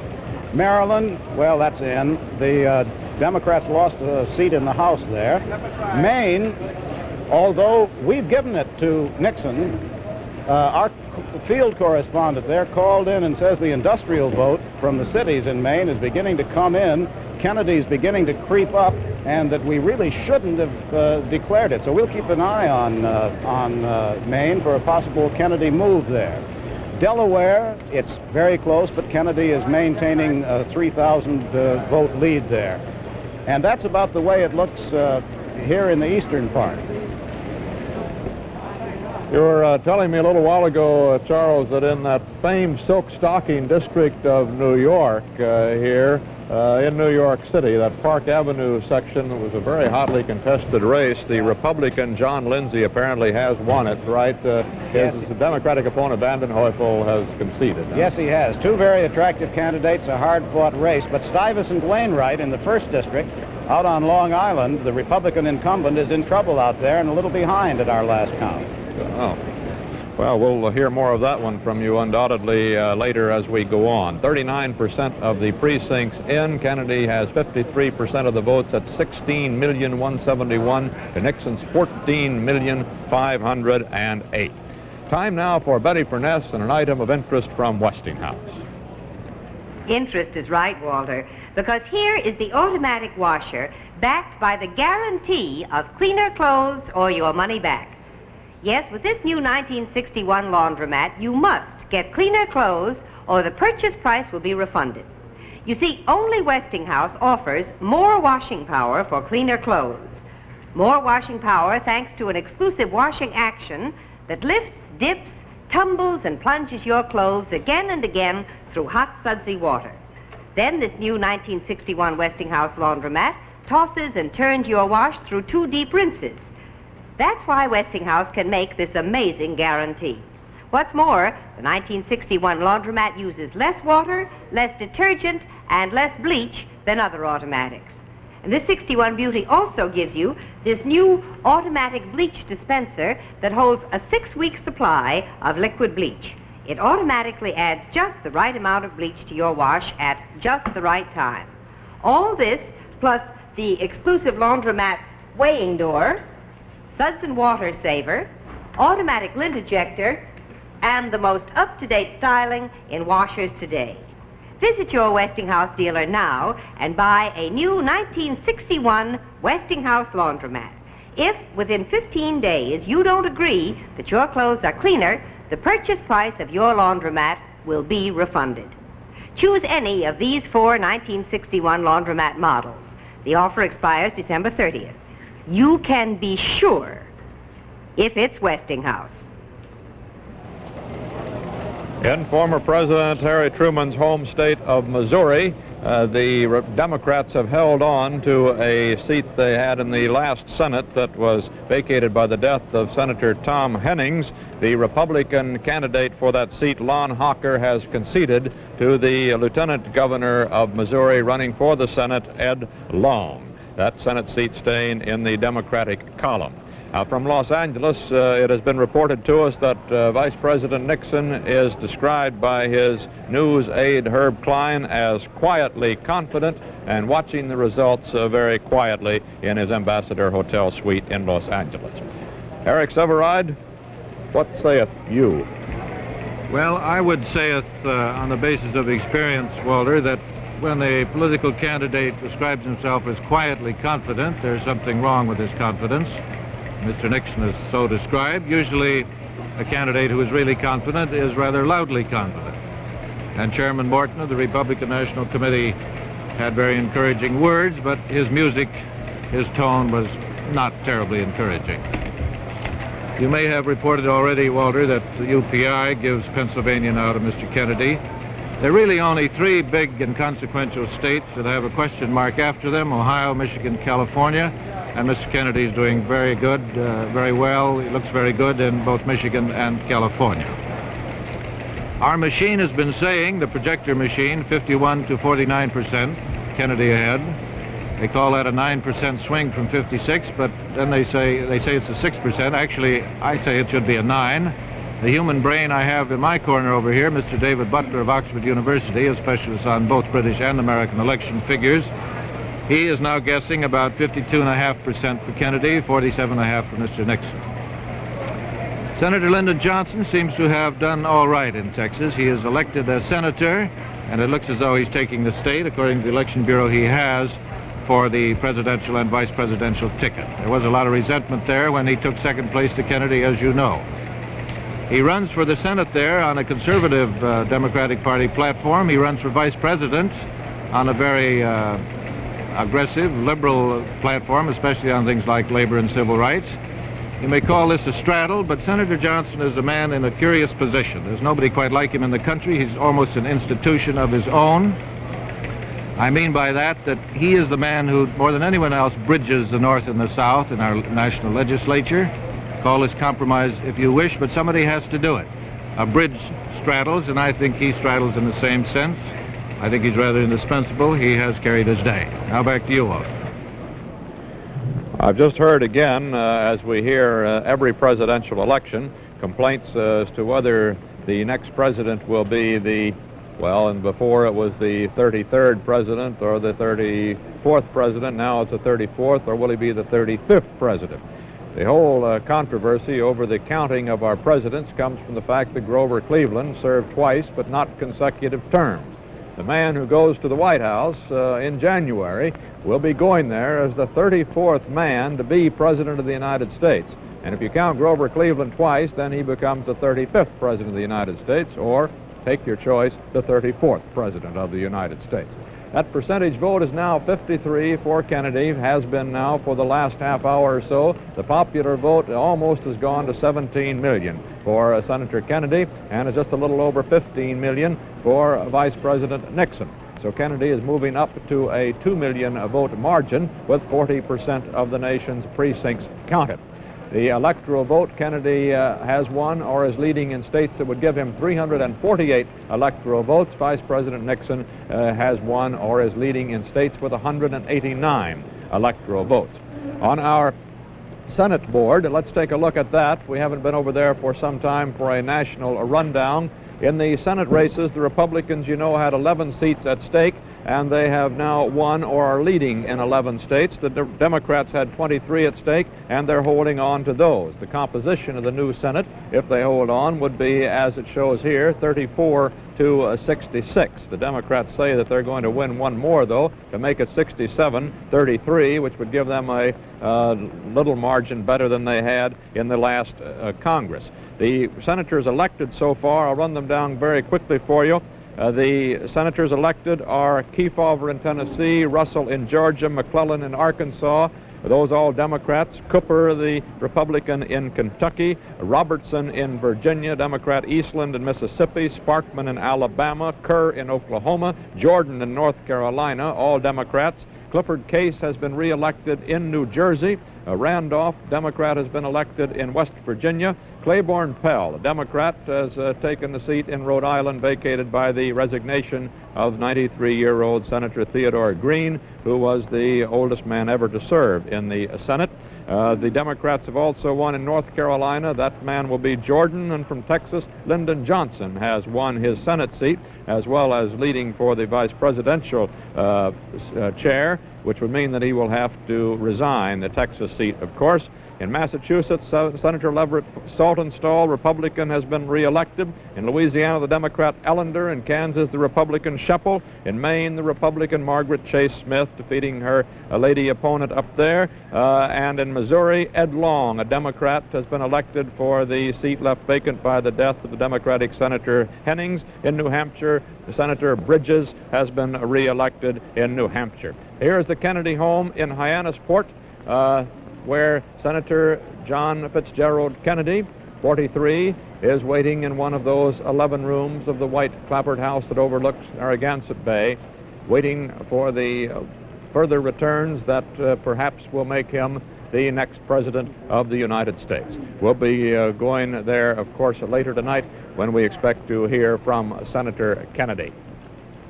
The vote totals, as you see now, 17,136,000 for Kennedy, 15,307,000 for Nixon, changing as we give the report to you to 17,138,000 for Kennedy. 43% of the precincts are in.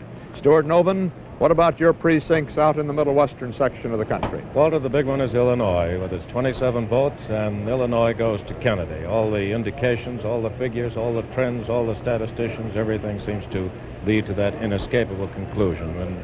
And Mayor Daley of Chicago talked with CBS News just a while ago and confirmed that this was right according to his figures as well as our own.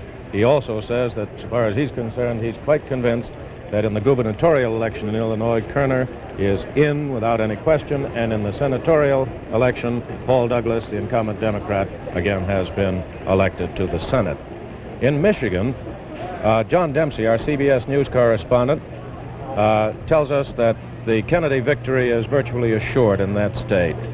Kennedy is running about 72% in the Detroit and Wayne County area. He needed about 68%. He's well ahead of what he needed in order to take the state. Detroit should give him about a 200,000 lead in votes, and that's enough to take Massachusetts. Governor Mike DeSalle of Ohio says the reason that the votes are slow coming in from Ohio is that the large metropolitan areas have not yet returned their ballots. That's it, Walter.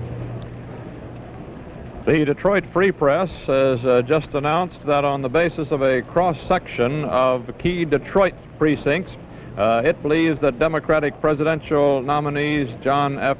Kennedy and John Swainson, the gubernatorial candidate, and the U.S. Senator Patrick McNamara appear to be headed for a Michigan victory over their Republican opponents. Now, Betty Furness brings us another interesting piece of news from Westinghouse. Here's a brand new appliance from Westinghouse to make floor care easy for you. This beautiful floor is proof that the new Westinghouse Scrubber Polisher makes any floor look better faster. This old-fashioned polisher splatters when it scrubs, but the new Westinghouse scrubs clean without splatter. Old-fashioned polishers leave swirl marks and streaks when they polish, but the new Westinghouse polishes floors to a satin-smooth finish without leaving swirl marks or streaks. It's so easy to use, even a child can run it. That's because it works on a brand-new principle. Its large double-action brush swings in a wide orbit as it revolves, covering more floor area faster. Compare. Before you buy any polisher, try it. See the great new Westinghouse Scrubber Polisher at your Westinghouse dealers now. And here's more news from Westinghouse about easy house cleaning. New from Westinghouse, 2 vacuum cleaners in 1. It's the Westinghouse Spin Jet Vacuum Cleaner. 2 cleaners in 1. A canister for easy cleaning of furniture, drapes, and blinds. And now, for the heavy-duty cleaning power you need for rugs, Westinghouse gives you upright beating action with a new revolving brush to pick up deep down dirt and annoying lint and threads. Buy the new Westinghouse Spin Jet today. We here at CBS have just moved the state of Tennessee with its big block of 16 electoral votes over to Senator, oh, wait a minute. No, don't count that, John. Excuse me. We've moved Tennessee over into the Kennedy column, which would give Kennedy a total of 241 electoral votes. That's just some 241, 28 votes short of the 269 electoral votes that Kennedy would need to win the Electoral College vote when it is cast in December, counted in January, but of course we shall know about it tonight. Let's go now to the IBM 7090 and Howard K. Smith. Well, Walter, we've been trying to use the computer to pick out some voting patterns that would explain where Senator Kennedy is getting the margin of votes that Governor Stevenson did not get in 1956. And we have found that in industrial areas, Mr. Kennedy has been running 12% better than Governor Stevenson. In the farm belt, he has been running 4% better than Stevenson did. And in the so-called Bible belt, the areas where fundamentalist Protestant religion is very strong, he is doing 6% less well than Stevenson did. In addition, among minorities, we've found this. Among the Jewish voters, Kennedy has been doing 1% better than Stevenson, not a great deal better. Among the Negro voters, he is doing 12% better, which is considerably better.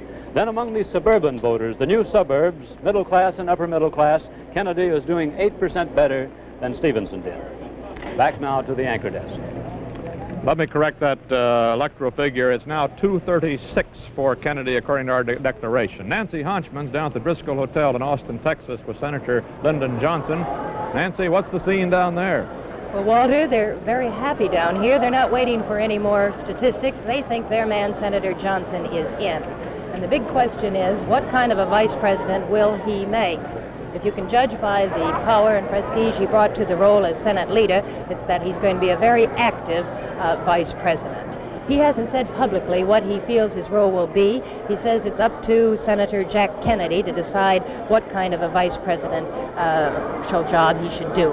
But one can judge by talking to him that he feels his role will be something of a troubleshooter, that he will go out from state to state and area to area to find out what's going on in the country and report back to Kennedy. He also thinks that he will probably be doing a little foreign traveling for Senator Kennedy if Senator Kennedy so desires. I think the first thing that Kennedy will, that Johnson will want to talk to Kennedy about is governmental organization. He's campaigned on that issue. This is Nancy Honchman in Austin, Texas. And looking very pretty tonight you are too, Nancy, in Austin, Texas. The count with 44% of the precincts in, Kennedy 17,702,000, Nixon 15,913,000. We'll be continuing our national election coverage, but now let's pause for the latest local returns across the nation. And again, in this period, we'll hear from Charles Carroll. Charles? Walter, it's apparent now that Nixon has carried Florida, Kentucky, and Virginia of the southern states for a total of 31 votes. The situation in Tennessee is in some doubt, though we expect to have it clarified in just a moment or two. Perhaps he's carried Tennessee too. If so, That'll just about be all for the Republicans in the South, much less than they had hoped for. They had hoped for some 75 electoral votes. It becomes apparent now they can win at the most only about 43. And the big reason is right here. Kennedy, much to the surprise of the Republican Party of Texas and to some of the Democrats down there too, has carried the state of Texas. Even though there are 1 million votes or so still to be reported from Texas, the Texas Election Bureau, which is pretty conservative about such things, says that even with a lot of votes coming in from Republican territory in Dallas and Houston and Fort Worth, Nixon cannot catch Kennedy.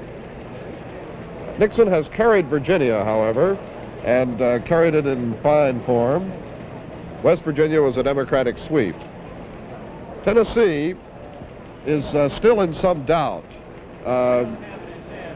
Just a moment ago, we heard that Kennedy had forged back into the lead, as indeed these figures would seem to indicate. But it was such an enormous jump in the Kennedy total that we're going to pause for a few minutes before accepting these figures as official, if you don't mind.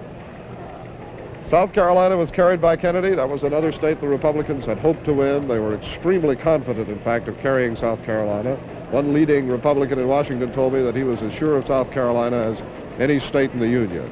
But South Carolina, with a Democratic tradition that goes way, way back, surprised everybody and voted for Kennedy tonight, not by a large margin, but large enough to give him South Carolina's 8 electoral votes.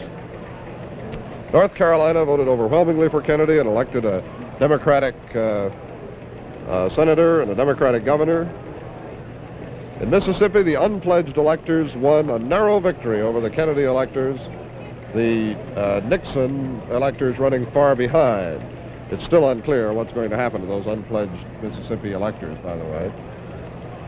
Kennedy has carried Louisiana, and he did it in an interesting way. Usually, you know, the third parties of the South help the Republican Party by cutting into the Democratic total, but not this time. The States' Rights Party of Louisiana, last time we looked, had won 56,000 votes.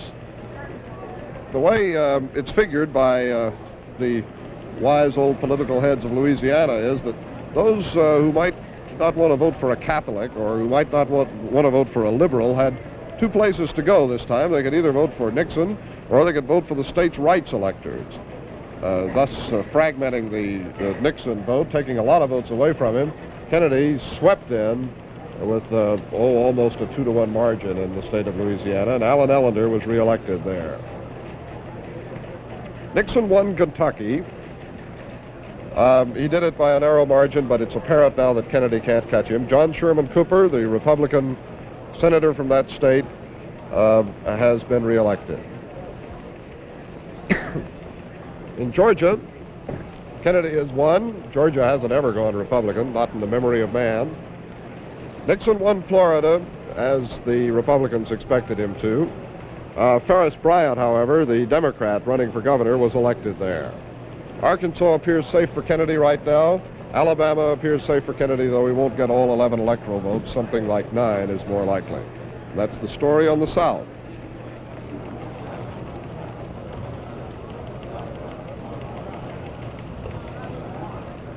Westinghouse polishes floors to a satin-smooth finish without leaving swirl marks or streaks. It's so easy to use, even a child can run it. That's because it works on a brand new principle. Its large double-action brush swings in a wide orbit as it revolves, covering more floor area faster. Compare. Before you buy any polisher, try it. See the great new Westinghouse Scrubber Polisher at your Westinghouse dealers now. And here's more news from Westinghouse about easy house cleaning.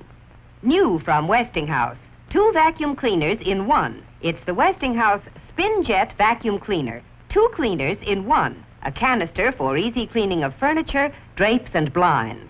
And now, for the heavy-duty cleaning power you need for rugs, Westinghouse gives you upright beating action with a new revolving brush to pick up deep down dirt and annoying lint and threads. Buy the new Westinghouse Spin Jet today. We here at CBS have just moved the state of Tennessee with its big block of 16 electoral votes over to Senator, wait a minute, No, don't count that, John. Excuse me. We've moved Tennessee over into the Kennedy column, which would give Kennedy a total of 241 electoral votes. That's just some 241, 28 votes short of the 269 electoral votes that Kennedy would need to win the Electoral College vote when it is cast in December, counted in January. But of course, we shall know about it tonight. Let's go now to the IBM 7090 and Howard K. Smith.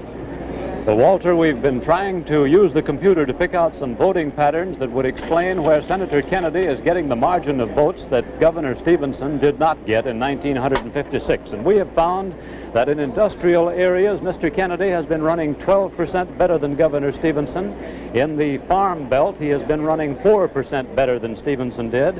And in the so-called Bible belt, the areas where fundamentalist Protestant religion is very strong, he is doing 6% less well than Stevenson did. In addition, among minorities, we've found this. Among the Jewish voters, Kennedy has been doing 1% better than Stevenson, not a great deal better. Among the Negro voters, he is doing 12% better, which is considerably better. Then among the suburban voters, the new suburbs, middle class and upper middle class, Kennedy is doing 8% better than Stevenson did. Back now to the anchor desk. Let me correct that electoral figure. It's now 236 for Kennedy, according to our declaration. Nancy Honchman's down at the Driscoll Hotel in Austin, Texas, with Senator Lyndon Johnson. Nancy, what's the scene down there? Well, Walter, they're very happy down here. They're not waiting for any more statistics. They think their man, Senator Johnson, is in. And the big question is, what kind of a vice president will he make?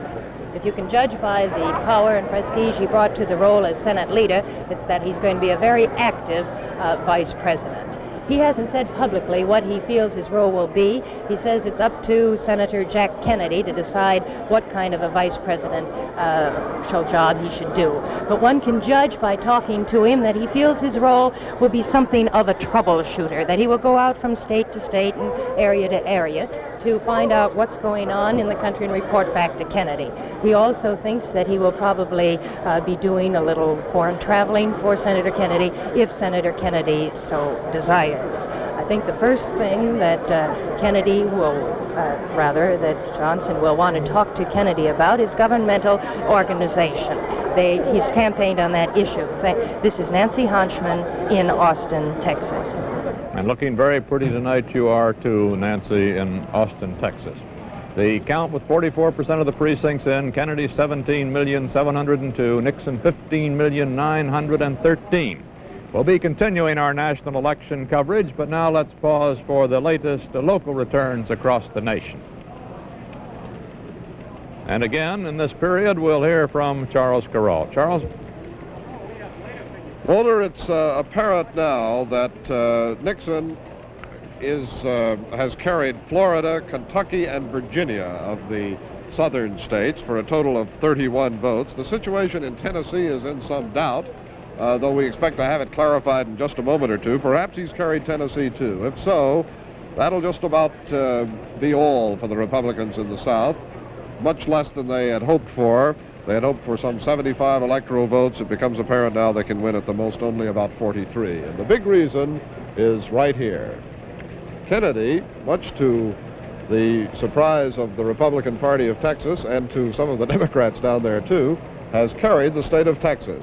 Even though there are 1 million votes or so still to be reported from Texas, the Texas Election Bureau, which is pretty conservative about such things, says that even with a lot of votes coming in from Republican territory in Dallas and Houston and Fort Worth, Nixon cannot catch Kennedy. Nixon has carried Virginia, however, and carried it in fine form. West Virginia was a Democratic sweep.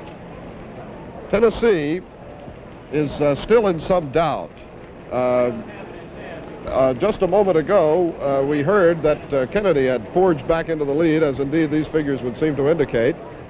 But it was such an enormous jump in the Kennedy total that we're going to pause for a few minutes before accepting these figures as official, if you don't mind. South Carolina was carried by Kennedy. That was another state the Republicans had hoped to win. They were extremely confident, in fact, of carrying South Carolina. One leading Republican in Washington told me that he was as sure of South Carolina as any state in the Union. But South Carolina, with a Democratic tradition that goes way, way back, surprised everybody and voted for Kennedy tonight, not by a large margin, but large enough to give him South Carolina's 8 electoral votes. North Carolina voted overwhelmingly for Kennedy and elected a Democratic senator and a Democratic governor. In Mississippi, the unpledged electors won a narrow victory over the Kennedy electors, the Nixon electors running far behind.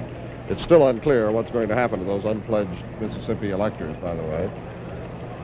Kennedy has carried Louisiana, and he did it in an interesting way. Usually, you know, the third parties of the South helped the Republican Party by cutting into the Democratic total, but not this time. The States' Rights Party of Louisiana, last time we looked, had won 56,000 votes.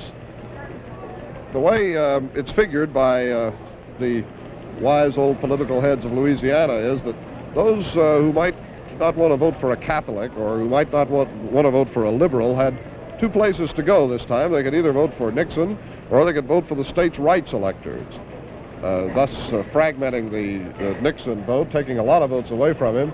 Kennedy swept in with almost a 2-to-1 margin in the state of Louisiana, and Allen Ellender was reelected there. Nixon won Kentucky. He did it by a narrow margin, but it's apparent now that Kennedy can't catch him. John Sherman Cooper, the Republican senator from that state, has been reelected. In Georgia, Kennedy has won. Georgia hasn't ever gone Republican, not in the memory of man. Nixon won Florida, as the Republicans expected him to. Ferris Bryant, however, the Democrat running for governor, was elected there. Arkansas appears safe for Kennedy right now. Alabama appears safe for Kennedy, though he won't get all 11 electoral votes. Something like 9 is more likely. That's the story on the South.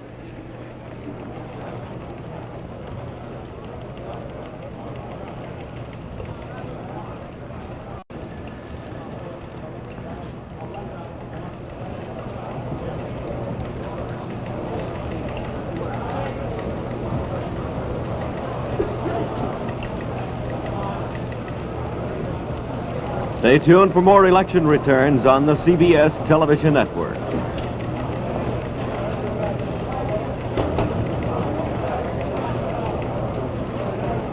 Was the radio in Moscow has been reporting that it doesn't make any difference which one of these, quote, bandits, unquote, we elect in the United States. And the Cubans are calling for a revolution here. It looks like it's not going to be necessary as far as the Democrats are concerned, wouldn't you say? It looks that way. As a matter of fact, the thing that you're referring to, I suppose, Walter, was a broadcast from Radio Mambi, the government station, which set the climate for a Fidel Castro speech which is being made tonight. He called upon the American people to break their chains, to rise up and overthrow the Nixons and the Kennedys. And I guess Mr. Castro's betting about 50% tonight. There's other news in the outside world, Walter. The United States Army has appointed a 5-man committee to try and expedite the controversial Nike Zeus missile program. This is a program very important to our national defense, as you know, since it concerns the development of our best hope at present for a weapon that can knock down intercontinental ballistic missiles that might be sent against us by a foreign power. The committee named to survey the Nike Zeus program and to move it along is composed of 2 civilians and 3 Army generals, and they're all experts in the field of missile research. They're going to try to determine, among other things, whether production can be started on this missile to destroy missiles before its forthcoming test firing against an Atlas in the Pacific. The test is not to be made, however, before 1962. The Air Force sent up a rocket today designed to measure radiation in space, but the rocket fell into the Atlantic, only 250 miles from its launching site. The failure, we are told, was due to a malfunction in the second stage of the rocket.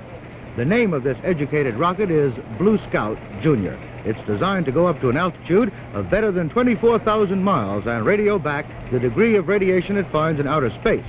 If the Russians, for example, should explode a hydrogen bomb in outer space and we'd want to detect it, well, the Blue Scout rocket would note the increased radiation and send the information back to Earth. A test of the rocket 2 weeks ago did meet with success. That strike of public school teachers here in New York City has now come to an end. Several thousand teachers walked out yesterday to back up their demands for higher pay and improved working conditions, although the superintendent of schools had warned that in so doing they were breaking state law. Well, tonight, the teachers decided to go back to their classrooms after the superintendent assured them that there would be no reprisals against them. It was the first teacher strike in the history of New York City, which has the largest public school system in America. At the United Nations today, Congo President Kasavubu told the General Assembly that his delegation should be seated at the UN meeting. More news about a new administration in Washington next year, but despite that new administration, Eisenhower is not waiting until then to act upon a major problem. He's sending the Secretary of the Treasury, Robert Anderson, and Undersecretary of State Douglas Dillon to West Germany this month to try to get Chancellor Adenauer to increase his country's contribution to the expenses of the alliance, trying to end the gold drain in our country. One final quick item tonight. Richard M. Nixon won a great victory in Pennsylvania, but not an electoral victory. It was a 975-pound Black Angus steer named Richard M. Nixon by its young owner out of admiration for the vice president, and it won the prize at the Pennsylvania Annual Livestock Exposition. Walter, that's the news of the outside world. Now let's go back to your electronic world. Here. We still have over here 49% of the precincts counted, although it's 49 plus. It's edging right up toward the 50% mark. And Kennedy is holding on to a 2 million vote margin over Vice President Nixon, 20,085,000 as you see there, against 18,046,000. Kennedy with 53% of the vote now, and Nixon with 47% of the vote. Kennedy has 330 electoral votes, Nixon 270, or 207 rather, as we count them here now. Stay tuned for more election returns on the CBS television network.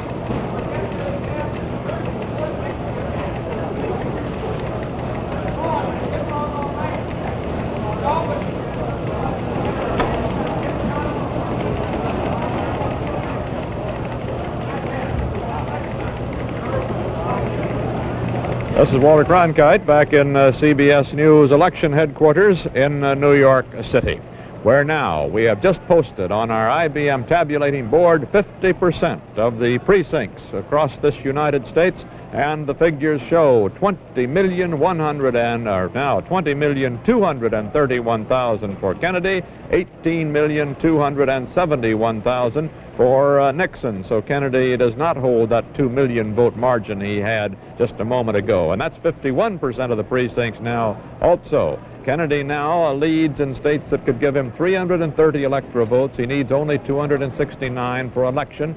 Nixon leads in states that could give him 207 electoral votes. Kennedy still has 53% of the popular vote now, with half of the nation's votes counted. This is 38 million votes that have been cast so far, do not necessarily indicate that the total number of votes over the United States will be double that, since some of these precincts reported in the early part of the evening are undoubtedly more populous ones than we will get later on from some of the western, less populated areas of the country.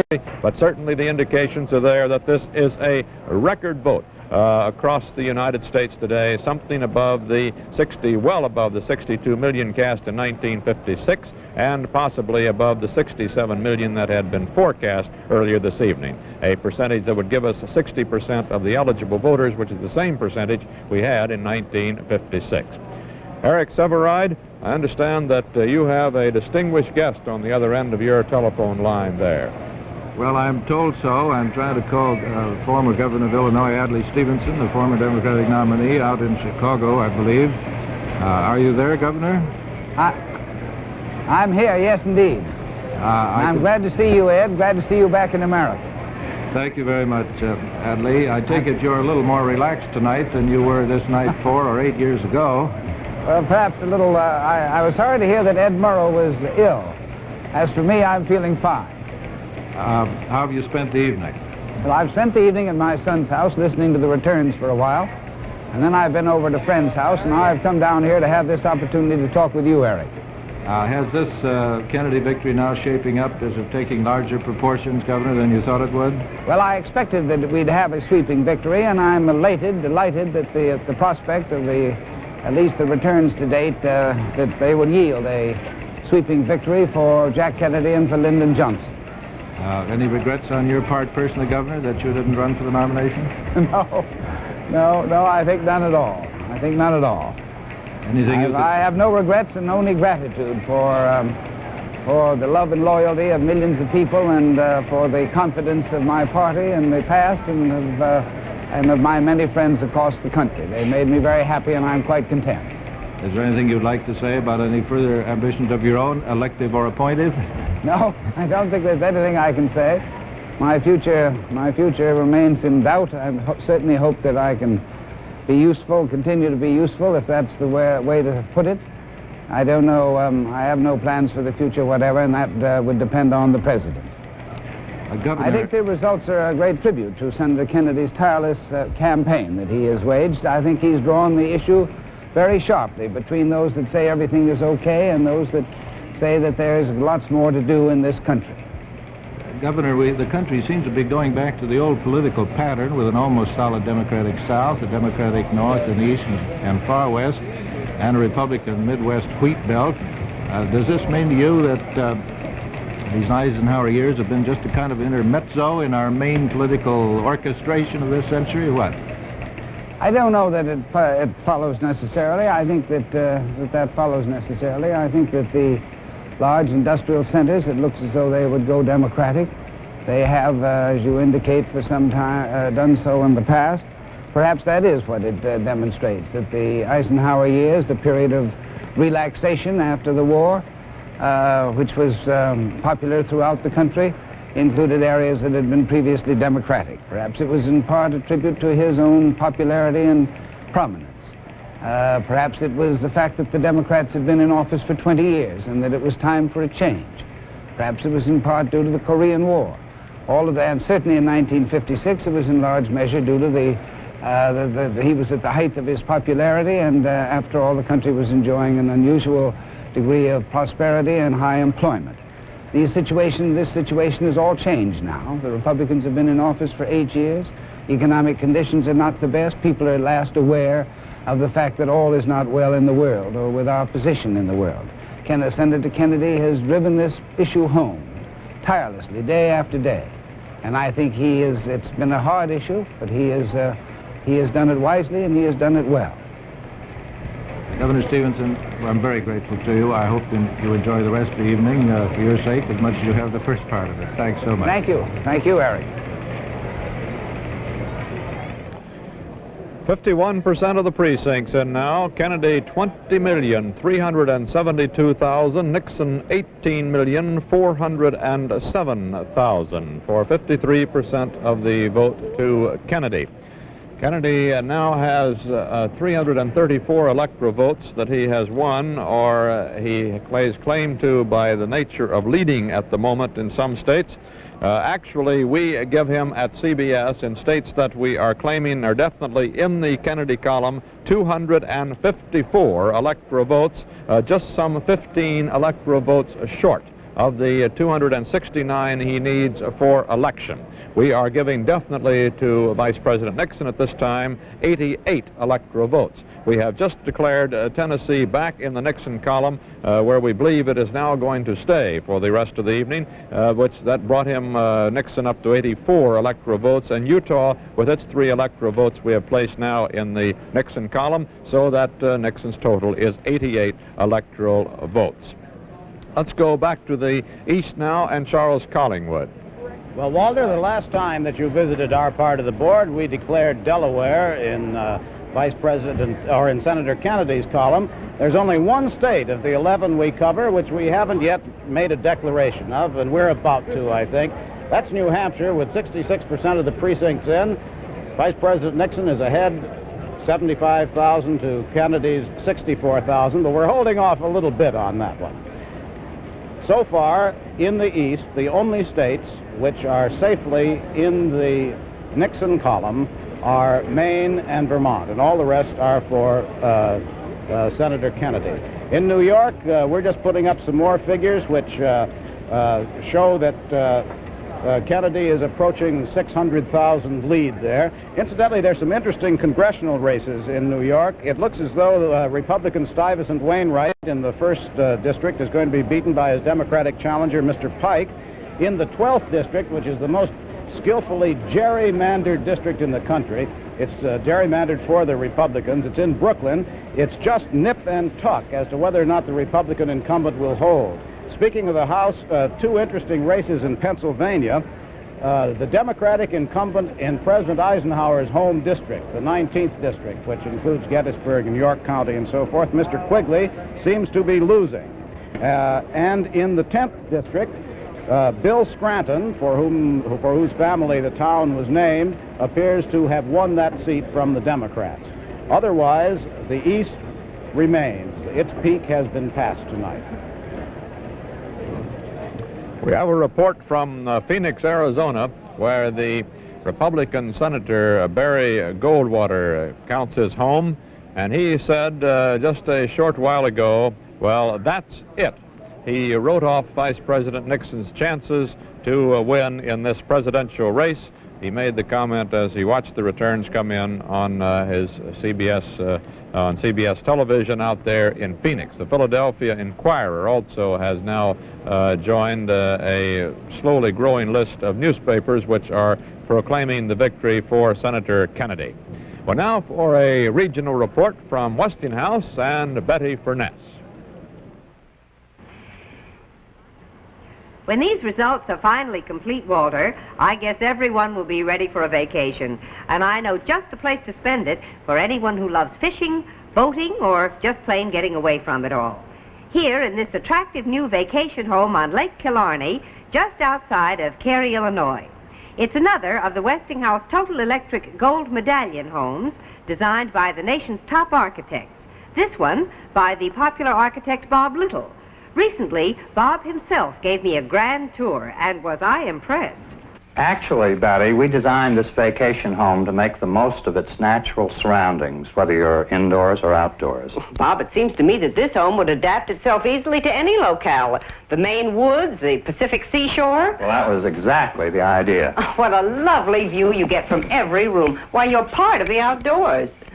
And at the same time, you enjoy all those wonderful electrical conveniences you're always talking about. Including electric heating, the heart of every Total Electric home. Yes, it's clean and quick, and that's important when the nights get nippy. Lovely spot. Whether you're planning a vacation or year-round home, why not send for this free Westinghouse Plans Guide that tells all about the 16 Total Electric homes designed by the country's top architects.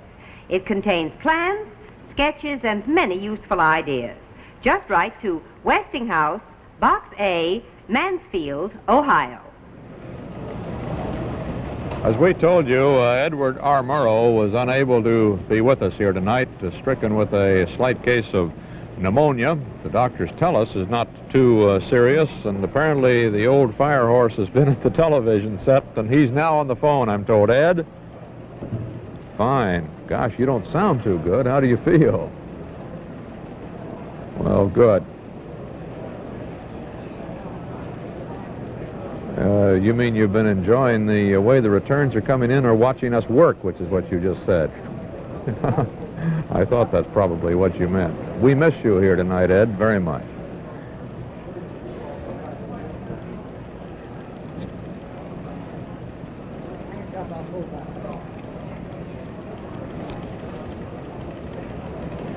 I would agree with you, Ed. Let me report that.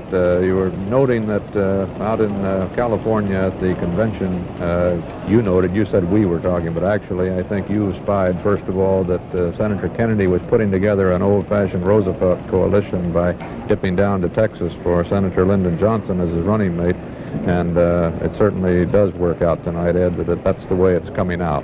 Johnson seems to have been very effective in holding the South in line, coming almost to the point of returning it to the solid South ranks. Virginia and Florida have gone as expected for Nixon, but it looks like Johnson has pulled those mavericks in Texas back in line.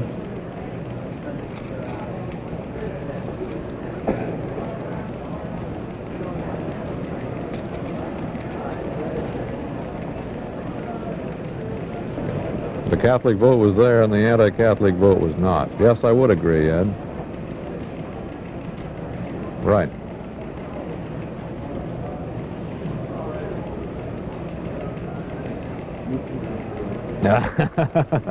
I shall indeed, Ed. All right, get some sleep, and well, you can wait a little while for the final returns, but get a good night's sleep. Get back with us very shortly. Thank you, Ed. Ed said to tell Howard K. Smith that he's had some doubts about the machine, and he does feel that Howard changed the odds after the horses were out of the gate. If Howard heard that, that's the report from Ed Murrow. Ed, as we said, has a slight case of pneumonia. I heard that, Walter. The voice is way down. You did, Howard? Yes, we've probably got an explanation for that. I don't think we would even have begun the evening without an explanation. But, Walter, we've had two jobs here tonight to use these computers for. One job has been to forecast the results, and the forecasts have now turned into the results. So we proceed to the second job, which is to try to pick out voting patterns and state the new voting complexion of the United States, perhaps days or weeks before the scholars will do so. We have these items to offer. First, Senator Kennedy's showing in the southern states. There, Senator Kennedy has run 2% ahead of Governor Stevenson's record in 1956. But Kennedy is running far, far behind his own party's congressional candidates. In fact, Kennedy is 18% behind his own party in the South. And next, we've sought to compare the votes of two Catholic presidential candidates, Kennedy and Al Smith.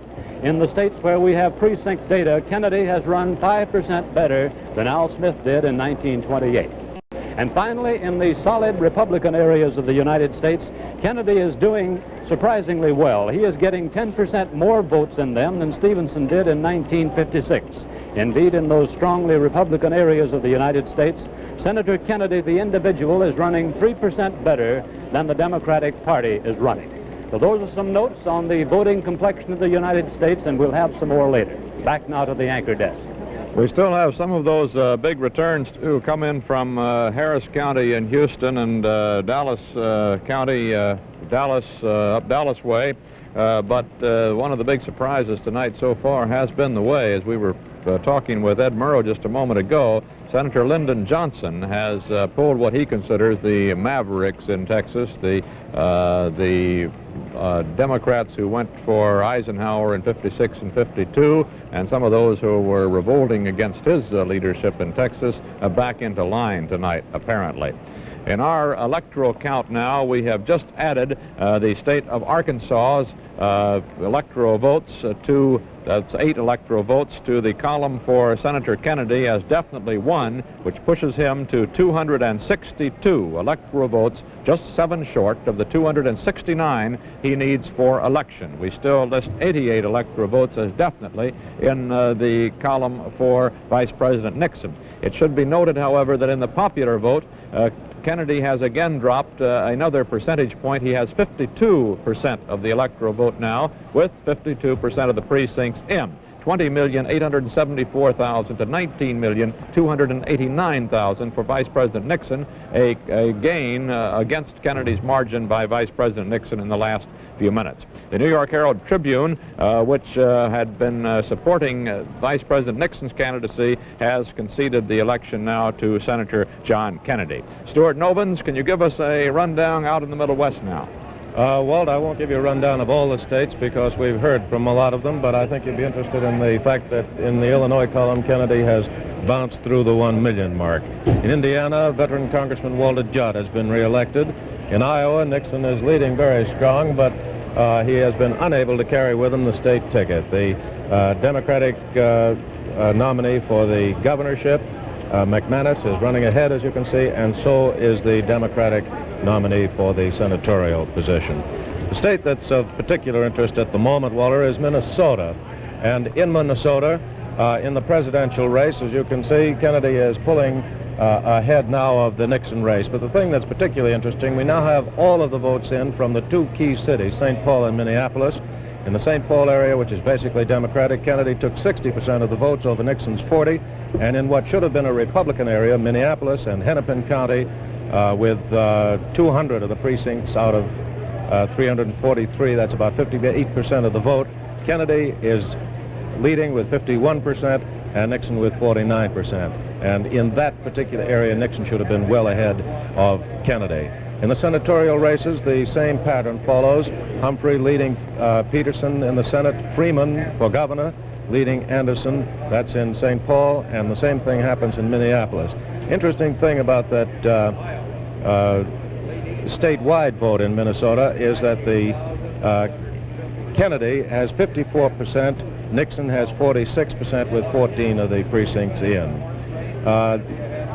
In the Nebraska race, Morrison, running for governor for the first time, has pulled ahead, and it's not a very wide margin, but there again is a situation where the Democrat is apparently following what appears now to be a general national trend. Walter.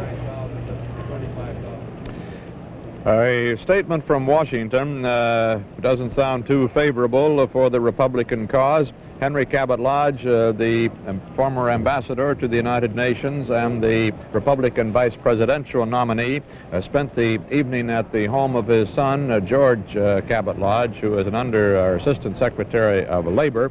He just returned a short while ago to the Sheraton Park Hotel and would not make any statement to reporters. He said he had nothing to say, and then added this somewhat ominous word, "I think that anything that is said should come from Dick." And then he said he was turning in, he was going to bed, and the reporters say that his jaw was set and he appeared to realize that the results were quite grim for the Republican cause. Charles Kuralt, how is it looking in the South? It's all over in the South at this hour, Walter, as far as the presidential race is concerned. And this panel here tells the story. Nixon has won 43 electoral votes in the South. He's carried 4 of the 13 states on this board. Kennedy has carried 9 states, but the 103 electoral votes is a little bit misleading. You have to remember that Mississippi has gone for neither Nixon nor Kennedy, casting its 8 electoral votes for an unpledged slate. 2 of Georgia's 12 electors are the only ones who are definitely committed to Kennedy, but the others might fall in line. But 2 of Alabama's electors say they just won't vote for Kennedy. So probably you have to subtract 10 or 12 from Kennedy's electoral total. Just the same, it's a big Democratic year in the South. On this whole board of senators and governors, there's not but one Republican who has been elected.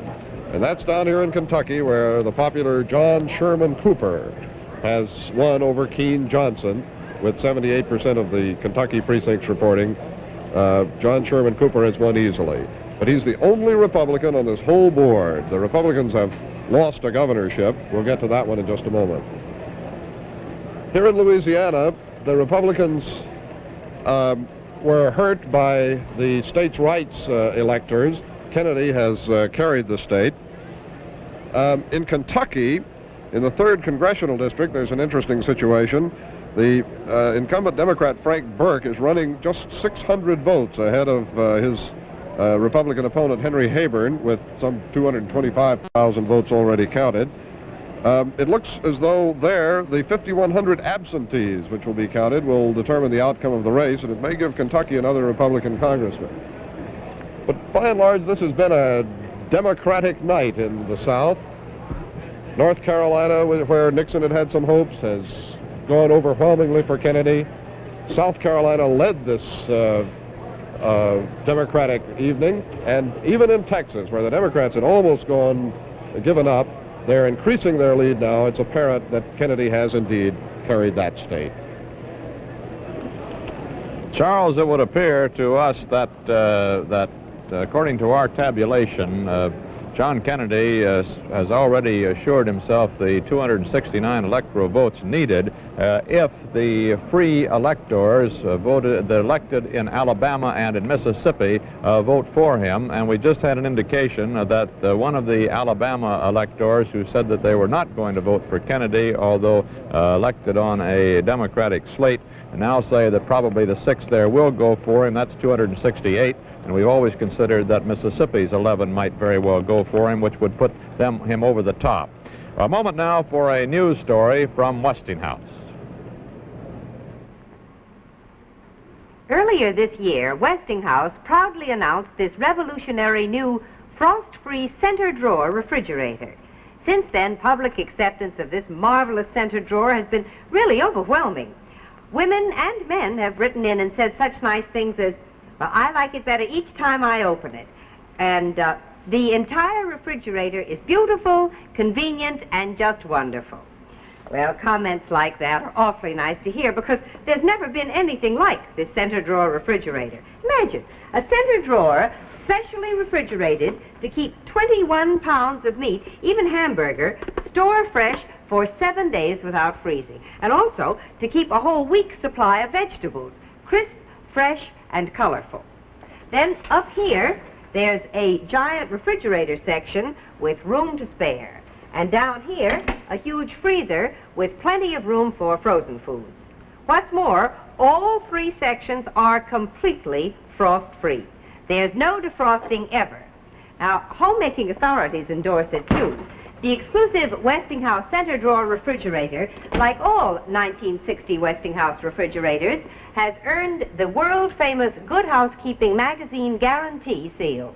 We're truly happy that you and Good Housekeeping join us in saying, you can be sure if it's Westinghouse.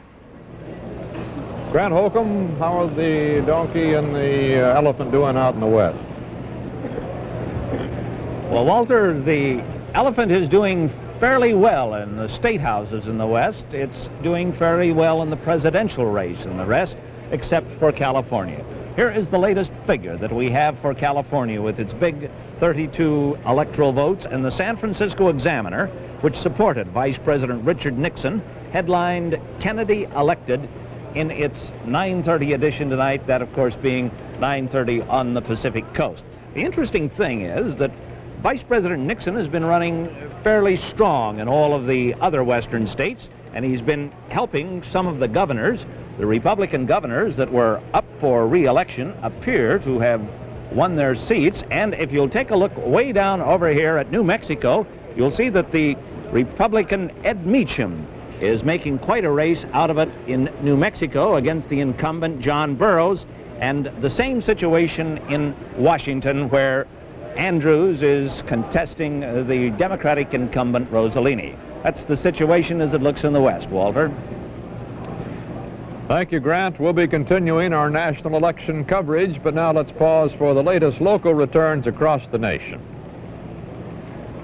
For those of you still with us here in New York, let's go out to the Middle West through the courtesy of Stuart Novins. Right, Walter. We're going to try to run down the board and just see what has happened here. You can judge from our recapitulation boards here that in the presidential race, Vice President Nixon has picked up 90 electoral votes. That can't be right. We'll come back to that. That's obviously not right. In Illinois, Kennedy has gotten the big prize, the 27 electoral votes. Douglas is in, elected, and Judge Otto Kerner has been elected as governor of Illinois. That's a clean sweep for the Democrats. In Indiana, Mr. Nixon took the lead there. Now at 64% of the vote, he is well ahead of Kennedy, and no question about his being elected. However, at the moment, Welsh appears to be ahead in the gubernatorial race. In Iowa, which gave us a very real problem, you can finish that. In Iowa, which has been giving us a very real problem of trying to decide who's ahead, with 49% of the votes, there's still some very questionable areas, that is, areas that could bring back some more Democrats that might cut that lead. On the state level, Herschel Lovelace, the Democrat, apparently is well on his way to becoming a senator from Iowa, and McManus over Irby in Iowa for governor.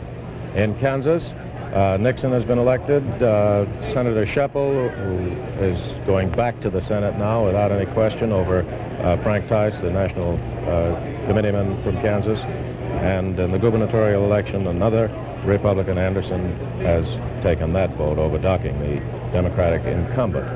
Michigan is still going back and forth. There's a good lead there for Kennedy, but no one, I think, yet will say that this is Kennedy's state. It's an important one. It's 20 electoral votes, and one of the things that has been an interesting race to watch there has been the senatorial race, where Alvin Bentley, the congressman from Illinois, challenged Pat McNamara, the incumbent Democratic senator.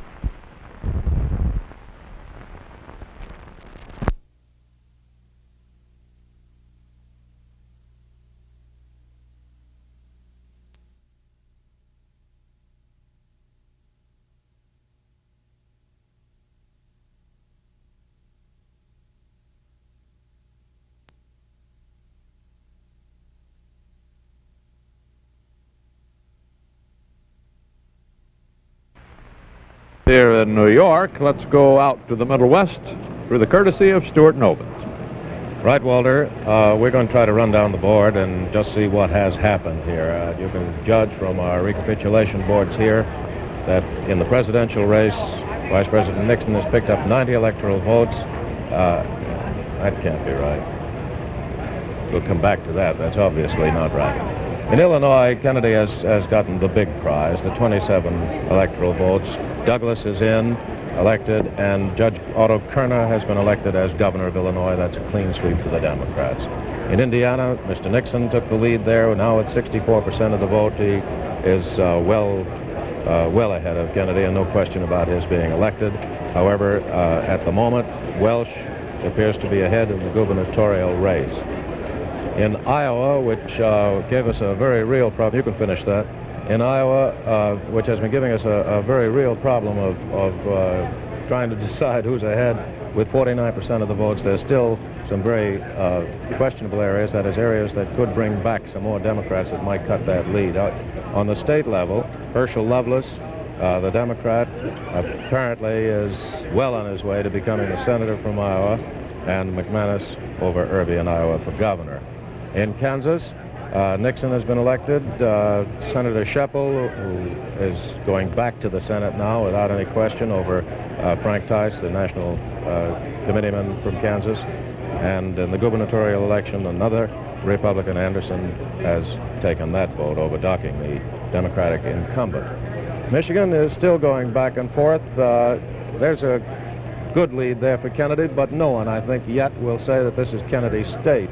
It's an important one. It's 20 electoral votes, and one of the things that has been an interesting race to watch there has been the senatorial race, where Alvin Bentley, the congressman from Illinois, challenged Pat McNamara, the incumbent Democratic senator. It was a very, very tight campaign, a great deal of campaigning back and forth across the state. The question of Senator McNamara's health was raised several times in the course of the campaigning. He was operated on for cancer some time ago, and that became an issue, but it appears, as you can see from the figures, that Senator McNamara is quite a bit ahead of Bentley. And in the gubernatorial race, Lieutenant Governor Swainson is leading well ahead of Bagwell. This is going to be an interesting man to watch, however, because he's built a very important Republican organization in that state, and that'll be something to watch in coming elections. In Minnesota, well, that's still awfully close for Minnesota on the basis of whether the votes are coming from. Hubert Humphrey in the senatorial race, as you can see, is running well, very close to the Kennedy figure now. For a long time, he ran ahead of Kennedy in the course of the race. Orville Freeman, the Democratic Farm Labor incumbent governor, is well ahead of Anderson for the gubernatorial position. Kennedy has taken Missouri, and with him, Democrat Long for the Senate and Dalton for governor. So it looks like Missouri again is a Democratic state, which I suppose Harry Truman would never have denied at any time. In Nebraska, there with 26% of the vote, Nixon is leading well ahead, and in all probabilities will take the state. He was expected to from the very beginning. And Carl Curtis in Nebraska apparently going back to the Senate. The other major races in Ohio, we want you to see these figures. Nixon has pulled ahead of the million mark and considerably ahead of Kennedy, but no one on the Republican or the Democratic side is saying anything yet about who takes that state and its 25 electoral votes. In Oklahoma, Nixon has run well ahead of the Eisenhower record, and the one remaining state of particular importance is Wisconsin. You can see the figures, and that's it, Walter.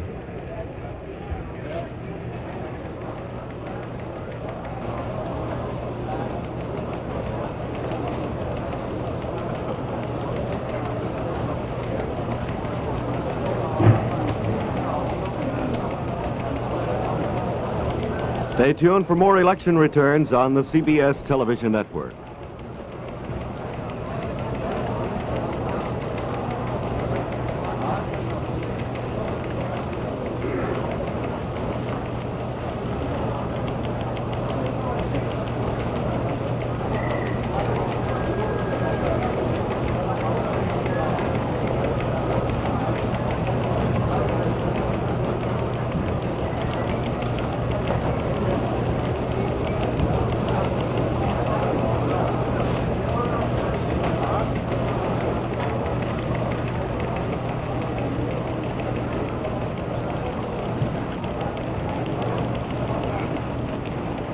This is Walter Cronkite back in CBS News election headquarters in New York City.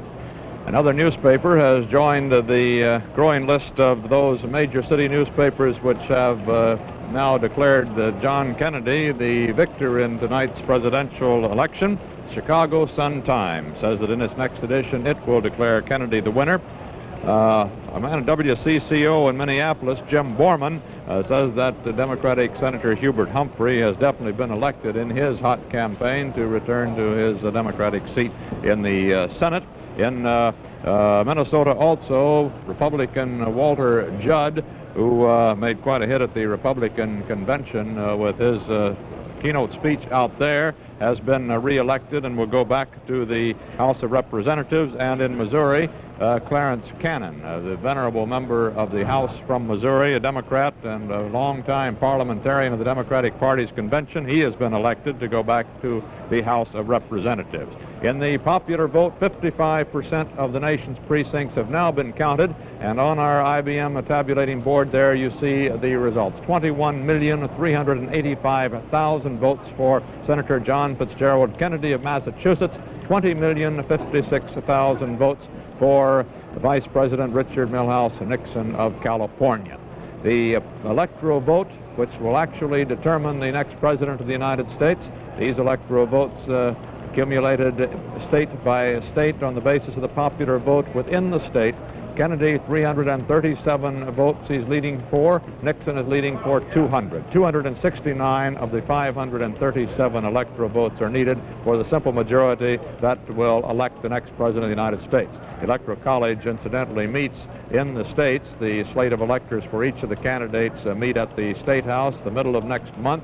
In each of the 50 states, they send their votes by mail to Washington, where a joint meeting of the two houses of the Congress open the votes, count them, and declare the next president elected. So officially, we will not elect a president until January. Kennedy is leading with 52% of the popular vote at this moment, 1 a.m. in the East. Nixon has 48% of the vote.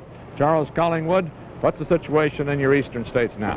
Well, Walter, the Eastern Board was the first of the regional boards here in the CBS Election Night studio to complete its assignment of states to one or the other.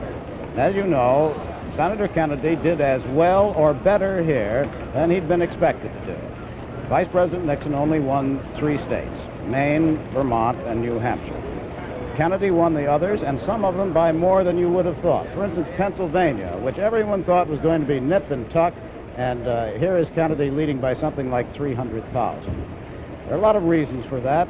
There are grave areas of economic distress in Pennsylvania, which certainly helped the Democrat, and there was an enormous increase in registration, 615,000 increase in registration since 1959. New York State, Kennedy is running very strongly there, and once again, those same elements play a part. And another one, of course, the religious issue and the ethnic minorities all helped Senator Kennedy.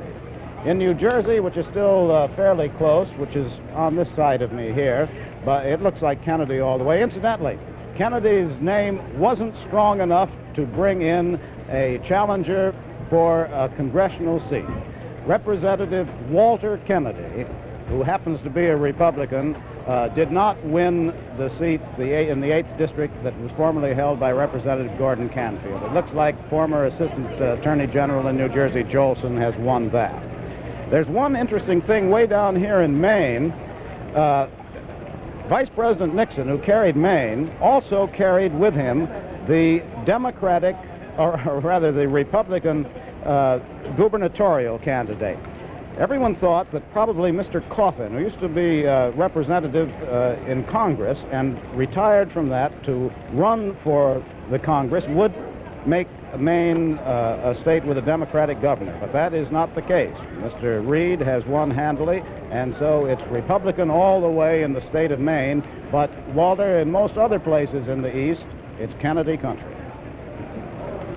Yes, Charles, that's what the Denver Rocky Mountain News is saying, too, as it declares John Kennedy the winner, the youngest man ever to be elected to the presidency of the United States and the second youngest man to serve in that office, if these returns tonight confirm that he indeed will be the next president. Theodore Roosevelt, at the assassination of McKinley, went to the White House at the age of 42. Kennedy is 43 now, but Roosevelt was not elected for the first time until he was 46 years old. Kennedy, being 43, is now will be the youngest to be elected to that post. Matter of fact, if Nixon still succeeds in winning the election at the age of 47, he would just be a little bit short of the record set by Roosevelt. Either of the men are the youngest in the 50 years since Roosevelt in 1908. Our returns on the board show 20 million for Nixon, 21,300,000 for Kennedy, 55% of the vote in. In the Electoral College, we are now crediting on our CBS list here 337 votes for Kennedy in the states where he has won already or is leading, but we give him as already definitely won 262 electoral votes in some 18 states. We give 102 electoral votes definitely in the Nixon column, claiming he has won already in 14 states. The states in which Nixon has won, according to our tabulation, Connecticut, Massachusetts, South Carolina, Maryland, West Virginia, North Carolina, Georgia, not Arizona, that goes to Nixon, New York State with its biggest block in the country, 45 electoral votes, Rhode Island, Missouri, Alabama, Texas, Pennsylvania, Illinois, Louisiana, New Jersey, Delaware, and we have just added Arkansas on that list a short while ago, as you heard. We have now just added South Dakota and New Hampshire definitely in that Nixon list for the 14 states for 102 votes. We have now just given Iowa and Idaho also to Nixon. That's 14 more electoral votes for Nixon, which would give him 116 electoral votes in 16 states. The others accredited to Nixon are Kansas, Vermont, Oklahoma, Indiana, Kentucky, Arizona, Maine, Florida, Virginia, Tennessee, Utah, Colorado, New Hampshire, South Dakota, and now Iowa and Idaho. That's how the situation looks around the United States. Across the waters, David Schomburn from Paris, how does it look to you? Well, I've been talking very far across the waters, Walter. I've been talking to our friends in Hong Kong and in Tokyo.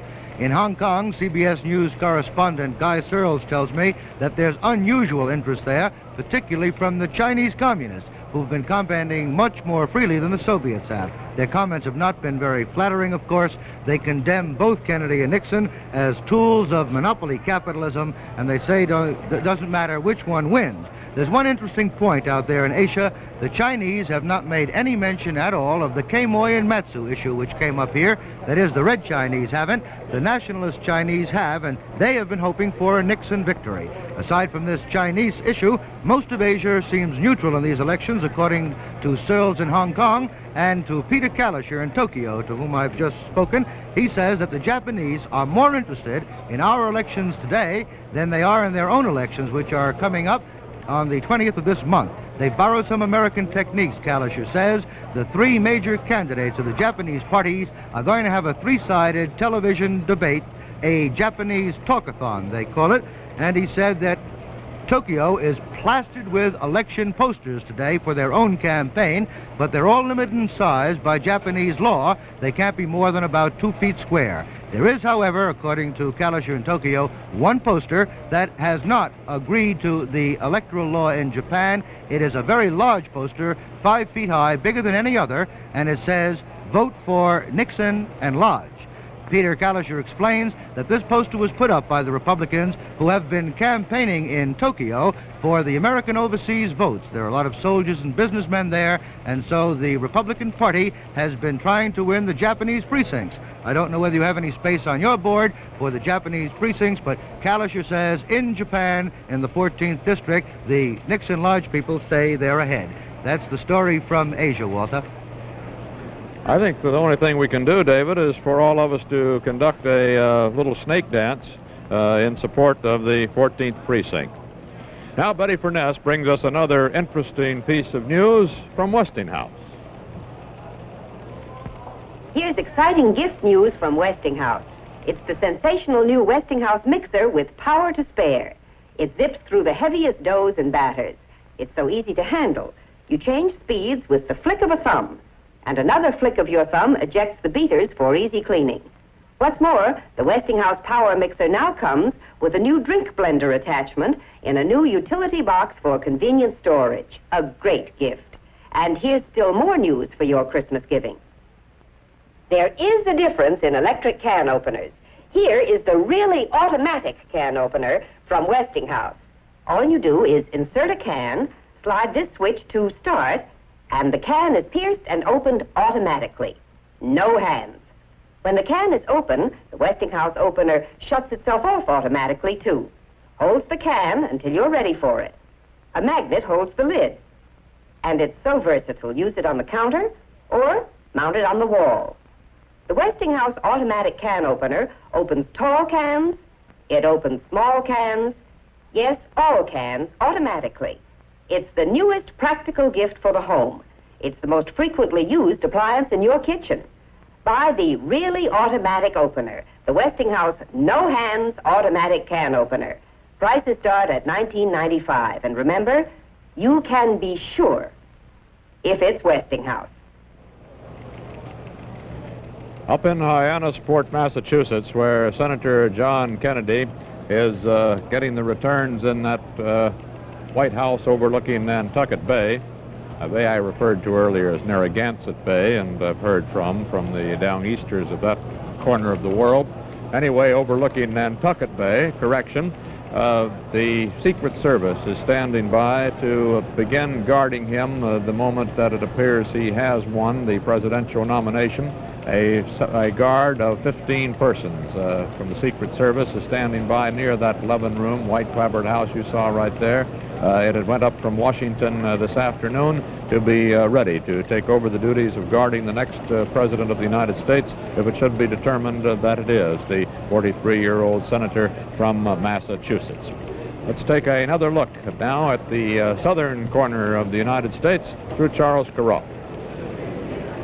Walter, it seems worthwhile trying to clear up some of the odd situations in the South now that the outcome in the South is clear. We've just heard from Georgia that all of Georgia's electoral votes will go to Senator Kennedy. The electors there had been uncommitted, but informally now we learned that all of those votes will go to Senator Kennedy. Mississippi is another story. Mississippi's 8 votes probably will not go to Senator Kennedy. There's no indication so far that the unpledged slate, which carried the state of Mississippi, is in any mood to vote for Senator Kennedy and the tough Democratic civil rights platform. Also, for what it's worth, 3 of the states that Senator Kennedy has carried in this election tonight were states that didn't vote for Al Smith in 1928, North Carolina, Texas, and West Virginia. And while we're running down some of the interesting things, I suppose it would be worth chronicling some of the interesting losers in this race. Here's one here. Governor Cecil Underwood, an up-and-coming Republican in West Virginia, was snowed under in his race for the Senate. He couldn't run for the governorship any longer because of a constitutional limitation. Jennings Randolph, the incumbent Democratic senator, beat him badly. And in North Carolina, Robert Gavin, who predicted a 100,000 vote margin for himself as a Republican nominee for the governorship of that state, was beaten by about 100,000 votes, a little more than that as the returns keep coming in, by Terry Sanford, one of the first of the Southerners to come out for John Kennedy.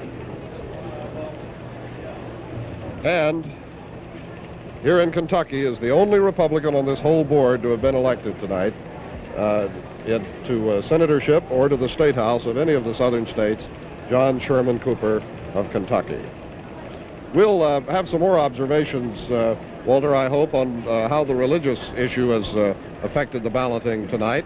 We're trying to get some impressions of that from the field phone reporters, and we'll have that a little later. On the electoral board, we have just added Colorado to those states definitely in the Nixon column, which brings us to 122 for Nixon definitely, as against the 262 out of 18 states for Senator Kennedy. Nixon has 122 out of 17 states so far. We have, that's with, well, we're nearing 2/3 of the national vote in. You see it on the board with 58% of the precincts in, 22,209,000 for Kennedy, 234,000 for Kennedy now, 20,508,000 for Vice President Nixon. And Kennedy's percentage of the national vote has gone back to 53% again, to 47% for Nixon, after having dropped down in the last hour to 52% of the popular vote. We're also electing tonight, of course, the 87th Congress of the United States, which will meet on January the 3rd in Washington. George Herman is standing right by here. He's been watching these congressional elections and keeping tabs on how the new Congress is going to shape up. How is it going to shape up? Well, as usual, there's a lot of change. About 30 seats are changing, but the majority of them are Democrats. 23 Democrats at the moment are losing their seats, 7 Republicans. So on balance, at the moment, it looks like there'll be 16 less Democrats, and most of them are, as I mentioned before, the liberal young Democrats who were swept in this great liberal sweep in 1958. In the Senate, the Democrats have lost Delaware. That's Senator Freer, who is perhaps the most conservative of all the northern Democrats. He has voted with the southern Democrats and the Republicans more than any other northern Democrat. Iowa and South Dakota at the moment are just any man's game. They're just a complete toss-up, and there's no telling which way they'll go. You may remember I talked to you before about who's going to be the new chairman, because if Lyndon Johnson is vice president, he's no longer going to be chairman of the Space Committee. I talked to Senator Clinton Anderson in New Mexico. He has the choice now, with Johnson out, of being either the chairman of the Space Committee or the chairman of the Interior Committee, and he said that of the two, he will choose the Interior Committee. So that means that the new chairman of the Space Committee will be Senator Kerr. Now, if President Kennedy, if I may use the phrase, moves in and he decides he wants a very energetic space program, he is going to have a chairman of the Space Committee who is financially very conservative, not red-hot great gunsman like Johnson was in the job. In Kennedy's farm program, the Agriculture Committee will be unchanged. Senator Ellender is back. Defense Appropriations, Senator Chavez is back. That's pretty much as it was before. If Senator Kennedy, as president, wants to change armed services and go into extreme unification, he's going to have to put up with Senators Russell and Byrd, who are very conservative on that score and don't go along with any drastic changes. Also, when it comes to financing all these things, he's going to have to put up with Senator Byrd, who's still chairman of Finance. And who never came out in favor of Senator Kennedy for this election either. He has kept completely quiet. One good spot for Senator Kennedy, Senator Fulbright is still chairman of Foreign Relations and very strongly for Kennedy's policies. One personal note for myself and others of us who work the Senate in Washington, I'm glad to say that Senator Jordan has been reelected. He's chairman of the subcommittee on the Senate restaurant and a man who likes his food good and likes it hot. He's keeping the famous Navy bean soup He is keeping going. the Navy bean soup going. As to unemployment, Gene McCarthy, who's very liberal and sees eye to eye with Senator Kennedy, he will be chairman of the unemployment problems. Internal revenue taxation, we come back to Senator Byrd. So Senator Kennedy, as a liberal president, if that's what he turns out to be, is not going to have all clear sailing in the Senate, and in the House, he'll find it a trifle more conservative than it was last year. But of course, we should emphasize that this change in the number of House seats will not give the Republicans a majority in the House by a long shot. He will have... It will still be a very strong, not quite 2-to-1 majority for the Democrats, but not as strong as it was in this record year, I believe, of 1958, when the great liberal sweep washed over the House and everybody talked about the liberal House, and somewhat to the disappointment of some of us afterwards who watched and waited for liberal problems, liberal solutions. Not, as I say, that not trying to put myself on one side or the other, but we were looking for great, exciting developments, something to write about, and they didn't come along. It was the same old year. It's interesting that despite this Kennedy sweep, he'll be the first Democratic president since Wilson in 1916 who failed to carry an increase for his own party in the House of Representatives. Well, that follows, I think, President Eisenhower's loss of the House in '58. Follows naturally. More from you later, George. Don't go away. Time now for Betty Furness and an item of interest from Westinghouse. Hi. Does the best man always win an election? Well, I guess that depends on whether the best man is your man. But there's one thing sure. The best automatic washer will always turn out the cleanest wash. That's why Westinghouse guarantees you cleaner clothes or your money back with this new 1960 Laundromat automatic washer. You see, only Westinghouse gives you more washing power for cleaner clothes. More washing power thanks to an exclusive washing action that lifts, dips, tumbles, and plunges your clothes again and again through hot, sudsy water. Then the laundromat tosses and turns your wash through 2 deep rinses. And here is the wonderful result. Dresses, work clothes, children's things, so much cleaner and brighter that you'll be amazed and delighted. And take a look at something else that will delight you. This new automatic bleach dispenser that automatically adds just the right amount of bleach to your wash at just the right time. Plan now to visit your Westinghouse dealer and buy a new Westinghouse laundromat. Remember, you must agree within 15 days that you're getting cleaner clothes or receive your money back from your Westinghouse dealer. Choose any one of these 4 1961 laundromat models. This guarantee offer expires December 30th. You can be sure if it's Westinghouse.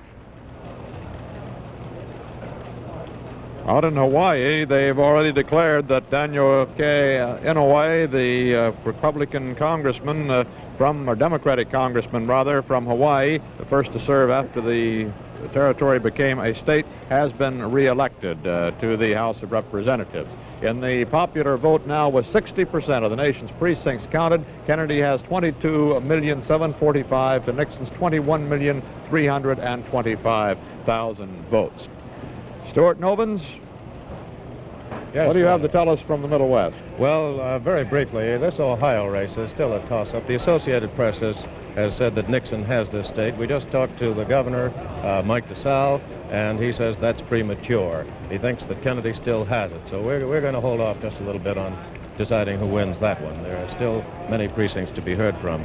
In Iowa, there's a situation which we want to bring to your attention. It's a very interesting one here, too. There's been a switch in this senatorial race. Miller has now pulled ahead of Democrat Loveless, who had been leading all evening. This is a situation where the conservative Protestant voter in Ohio had a choice between a Democratic Protestant or a Republican Catholic, and that's the way the votes are going. That'll be a good subject for some sociologists to study when this election is over, Walter. Right. In the electoral vote now, Kennedy 337 votes, Nixon 200 votes. Those are states that are already declared for Senator Kennedy or for Vice President Nixon, and states in which they are leading.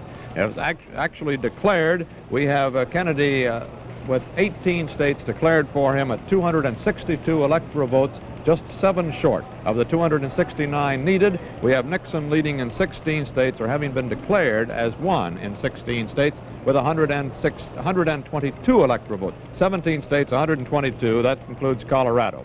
The New York Times has now also declared John Kennedy elected president. Its timing coming just a few minutes ago.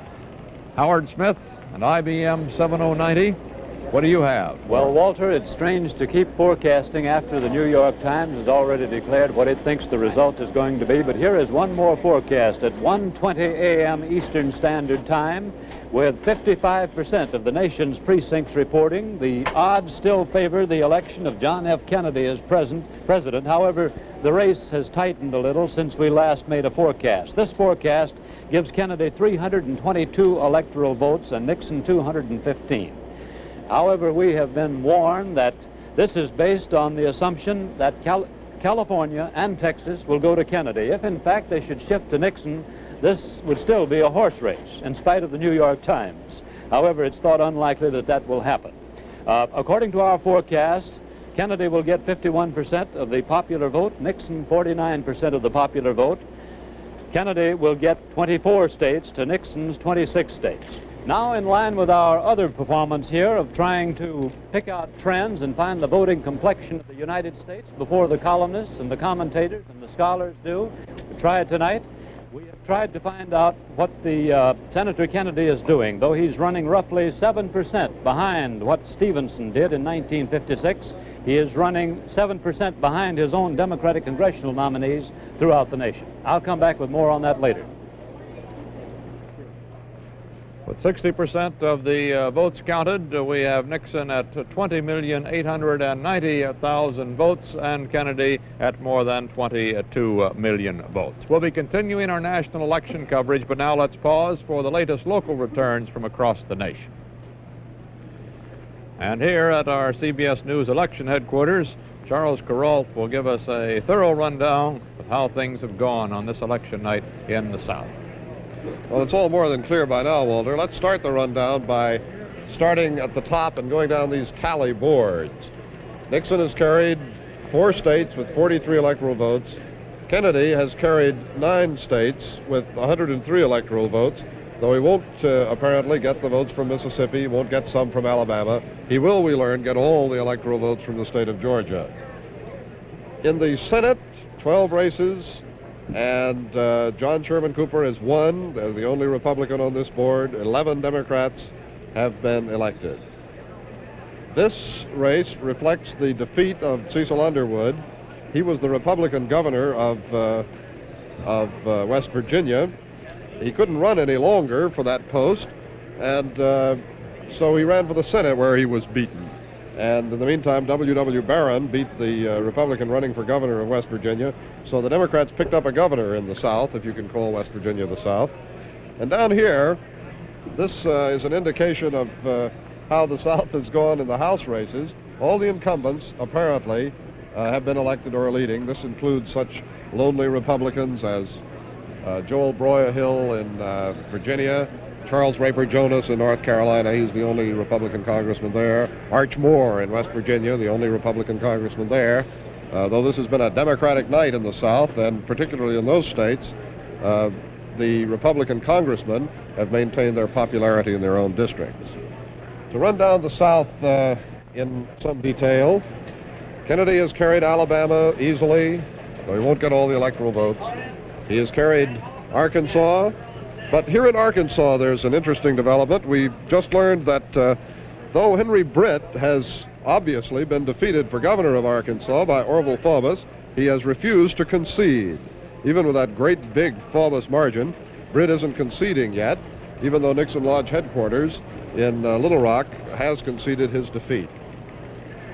Nixon has carried Florida, which in a way can no longer be considered a Democratic state in national elections, the way it's gone the last few.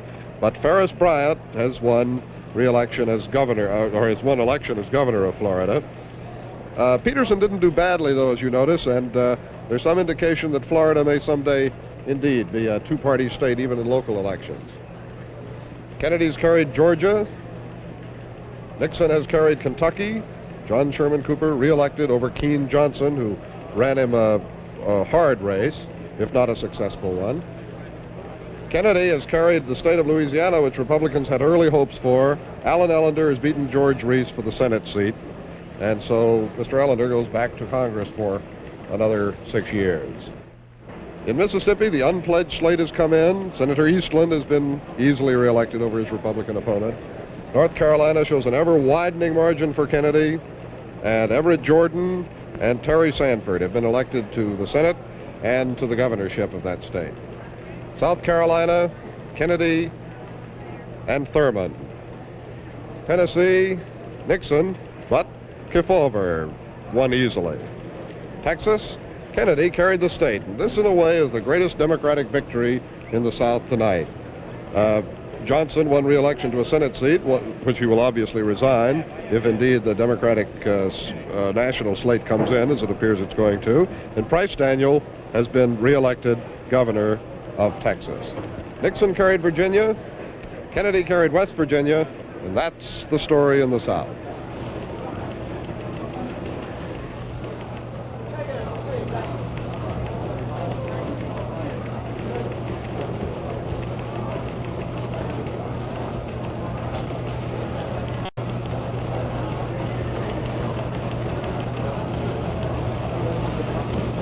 Stay tuned for more election returns on the CBS television network.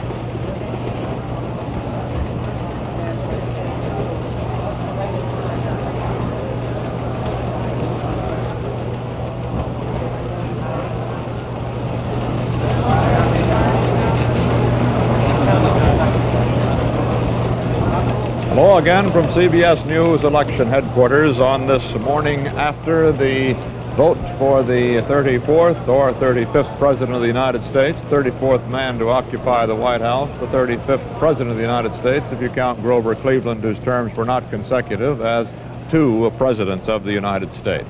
An election which at this point seems to indicate that Senator John Fitzgerald Kennedy, 43 years old, of the state of Massachusetts, will be the next occupant of the White House. Most of the large newspapers across the country already have conceded the election to him. The New York Times, the New York Herald Tribune having supported Vice President Nixon, the Chicago Sun-Times, and many others. A night which also has elected 34 senators and a full complement of 437 representatives to the 87th Congress meeting in January, and governors in 27 of the states. A night which means precedent will be broken. The youngest president in 50 years, the second youngest in our history, the first president born in the 20th century, the first president to serve in the United States Navy, the first president of the Roman Catholic faith, the first president of pure Irish extraction in the United States. Incidentally, a report from London quotes the newspaper there, the Daily Herald, that Senator Kennedy's sister-in-law, Mrs. Kennedy, Mrs. Jacqueline Kennedy's sister, is very ill in London following the premature birth of a baby. So ill, says the Daily Herald, that she's almost too ill to care whether the night would make her the sister of America's First Lady. This is a report from the London newspaper, the Daily Herald. She is the Princess Lee Radziwill. Her husband helped campaign for Kennedy throughout the United States. Let's take a look at the western portion of the United States now with a guided tour from Grant Hope. Well, Walter, let's start up near Juneau, Alaska. Just a few returns while you're dealing with about 44 million votes, just hundreds coming in from Alaska, but these are from the southern part of Alaska, and they're surprising only in that Kennedy is leading in the presidential race, because that is an area that is regarded in Alaska as strongly Republican. The vote for Senator Bartlett, just below the presidential board on Alaska, is no surprise at all. It is conceded that he will be re-elected and go to Washington as the Democratic senator from Alaska. Dr. McKinley, the Republican incumbent, is from Palmer, Alaska. He's a flying dentist up there. You may remember that just a few days before the campaign got underway, a few days before election, he was missing for several hours on a flight from Anchorage to Fairbanks. He landed his light plane on a road. They found him 7 to 8 hours later. Now, let's pass quickly past the Arizona board, which has already gone to Nixon, and go to California. Not once during the evening has Vice President Nixon led in his home state of California. As a matter of fact, Senator Kennedy's lead has crept ahead ever so slightly in California. And one of the things about California elections is that once the trend is established, it very, very seldom changes. And it would be quite surprising indeed if this trend of Kennedy winning in California changed tonight, because now Kennedy has been leading in California ever since the first return came in. He is ahead by about 25,000 to 30,000 votes in Los Angeles County alone, that has 40% of the vote.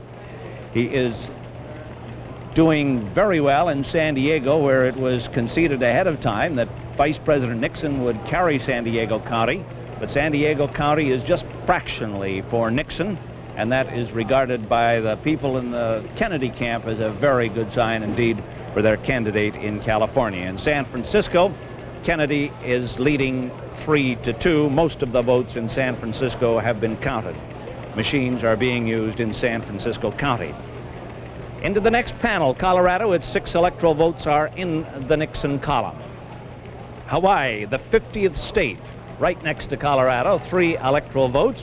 Nixon leading by 1,000 votes. Most of the experts before the election expected Hawaii to go into Nixon's column, primarily because the vice president opened his campaign in Hawaii. Idaho, 4 electoral votes, and that is in the Nixon column this evening. Next to Idaho, Montana. The 4 electoral votes in Montana are in the Kennedy column. Interesting to note, too, that the Democratic race for Senate in Montana, the race for Senate, that Lee Metcalf, Democratic congressman making a bid for the seat of the James Murray, is leading Orvin Fierry of Big Timber by 3,000 votes and has been leading consistently throughout the evening. Another interesting note in Montana is the gubernatorial race. The lieutenant governor in Montana, Democrat Cannon, has not led at any time during the evening, and the Republican Don Nutter, who is seeking the post that is now held by Hugo Aronson, has been leading throughout the evening. Now let's take a look at Nevada, the presidential race, way up at the top again. The 3 electoral votes in Nevada with 69% of the vote in. It appears to be safely in Kennedy's column, although some of the smaller counties outside of Clark and Washoe might creep up on that figure. Kennedy has not won as large as he is expected to in Nevada. Now, let's take a look at the state of New Mexico right next to it, and with 46% of the vote in, Nixon is still leading, but his margin is not as great as it was earlier in the evening. He appears to be carrying the governor in the gubernatorial race. He appears to be carrying Mr. Meacham along with him. That's a look at the West. Now, Walter, let's go back to your corner of this election studio. Let's take a look at these states which have contributed this popular vote you see listed, with 62% of the precincts counted so far. 23,716,000 for Kennedy, 21,876,000 for Nixon. That's 53% of the vote again for Kennedy, 47% for Nixon. Kennedy had dropped to 52% a short while ago, but he's back to 53 now, a position he's held for most of this evening of ballot counting. Let's take a look at these boards where the states are actually credited to these gentlemen. Kennedy has won or is leading in 25 states. The states over there on the left, which he has won, where we have declared him as definitely the victor, he will gain the electoral votes of those 18 states for a total of 262, just 7 votes short of the 269 he needs as a majority. As you note there, California with its big block of 32 electoral votes. is still out.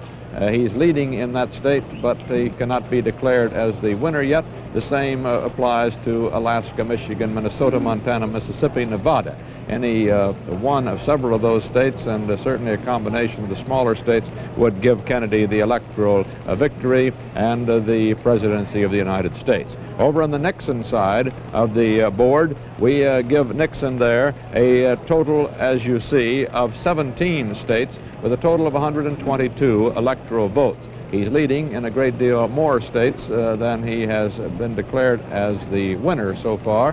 Many of those are expected to go into his column, but they are, unfortunately for Vice President Nixon, states with smaller electoral counts. Hawaii, Idaho, Nebraska, New Mexico, North Dakota, Oregon, South Dakota, Washington, Wisconsin, and Wyoming. Ohio has a good block of votes which could aid him considerably. And of course, on the basis of our present returns, if he took all of those states in which he is leading, as well as blocked Kennedy out from the states in which Kennedy is now leading, Nixon could still pull this election out of the fire. Very few of the large newspapers across the country seem to think he's going to do that, and as we reported earlier, even his running mate, Ambassador Henry Cabot Lodge, has turned in for the night with a very grim expression and a statement that any statement should come from Dick, which did not sound particularly encouraging when he did turn in an hour ago. We'll have more reports as they come in from across the nation right after we hear from Fred Davis with something new from Westinghouse. Here's a new idea in education that was born and developed at Westinghouse. It's called Educational Stratovision. And it could mean that some of the world's greatest teachers will teach your children wherever they are. Here's a Midwest youngster who will soon benefit from Educational Stratovision. I want you to meet Frederick Parker of Washington Township, Indiana. Just whereabouts is that, Freddie? Right there, Mr. Davis. Just a little bit north of Indianapolis, would you say? Yes. Mm-hmm. How many students are in your school, do you know, Freddie? Oh, pretty many. But in my grade, there's only about 400. That's 7th grade. That's quite a few. And you know, all your 7th grade teachers and teachers in smaller schools will soon be working with some of the best instructors in the country. Here's how Educational Stratovision works. Right now, 20 outstanding teachers are putting grade school, high school, and college courses on television tape. The Ford Foundation is helping to finance the project at Purdue University. And then, beginning in January, those courses will be telecast from a plane full of Westinghouse equipment. 13,000 schools in this area will choose from scores of courses for their 5 million students. The cost? Well, it's less than the price of one new textbook for each youngster. Educational Stratovision, a new approach to teaching from Westinghouse. You can be sure if it's Westinghouse. Our reporter in the great northwestern state of Oregon says that out there, Mrs. Newberger, the widow of the late Democratic senator from Oregon, appears to have won her race against Elmo Smith for the seat of her late husband in the next Congress. Mrs. Maureen Newberger, apparently the winner in Oregon. We're now going back to Hyannisport, Massachusetts, where Charles Von Fremd stands by at the Kennedy election headquarters. Come in, Charles. Right, Walter. We've just received word here that Senator John Fitzgerald Kennedy has spent the last hour and a half sweating out election returns at the home of his younger brother and campaign manager, Robert Kennedy. Also in the past hour, there has been a noticeable step-up in security precautions here in Hyannis. Some 40 state police have converged outside the Kennedy News Center here at the Hyannis Armory, where the Democratic nominee is expected to arrive sometime later this morning. And out at the Kennedy compound, 2 miles distant, the Secret Service have arrived in the expectation that before much longer, Senator John Kennedy will also be President-elect Kennedy. Probably because the popular vote isn't really very large, and because the fact that the Kennedy staff is also bone-tired after the long, grueling campaign that goes way back to that New Hampshire primary more than 7 months ago, this is relatively unenthusiastic, but yet everybody seems to believe the die is cast that Kennedy is the president-elect. This is Charles Von Fremd in Hyannis. We have a report from the Middle West. Bill Downs has been talking to his correspondents out in Minnesota and gets the word that the authoritative Minneapolis Tribune is going to give Minnesota to Kennedy in its next edition. We show that as a very close race so far, but they seem to feel that the Minnesota Democratic pros are right in saying that the state's farm vote is holding firm, that Kennedy and Humphrey are holding a 2-to-1 margin, and that plus St. Paul, Minneapolis vote, Minnesota's 11 electoral votes seem to be assured for Kennedy. If that's so, that would put him across for the 269 electoral votes that would make him President of the United States. On our election board, we show 63% of the popular vote counted so far, 24,058,000 for Kennedy, 22,055,000 for Vice President Nixon. The electoral vote, including the states that have been won and in which the candidates are now leading, give Kennedy 337 votes, Nixon 200. On our map of the United States, where we have been trying to chart the political complexion of the United States as the 1960 returns indicate, the Democratic states in the light areas there, the Republican states in the dark, you see that Kennedy has returned part of the South to the solid column for the Democrats, Texas being the most noteworthy of those states, Texas having gone for the Republican candidate Eisenhower in 52 and 56. It now seems to be back in the Democratic column. Florida and Virginia, however, remain with the Republicans in 1960. Up in the New England states, Maine, Vermont, and New Hampshire are remaining rock-ribbed and Republican. Out in the Middle West, most of the Middle Western tier of wheat states, North Dakota, South Dakota, Nebraska, Kansas, they're all in the Republican column, and Oklahoma has stayed there where it strayed from the Democrats back in 52 and 56 in the Eisenhower years, the years of the Eisenhower sweep. As we reported earlier today, former President Truman voted out in Independence, Kansas this morning, but a little later tonight we learned that Blue Township, which is his voting precinct, went for the Republican candidate Nixon, although the state of Missouri, and Truman's home state, has gone into the Kennedy column. President Eisenhower, casting his last vote as President of the United States, voted at Gettysburg, Pennsylvania, where he has his farm home. He flew up there from Washington in a helicopter, remained just 17 minutes, but perhaps true to his military background, he arrived a few minutes early. The lady counting the votes and officiating at the particular poll there said that to make it legal he had to wait until 7 a.m. So he said he wanted to make it legal, didn't want to spoil his vote, and he waited 5 minutes before he recorded his vote. A somewhat poignant little vignette, it seems, that we reported a little earlier as Eisenhower came out of that polling place with scores of reporters and photographers around. He said, "You won't be so interested in my vote in 1964. Well, as if he really knew that were going to be the situation, there was some proof from Independence, Missouri, where when Vice President, or former President Truman voted, indeed, there were no reporters and just 3 or 4 photographers around.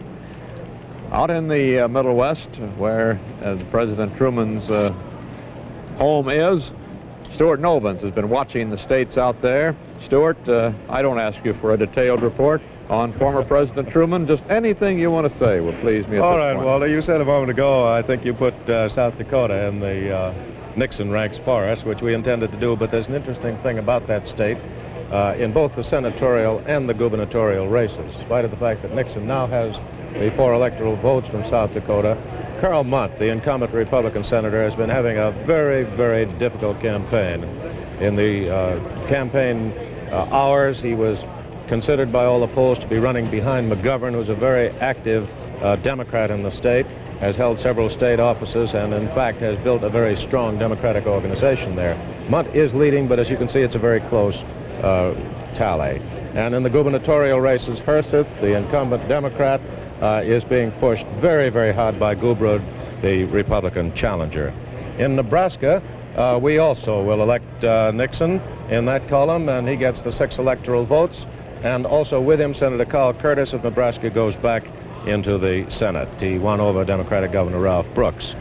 In North Dakota, Governor William Guy, the Democrat, is ahead by about 6,000 votes, and he's the one Democrat emerging from that North Dakota ticket. I want to talk about Minnesota for just a moment. You can finish those tabs. As you can see, these are the late figures. Is this accurate now? Is that accurate? You can bring it up to date. On that Minnesota race, the Democratic professionals we've been talking to on the telephone tell us that the farm vote apparently is staying loyal to the Democratic Farm Labor Party, which is the basic party of the what would be called Democrats anywhere else in the country. And the Democrats, Kennedy and Humphrey, are holding a 2-to-1 margin in the farm areas. That, together with St. Paul and Minneapolis, pretty much assures the fact that Minnesota will be going to Kennedy and to Humphrey. However, everybody in that race is being very cautious, and no one is going to claim it yet. The story that Walter told you about the Minneapolis Tribune, our spies tell us that the next edition is going to come out saying that Kennedy has carried the state. Michigan, there may be victory claims in about a half hour. There again, there's caution because the Democrats who feel they have won still want to wait until more of the rural returns come in. That's it for now, Walter. On the electoral vote, with the report you have just given us, Stu, Kennedy still holds 18 states firmly with 262 electoral votes. Let us point out, however, that Mississippi's 11 electoral votes have been given to an unpledged slate, and 6 of the 11 electors in Alabama similarly are unpledged. There are 17 votes, therefore, from those southern states that could very well go to Kennedy if it appears that they would that Kennedy has won anyway. However, they're being withheld from him for the moment.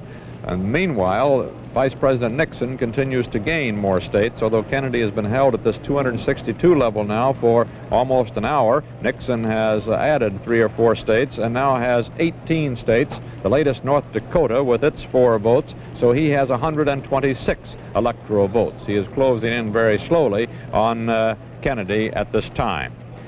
Eric Severide, how are things going over there in the Think Corner? Walter, there isn't really much to add from this corner. We had also figured here, as you had on your board, about 262 definite for Kennedy, and it's been quite apparent why Mr. Nixon has not been willing to concede this election. I'm sure he's been watching Minnesota, Michigan, and California particularly, and with some good reason. His popular vote, the margin of popular vote by which he was trailing, held at about 1 million behind Kennedy there for an hour and a half, which seemed very strange. It has now changed in the last 15 or 20 minutes, giving Kennedy about 2 million ahead of him. But this news from Minnesota would strike me as rather important and critical. If the Tribune there in Minneapolis is saying Kennedy's going to take the state, I would think they must be right. Those votes not yet in that could make the big difference probably are from way up north in the Iron Range. They ought to be for Kennedy and the Democratic ticket. Michigan, probably some room for doubt. California, some room for doubt, unless, as Grant Holcomb says, they don't cliffhang in California. They go right on with the trend that shows early. In that case, we have no reason to think that the result will be anything different than we've been saying for the last 2 or 3 hours. Now back to Walter. And a moment now for a news story from Westinghouse.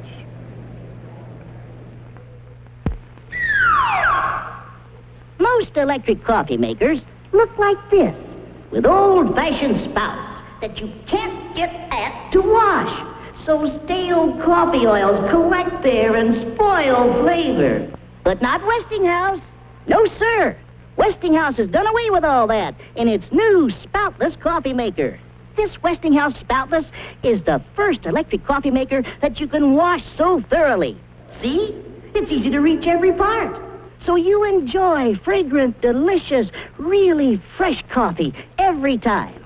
And quickly, because it starts perking in seconds. It's also great if you just want hot water fast for tea or instant coffee. No wonder I love this Westinghouse Spoutless coffee maker. You will, too, when you see it at your Westinghouse dealers. Now I want you to meet 4 new members of the family. Look at these tall, graceful, new Westinghouse coffee makers. Beauties, aren't they? They're made of elegant, gleaming stainless steel in generous 10 or 12 cup sizes in your choice of standard or immersible models that wash completely underwater. They're super as gifts, and prices start at just $16.95. You can be sure if it's Westinghouse. On the popular vote, with 65% of the precincts in, almost 2/3 of the nation counted, Kennedy 24,742,000, Nixon 22,363,000 votes.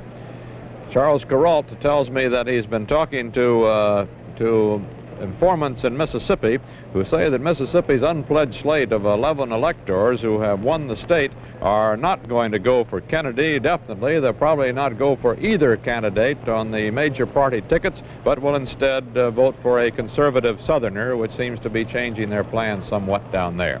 We'll be continuing our national election coverage, but now let's pause for the latest local returns across the nation.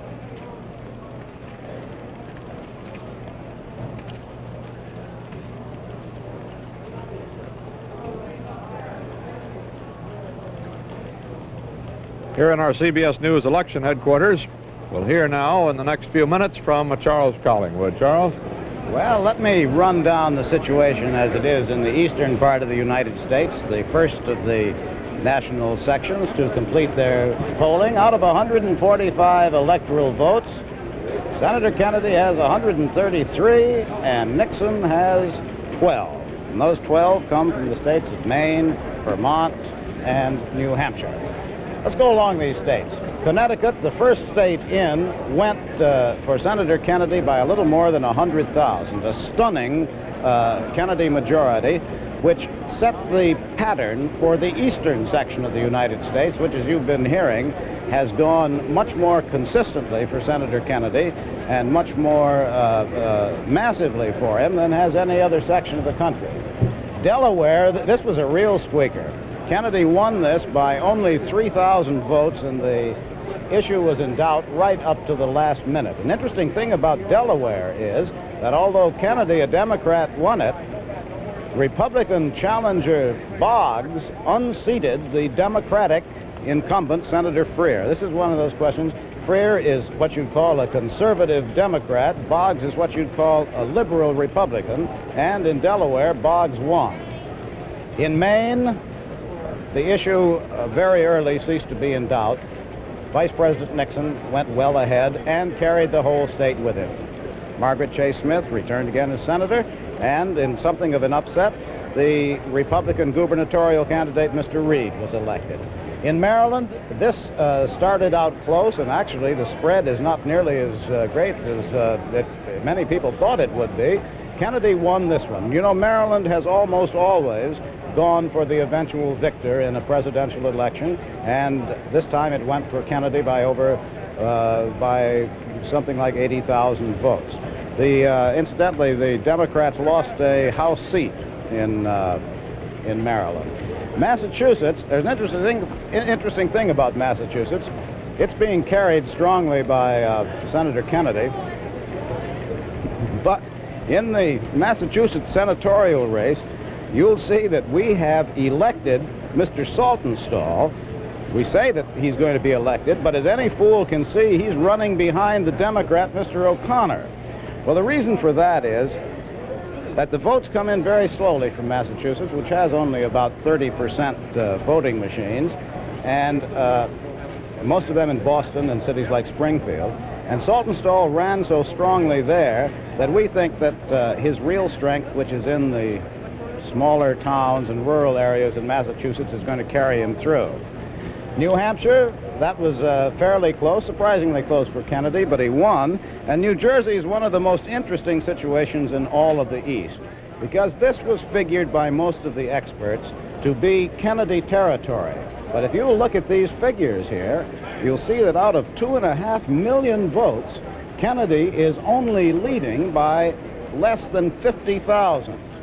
And that's with 93% of the precincts in. There seems to be no doubt that he'll hold that lead. He's been holding it all evening, but it's still close.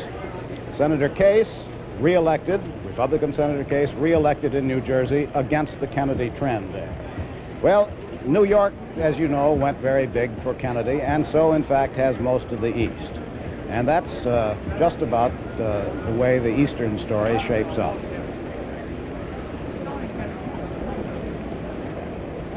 And our popular vote, with 65% of the precincts counted, Kennedy 24,742,000, Nixon 22,406,000. In the electoral vote, Kennedy has won or is leading for 337 votes.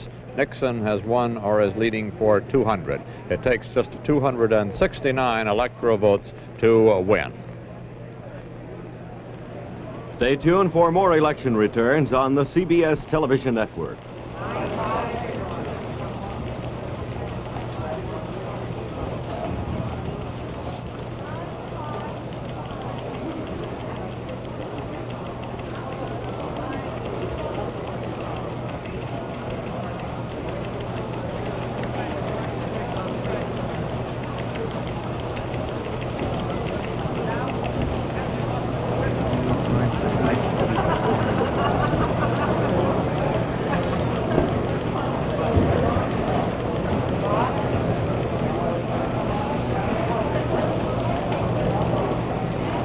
Back at our CBS News election headquarters, this is Walter Cronkite reporting from the anchor desk.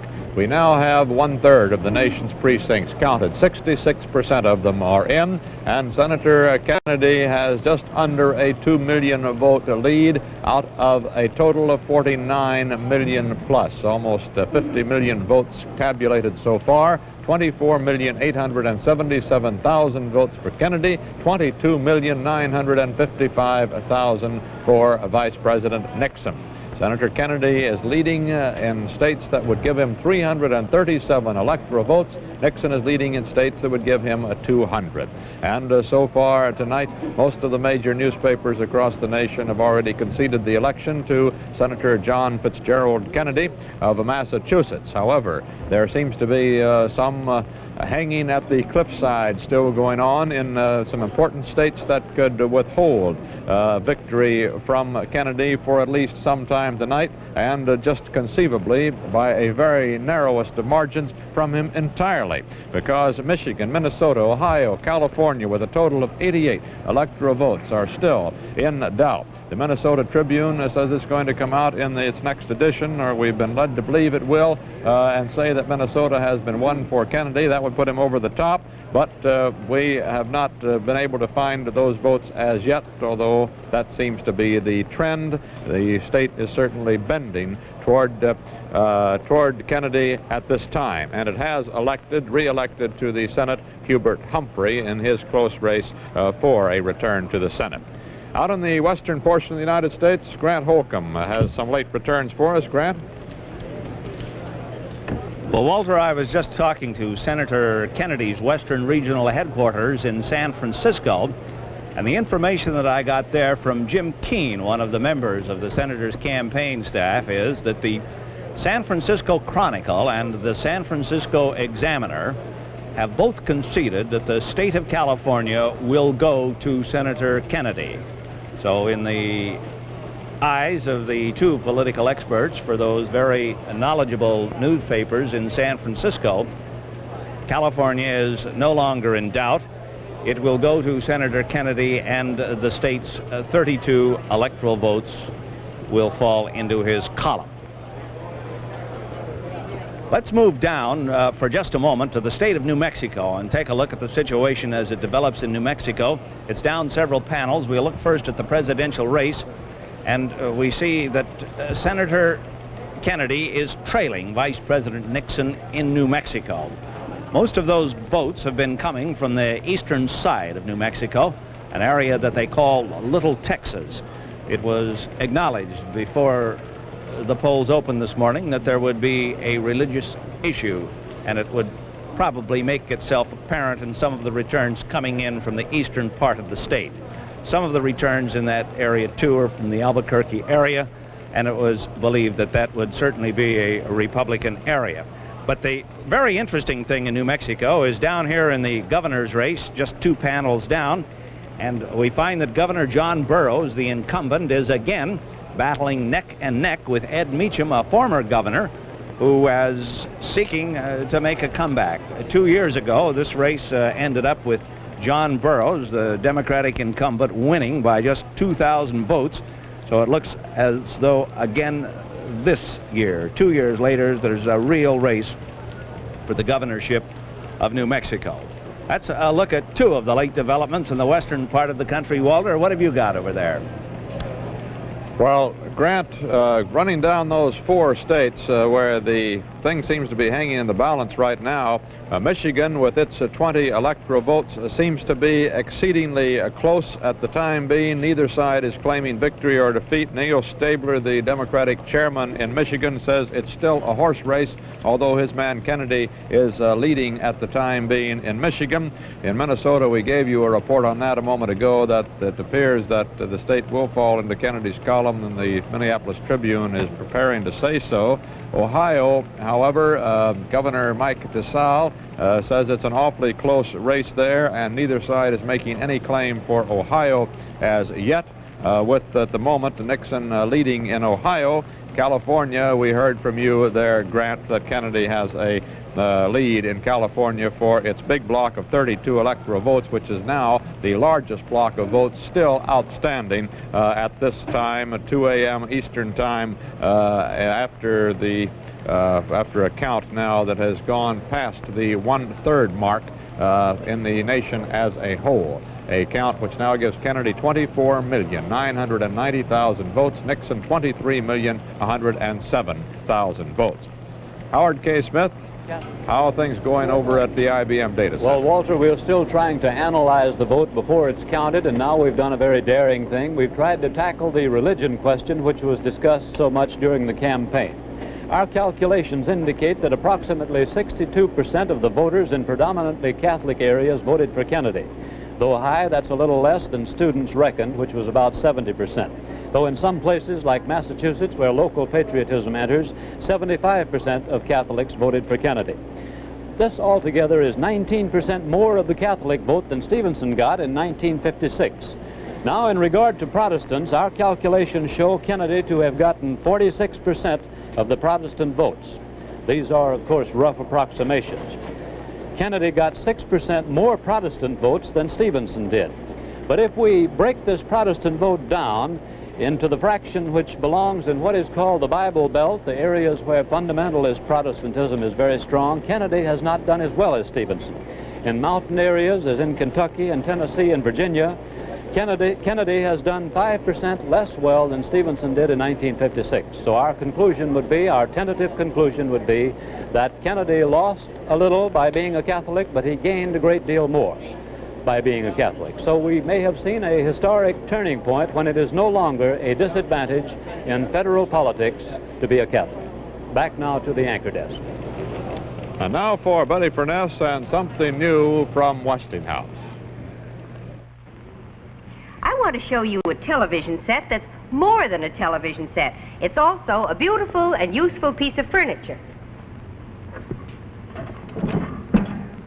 It's one of the exciting new models from the Westinghouse Curio collection, and a beautiful example of the way Westinghouse turned TV into fine furniture. Now, this graceful provincial model is authentic in every detail, right down to the design of the hardware. And right here, behind these graceful doors, is new Westinghouse television with big 19-inch square-cornered tube. It's truly the most exciting television ever designed. New Westinghouse Curio television comes in a limited edition in 4 famous furniture styles to match any decorating scheme. Choose yours from this graceful provincial, the handsome traditional, the clean-lined contemporary, or the beautiful early American. See them at your local Westinghouse dealer soon. And now, here's more news from Westinghouse.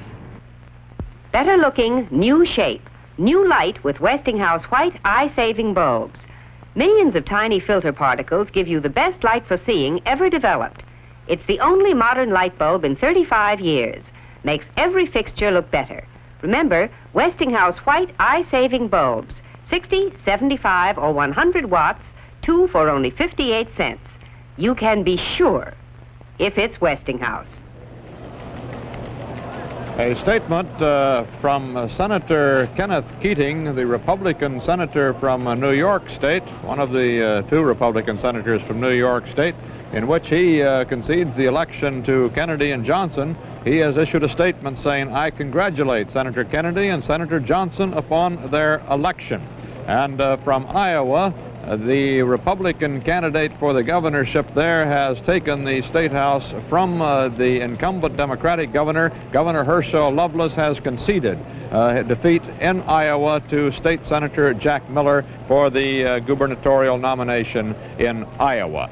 On the popular board, 67% of the precincts counted now, more than one-third of the nation, two-thirds of the nation in. Kennedy, 25,087,000 votes. Nixon, 23,247,000 votes. In the last hour, Kennedy has dropped back in his margin somewhat and does not any longer hold on to that 2 million vote majority he had at one point in the evening. The figures are a little higher now, 24,553,000, Nixon 22,581,000 votes. That's 53% of the vote for Kennedy now and 47% for Nixon. An item from Moscow reports that the Moscow radio has told its home service listeners that the Eisenhower-Nixon administration has suffered a crushing political defeat in the American presidential election.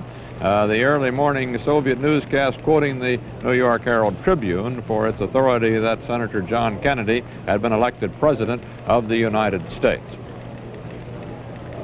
In the House and Senate races, we have now posted so far 168 Republican seats, having been won in this race this year, either won or where the Republicans are leading by sizable margins. That's 168 seats, which would indicate an increase of 14 so far over what they held in the 86th Congress. The Democrats having lost, as you see there, so far at any rate, and they have 262. In the Senate races, we have declared 13 Republican candidates as having won or leading at this time. The Democrats are leading for 21 seats, which would indicate a net change of 2 in the composition of the new Senate. This would be the result, 36 and 64. 36 Republicans, 64 Democrats in the Senate meeting in January. The race, as we have said, now centers in the states of Michigan, Minnesota, Ohio, California, with 88 electoral votes. And if Nixon could hold on to those states and add a few of the others in which Kennedy has a lead, he could still pull this election out of the fire tonight. We have now Kennedy leading in a total of some 18 states for a total of 262 electoral votes. It takes 269 to win. He has been at that level for almost 2 hours now in our account, whereas Nixon has picked up a few states as the votes come in. He now leads in 18 states also, but not as highly valuable states from the electoral vote count, and he has only 126 electoral votes that we can count definitely at this time. The popular count again, 25,087,000 for Kennedy, 23,247,000 for Vice President Nixon.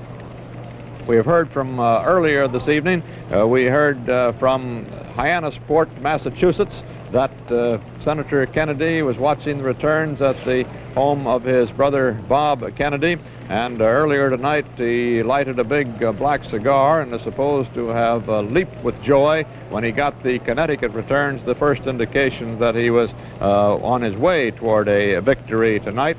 We have not heard anything from Vice President Nixon, who we understood was receiving the returns in a hotel suite at the Ambassador Hotel in Los Angeles, and has spent a great deal of the evening alone, emerging from the suite occasionally to confer with aides in adjoining rooms. Vice President candidate for the vice presidency on the Democratic ticket, Lyndon Johnson, is in Austin, Texas tonight, and the candidate for the vice presidency on the Republican side, Ambassador Henry Cabot Lodge, is in Washington, where he turned in an hour and a half ago, grim-faced, saying any statement would have to come from his presidential running mate. Let's go to the South now, and Charles Carroll. Charles? They say that in the South no change is made lightly, and that was certainly true tonight. The South has apparently made no changes in any House, Senate, or governor's race in which an incumbent was a candidate. Even Republicans who are running for re-election have been re-elected to all appearances. The Democrats have gained one governorship in the South. That was in West Virginia, which had a Republican governor, Cecil Underwood, but he couldn't run this time, and the Republican who did run, Harold Neely, lost. Underwood ran for the Senate, and he lost too. All of our telephone correspondents in the South report the overwhelming impression, as Howard Smith reported a few minutes ago, that even in the Bible Belt counties, this Catholic Irishman from Boston, John Kennedy, hasn't done quite as well in some cases as Adlai Stevenson did, but well enough to win, and well enough, moreover, to carry Texas, Louisiana, and West Virginia back into the Democratic column from which they defected in the Eisenhower years. Some odd notes from the South, that is, incidental ones. In Arkansas, an amendment which would allow local school districts the power to close schools in the event of integration appears to have been defeated overwhelmingly in spite of the support of Governor Orville Faubus. The vote now stands at 180,000 against to 61,000 for this amendment which would allow Arkansas to close its schools in the event of integration. Robert Gavin, the Republican gubernatorial candidate in North Carolina, behind by 100,000 votes, says he's still not conceding. He's left his headquarters to retire for the night. And in Alabama, where 6 independent electors haven't said whether they're going to vote for Kennedy or not, even though he's carried their state, 3 of them have taken their phone off the hooks. Apparently they're not going to tell us tonight. In Louisiana, I suppose this would be worth a look. Here was the return in Louisiana. Nixon, 189,000, Kennedy, 365,000. It's worth noting that the States' Rights Party, about 10 minutes ago, had counted 157,000 votes of its own. And that's the story up to the minute from the South, Walter. Right.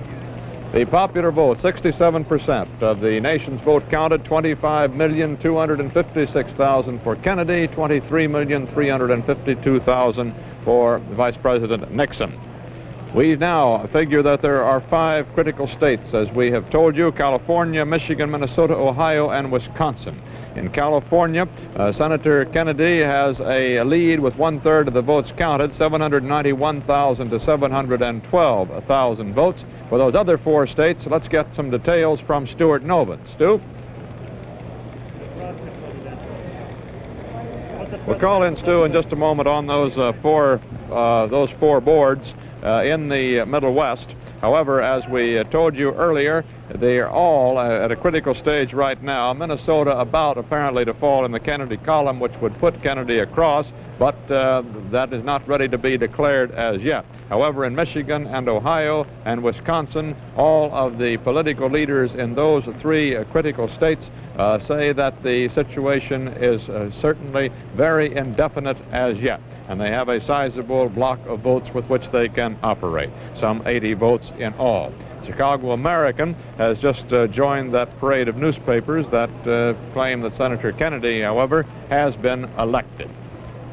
The states which we now give to Senator Kennedy at this stage in the evening, 25 states which he has already won or in which he is leading, and you can see a report there of the states that we put in the definitely won column and those in which he is leading. He leads in California, Michigan, and Minnesota. Those 3 of those 5 critical states yet to be heard from.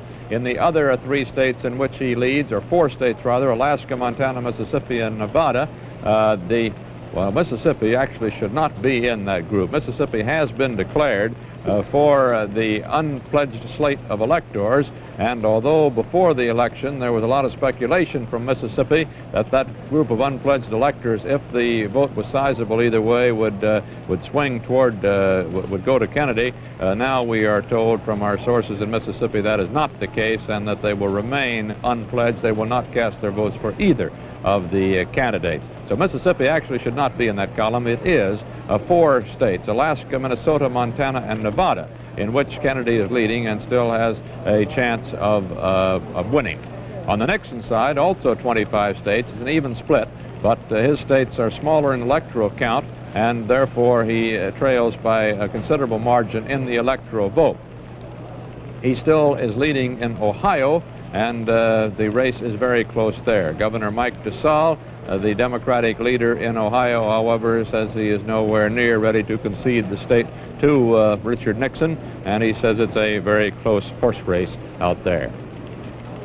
Let's look at our popular board again, where the percentage has again dropped for Kennedy. It's dropped to 52% for him now, with 68% of the precincts counted. 25,281,000 for Kennedy, 23,479,000 for Nixon. A slight gain for Nixon. Kennedy at one time got 2 million votes ahead. He's now dropped there, as you see, to about 1,800,000 votes ahead.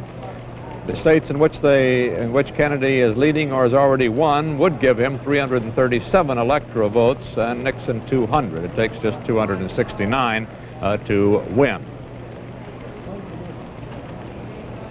Senator Goldwater, you know, Barry Goldwater, who is the sort of leader of the conservative branch of the Republican Party now, and gained quite a lot of support for his own candidacy for the nomination for the presidency at the Republican convention in Chicago.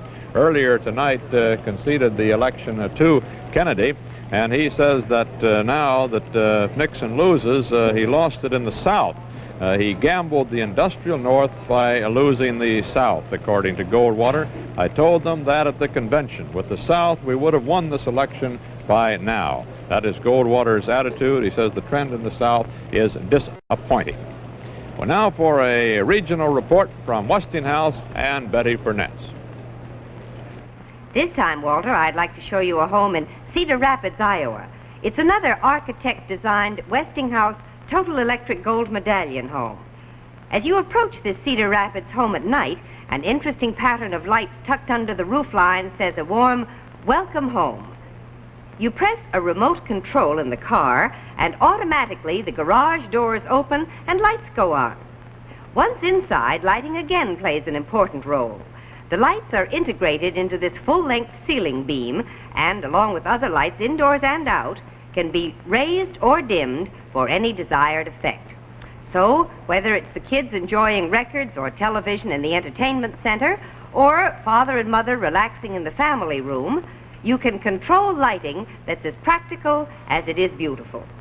The kitchen has that same blend of the practical and beautiful, and being so wide open, it actually becomes a functional part of the living area that runs the length of the house. A lady would never feel confined here. Of course, the entire house is heated electrically, too, because electric heating is the heart of a total electric home. It's clean, safe, and there when you want it. If you're planning a new home, why not send for this Westinghouse Plans Guide? It contains plans, sketches, and details on all 16 Total Electric Gold Medallion homes designed for Westinghouse by the nation's top architects. It's free. Just send a card to Westinghouse, Box A, Mansfield, Ohio. An interesting item from Arkansas on a proposed constitutional amendment in that state, which would have allowed local school districts the power to close schools in the event of integration. An amendment to the Constitution that was supported by the segregationist governor of Arkansas, Orville Faubus. That amendment that would have permitted the local districts to close the schools appears to have been defeated overwhelmingly.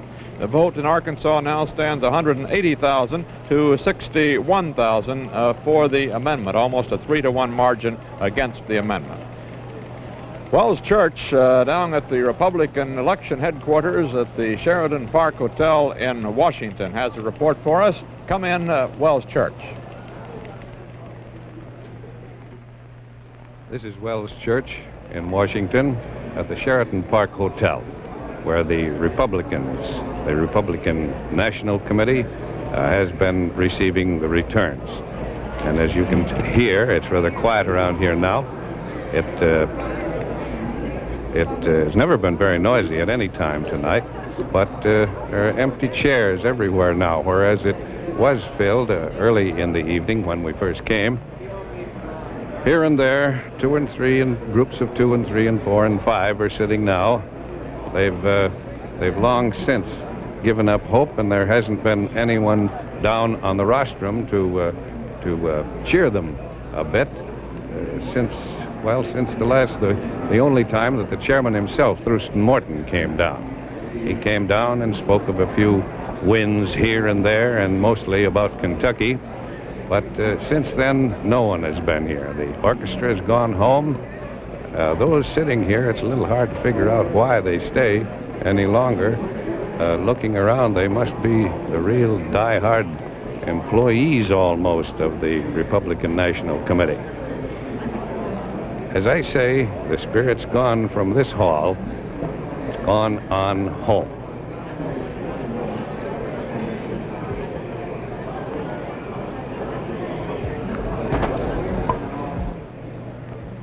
And on our presidential board, 68% of the precincts counted.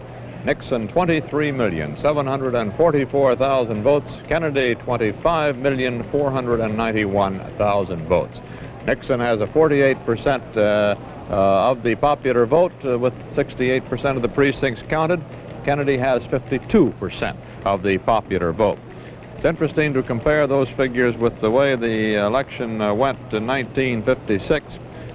This year, Nixon jumped out to an early lead by almost the same percentage that Eisenhower jumped out to his lead in 1956. But quite obviously, Nixon's course thereafter did not hold like it did with the president. We'll be continuing our national election coverage. Now let's pause for the latest local returns from across the country. Here in our studio, Charles Collingwood will give us some more detailed reports from the East. Charles? Well, the East is pretty well in, and it gives us a chance to reflect a little bit about just what happened here. The East went for Kennedy, the big populous states of the East, but some of them went by a razor-thin margin. Now, with still 7% of the districts left to come in from New Jersey, Senator Kennedy is only ahead by 47,000 votes. Now, he'll probably stay that far ahead, but it is a very slim margin. In New York State, Senator Kennedy looks to be getting something like, eventually, a 500,000 vote majority. Now, that's pretty big. He won it in the city where he came out with 800,000 from New York City, and upstate, where he cut the customary Republican margins down very, very fine indeed. And in the suburbs, which in the last 2 presidential elections have gone strongly for the Republicans and for President Eisenhower, but the Republicans in general. He cut the margins, by sometimes as much as 2/3. Pennsylvania, you see, is still not an enormous margin there. The smallest margin of all was the little state of Delaware, which gave its 3 electoral votes to Senator Kennedy by only 3,000 votes in all. But let's look at some of the issues which led to the Kennedy victories in these states. We can start with Rhode Island here, which Kennedy won handily. Rhode Island is an area which has some unemployment, some economic problems, also has a very high Catholic population. We find something like that pattern here in Pennsylvania. Now, Pennsylvania has a relatively high Catholic population, but it also is way above the national average in the number of its unemployed, particularly in the soft and hard coal areas and in the steel industry, which is only working at about 50% of capacity, as you know. Those things certainly helped Senator Kennedy there. All those things were effective in the state of New York, too. Up in Buffalo and Niagara Falls, normally Republican areas, Kennedy carried them strongly. In Syracuse, all the areas where the pocketbook issues, the bread and butter issues were effective, Kennedy pulled very strongly. And also in this big polyglot state of New York with people coming into this great port from so many countries, so many ethnic groups represented in the ancestry, most of those minority groups seemed to vote for Senator Kennedy.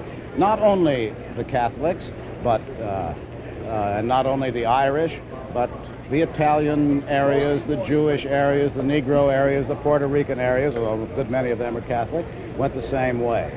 New Jersey, as I say, is very, very close.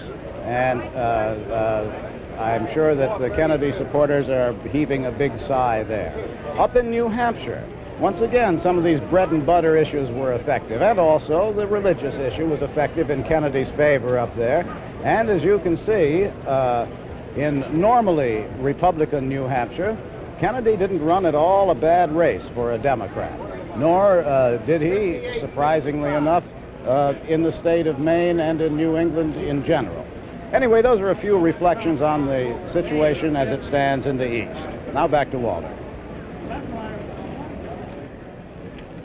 The popular vote with 69% of the precincts in now. Kennedy 25,534,000, Nixon 23,937,000 votes, almost 938,000 votes. Stay tuned for more election returns on the CBS television network.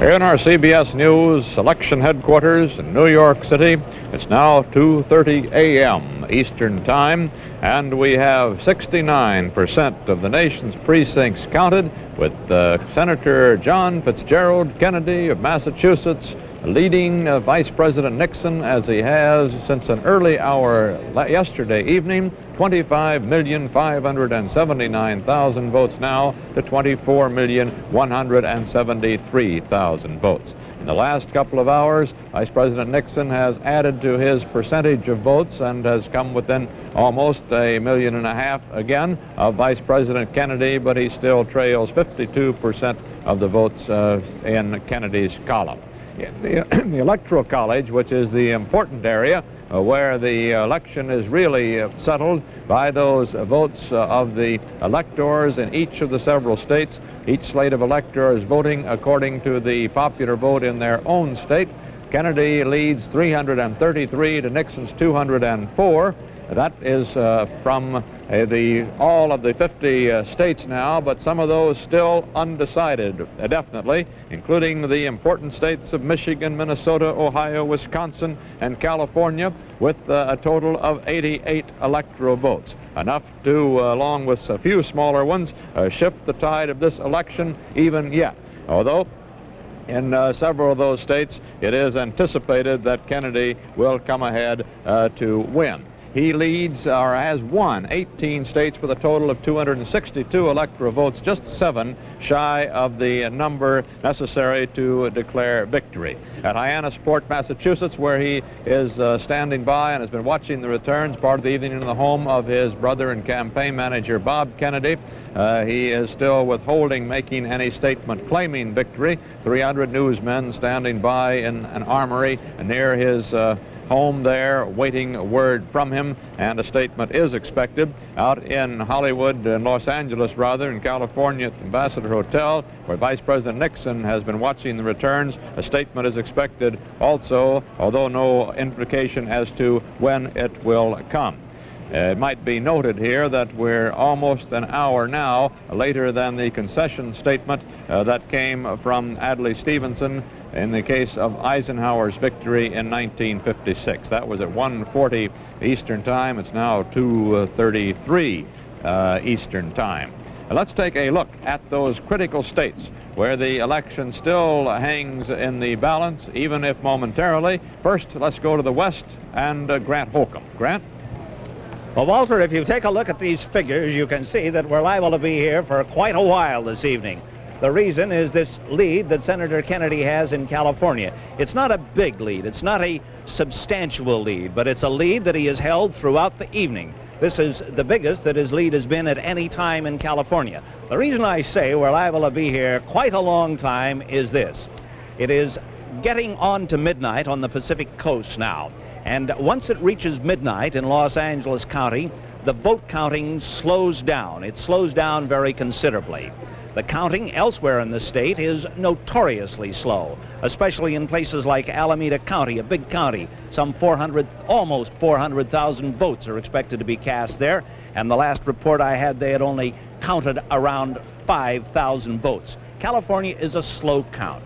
Secondly, it is Vice President Nixon's home state, and no one in the Republican hierarchy is going to concede the state for Vice President Nixon. When the state is conceded, the Vice President himself will decide that he's had it or he's going to hold on in California.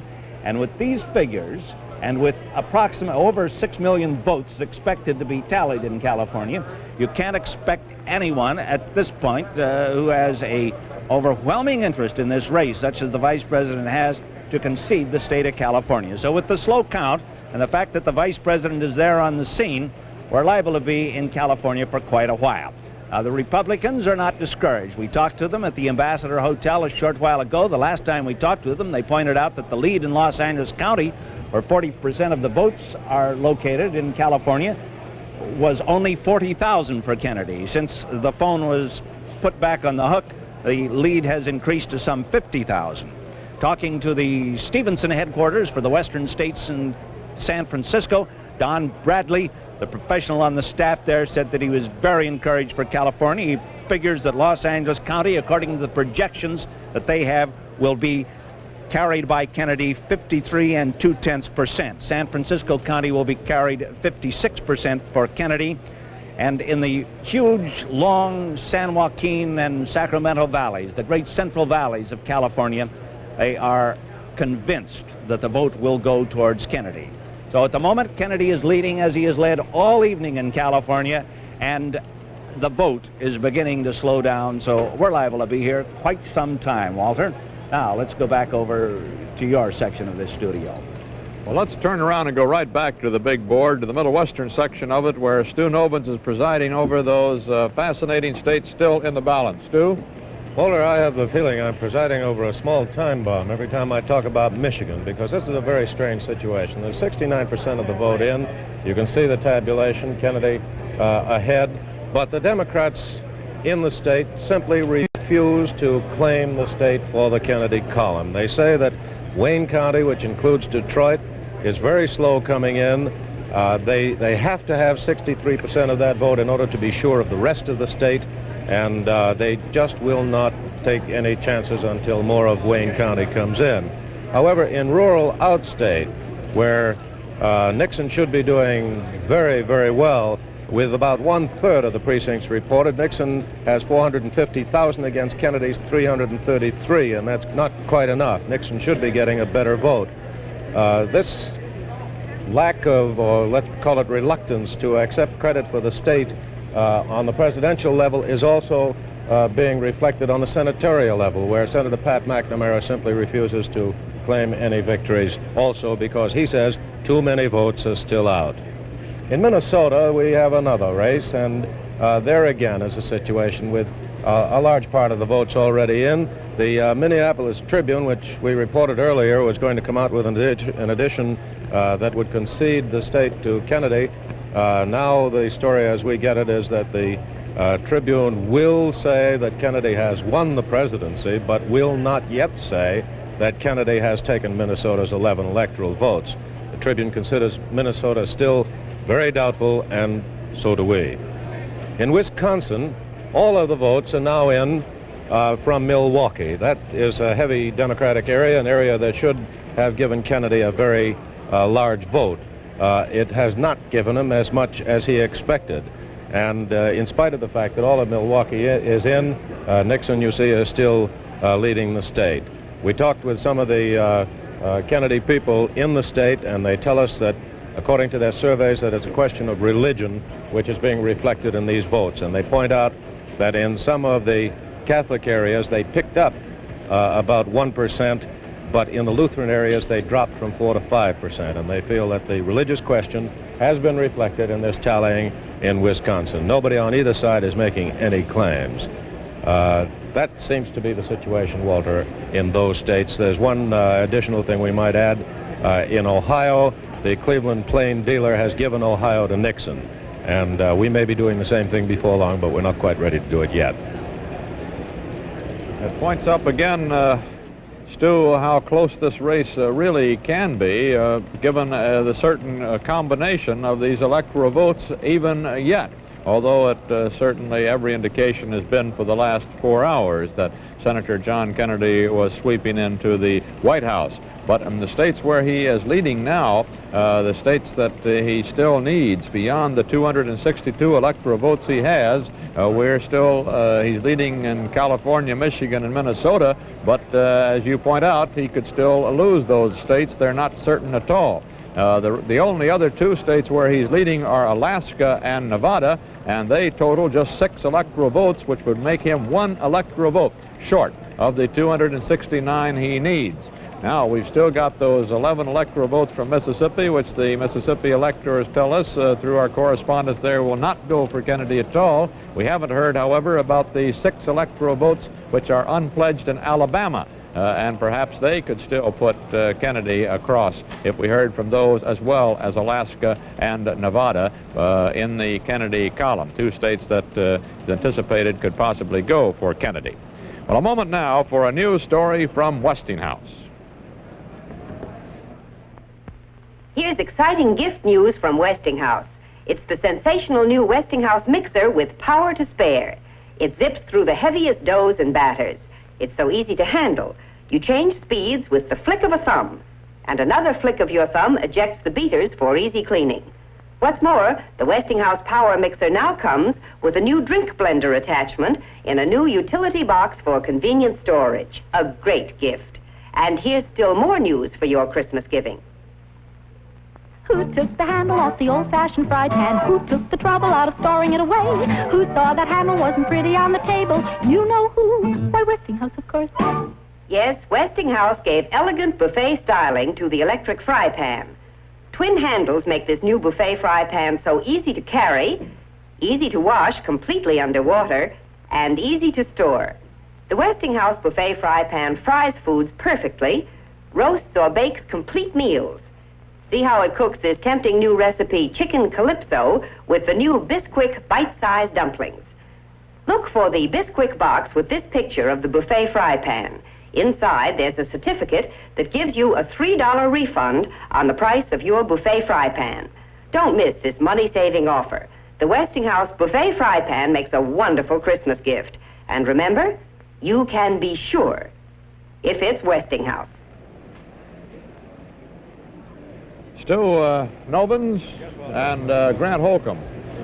You boys hold the balance of power here this evening. We're going to have to juggle it between the 2 of you the rest of the evening, I guess, for that California, Ohio, Michigan, Minnesota vote.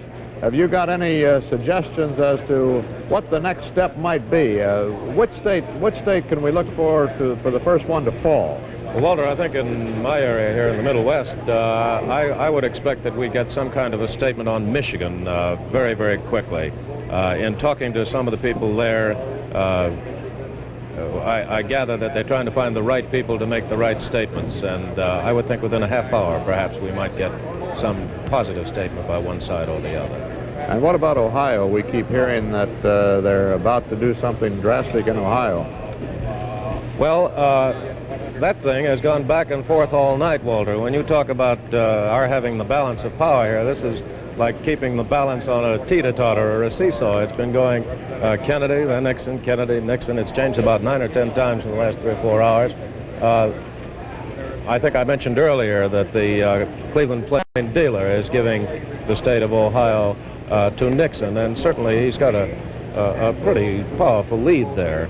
But still, there are large parts of the state that have not yet come in, and I guess until they do, we're not going to hear anything from any of the participants in the contest. Stu, is this rural areas mostly in both of these states that have to be heard from? Apparently, it's a combination of both rural areas and still parts of some of the larger cities, which for some reason are very slow coming in. So you can't make a prediction on how they're going to go? I wouldn't make one, Walter. All right, we'll accept your word for it. Grant? I'll let you know just as soon as we've got something. Grant, what about California? Anything laid out there? Well, we have just posted a new figure, Walter. You might like to take a look at it. It's 2 panels over from me, the top figure, and that's the largest lead that Senator Kennedy has had all evening in California. Let me answer your question first as to what's going to pop. I must agree that something has to pop over in Stu's area before it pops in California, because unlike any of the situations in the Midwest, there has not been any seesaw battle in California. The first returns were in favor of Kennedy. They have been that way all evening. He has gradually increased his lead. The thing that may slow California down considerably is the counting process in that state. I mentioned a few moments ago, there are machines in only 2 counties, San Francisco County, and practically the entire vote from San Francisco County is in, and San Luis Obispo County, a very small county on the coast just above Santa Barbara. All of the rest is hand counting, and it's a very, very slow process. You know, back in 1948, Harry Truman carried California with its huge millions of votes, only by 18,000. So we might just be sitting here for a long, long time. If we do, I think we'll see it go the way it has throughout most of the evening. A slight lead of 1,000, picking up 1,000 here and 2,000 there for Kennedy. Now, if there's certainly room for a shift to go in there for Nixon to go ahead, and that'll throw us all into a wild scramble here for a little while.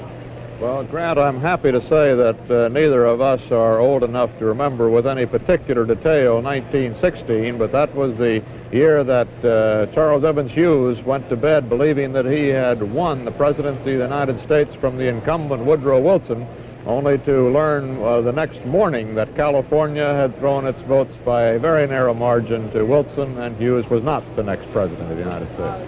I have not heard any reports of the lights going out at Hyannisport. Right, Grant.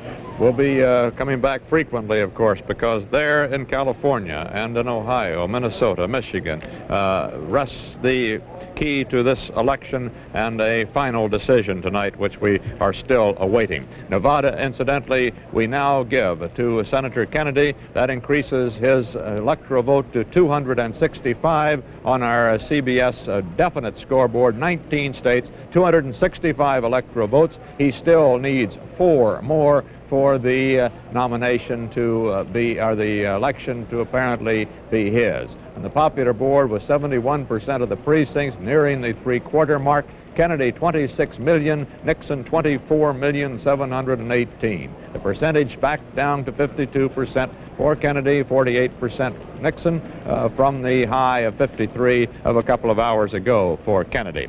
Let's go now to the IBM Data Center. Howard K. Smith and the IBM 709.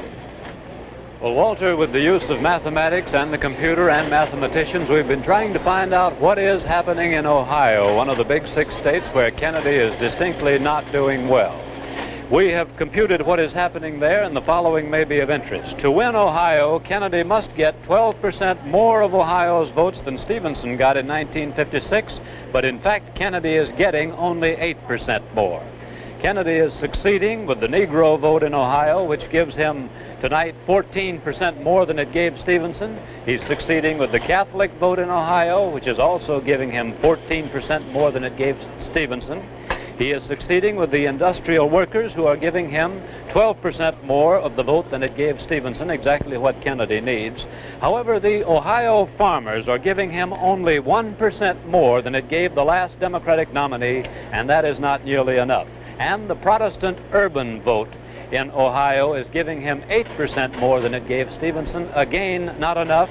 The Jewish vote in Ohio is 8% better than it was for Stevenson, but not the 12% that Kennedy must have. So from where we stand, it appears that Senator Kennedy is not making it. Back now to the anchor desk.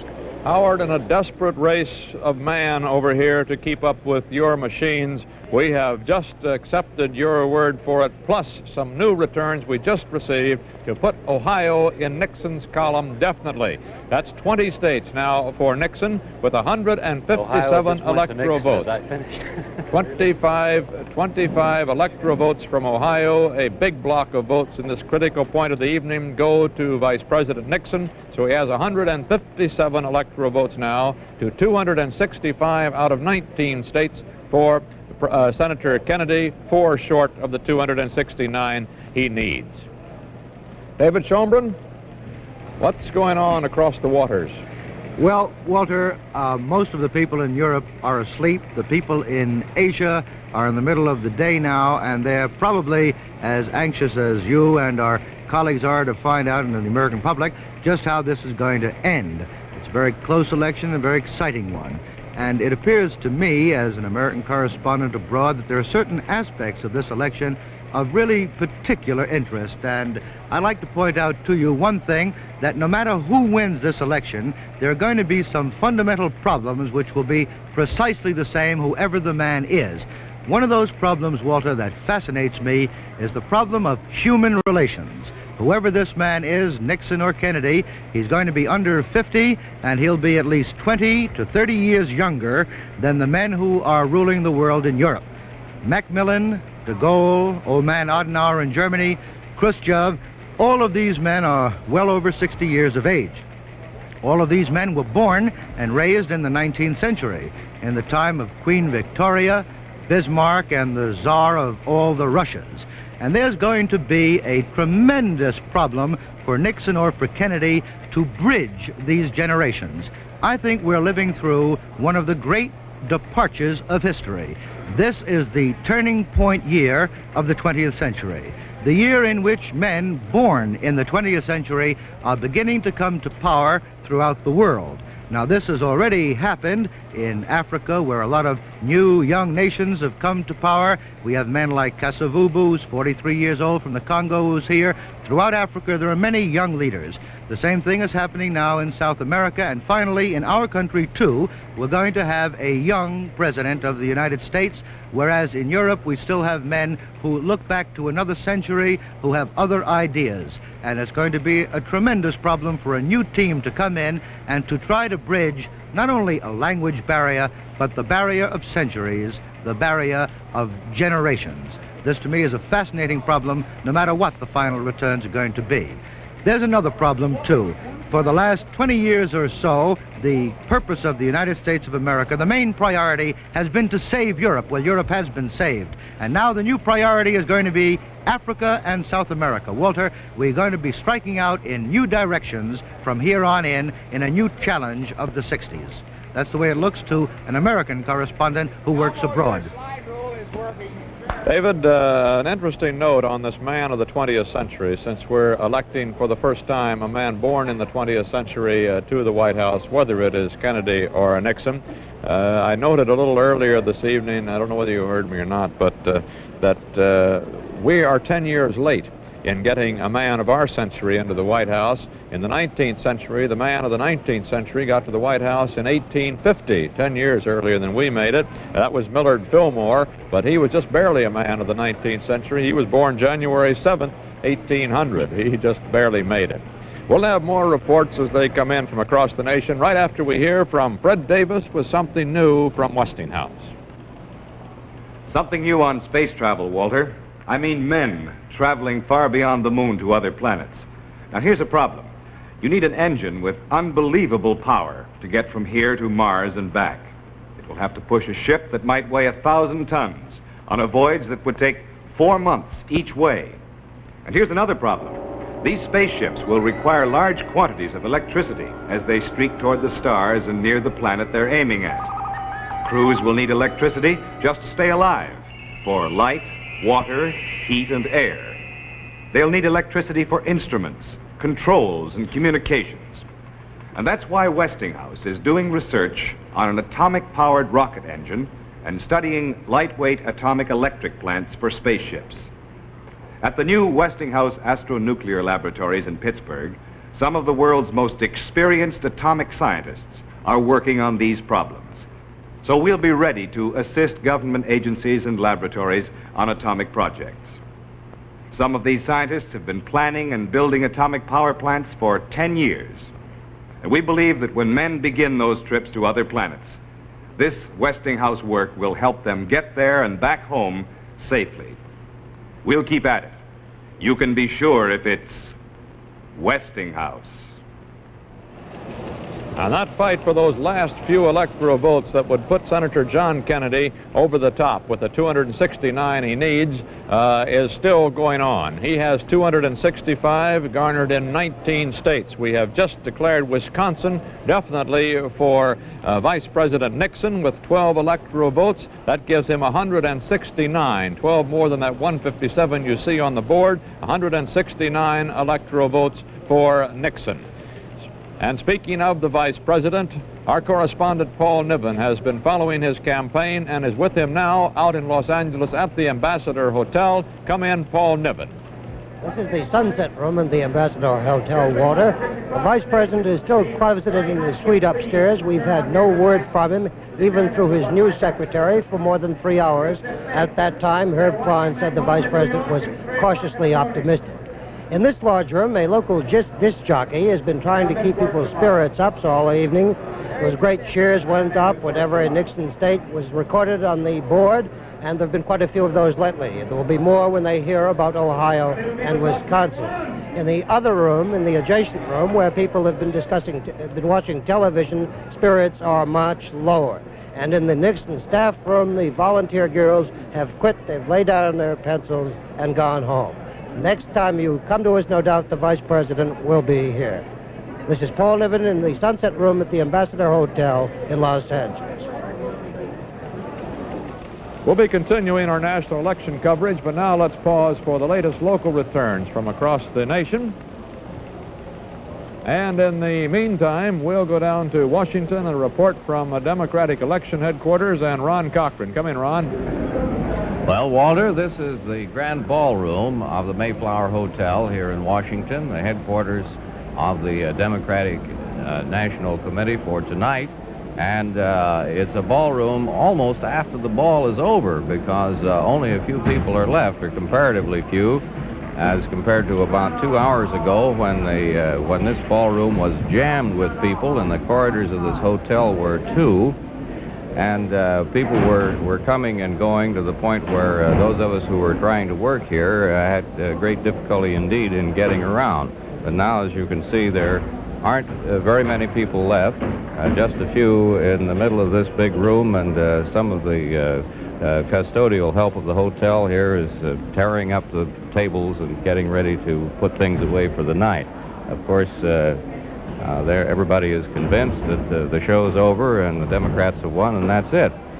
One thing that has been very noticeable throughout this evening here is something that the Kennedy campaign has featured for the past several months, and that is the great number of young people, people of college age and high school age who are here. In fact, there have been several college radio stations and newspapers that have been represented and working right along with the rest of us here who do this to make a little money now and then. And in addition to those who are working, the young people, the corridors and the hallways are jammed with these people. One group that came in, and there was some a little fear that they might cause trouble, was George Rockwell's members of the American Nazi Party. A group of them, about 25 or 30, came in here a while ago and gathered in a group, and it looked as if they were plotting some kind of trouble, and the police and security officials on the scene were keeping a very close watch on them.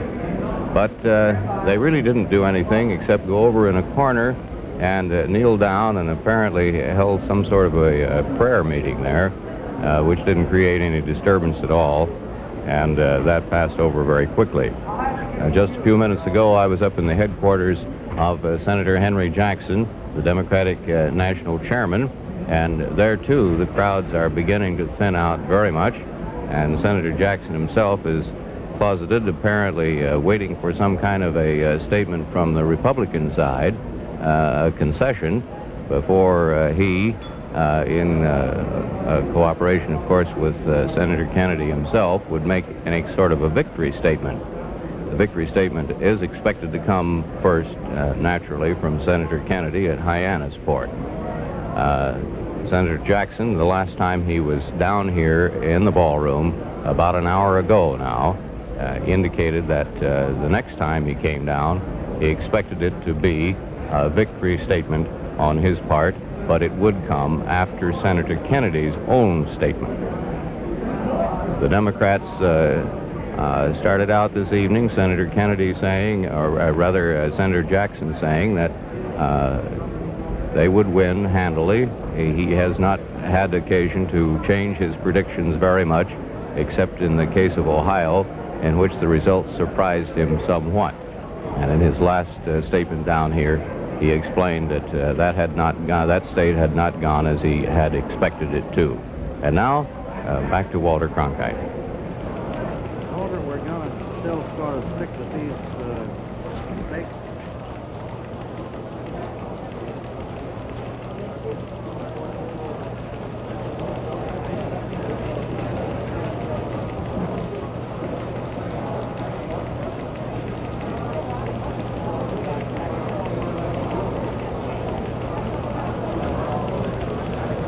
Stay tuned for more election returns on the CBS television network. L&M has found the secret that unlocks the flavor, unlocks the flavor, unlocks the flavor. L&M has found the secret that unlocks the flavor in a filter cigarette. Reach for flavor. A man with drive gets super premium at no extra cost. Flying A 100 plus gasoline. Best in View, Channel 2.